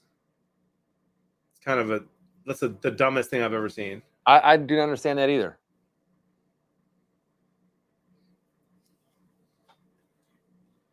That did not make sense. Pack Wyoming needs a Pittsburgh field goal for a perfect.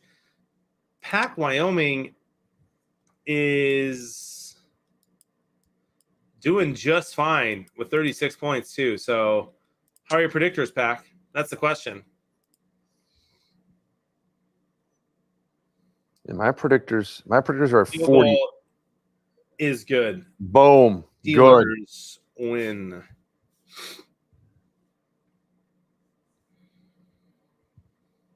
Man, who'd have thought a 23-20 game? Oh, I would have thought. Did you get it perfect? Yeah. Well done, dude. I had the Pittsburgh score right, and I was off by a touchdown for Seattle. My predictors wound up at 41, 32, 16. Nice, dude. What about your pending final? My pending finals 82.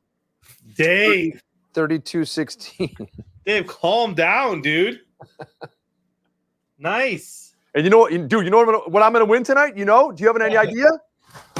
Well, I shouldn't say nothing because if you have a friend that made you their buddy, you'll be just fine. Maybe, but not that had a score of 82. Pretty sure a skunk just sprayed into my. How about that?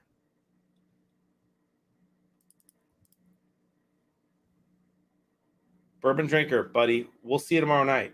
Stick around, guys, for a while. Unless Dave wants to end it and we can give the winners tomorrow. It is 12:04 a.m. by him. 12:05. Yeah, it's going to take at least 5 to 10 minutes to close out, Dave. What are you thinking, bud? Yeah, no, we can close out. We'll be back here tomorrow night. And anyone else that happens to go to bed or anything like that, again, you can just pull up later and hit that hamburger, pull down the winners list, and see all of our winners from today. Let's just wait for it to push, though. It should push here in a second. Let's do it. And then we can check our leaderboards and the skybox. The what's it called? 10 in a row. 10. What was the skybox? Bring that up again. 10 straight. 10 straight. 10 straight in the skybox. Right. Uncle Monk 2 had I with 47 points. He did get another partial. Look at which is Uncle Monk. insane.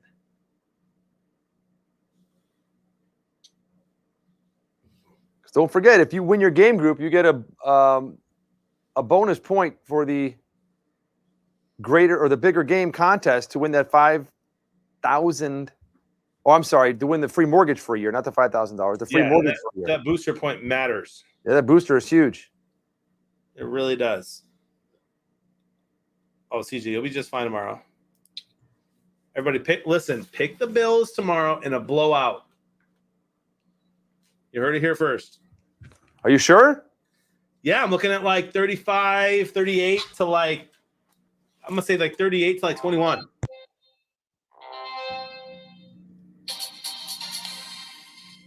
I'm at 54.2096. Dude, not bad. That's not bad. My predictors weren't as good as they could have been.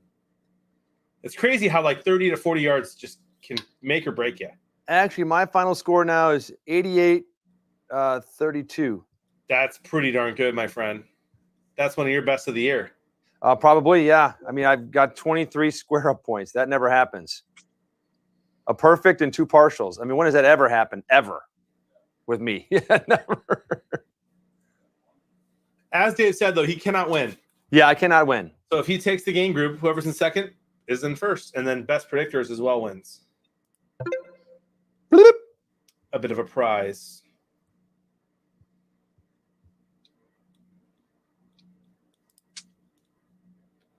Skeeter says, guess what place I took in our game group, Dave? Well, if you took second, then you took first, Skeeter, and you get a booster. So that is so Skeeter did change his name to Skeet. That is him? Yeah, that's him. So did he get a booster? Dude, if he takes second place, that's gonna be hilarious. You can't see it yet? If he finishes in no, I don't have it yet. If he finishes in third, then he'll actually move up to second. Because if I won. That'd be horrible for him. That'd be so funny. Also horrible.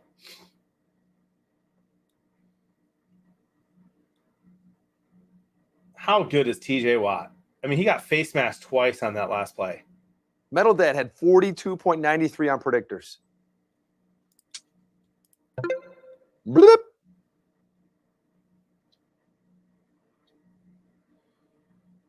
Nice Veggiami. Bloop. Yeah, actually, Skeeter did finish in second place in our group. I won with 88. Skeeter finished second at 76.9. All right, so Skeeter gets a booster. Yeah, beating out the third place of 76.1. So Skeeter will bump up to first place and get a booster. Unbelievable, dude. And I took 10th. I lost to Mega Man, who took second, just like Skeeter. If Megan could have had better predictors, yikes on the 24. That's hilarious, Skeeter. She did lose to me by like 0.03 on the predictors. Congratulations to North Star Stunton from Woodbury, Minnesota, who gets a booster point. Gotta wait a second here for the Skybox to update. And of course, my BlueStacks always freezes when I click it too soon, and I did. Metal Mama has 2 booster points in one day. No way. That's impressive. She took first in 2 of her groups today. Wow. That's Metal Mama. Let's go.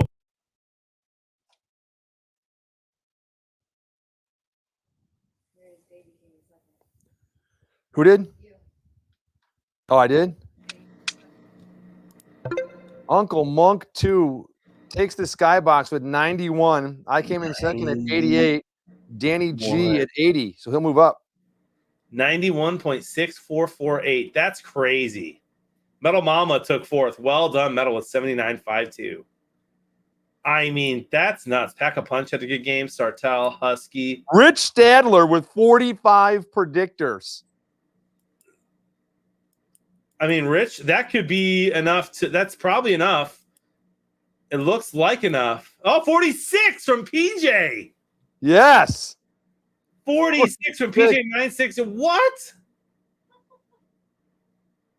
Wow. PJ, I mean, it looks like PJ is going to take the predictors. Unreal.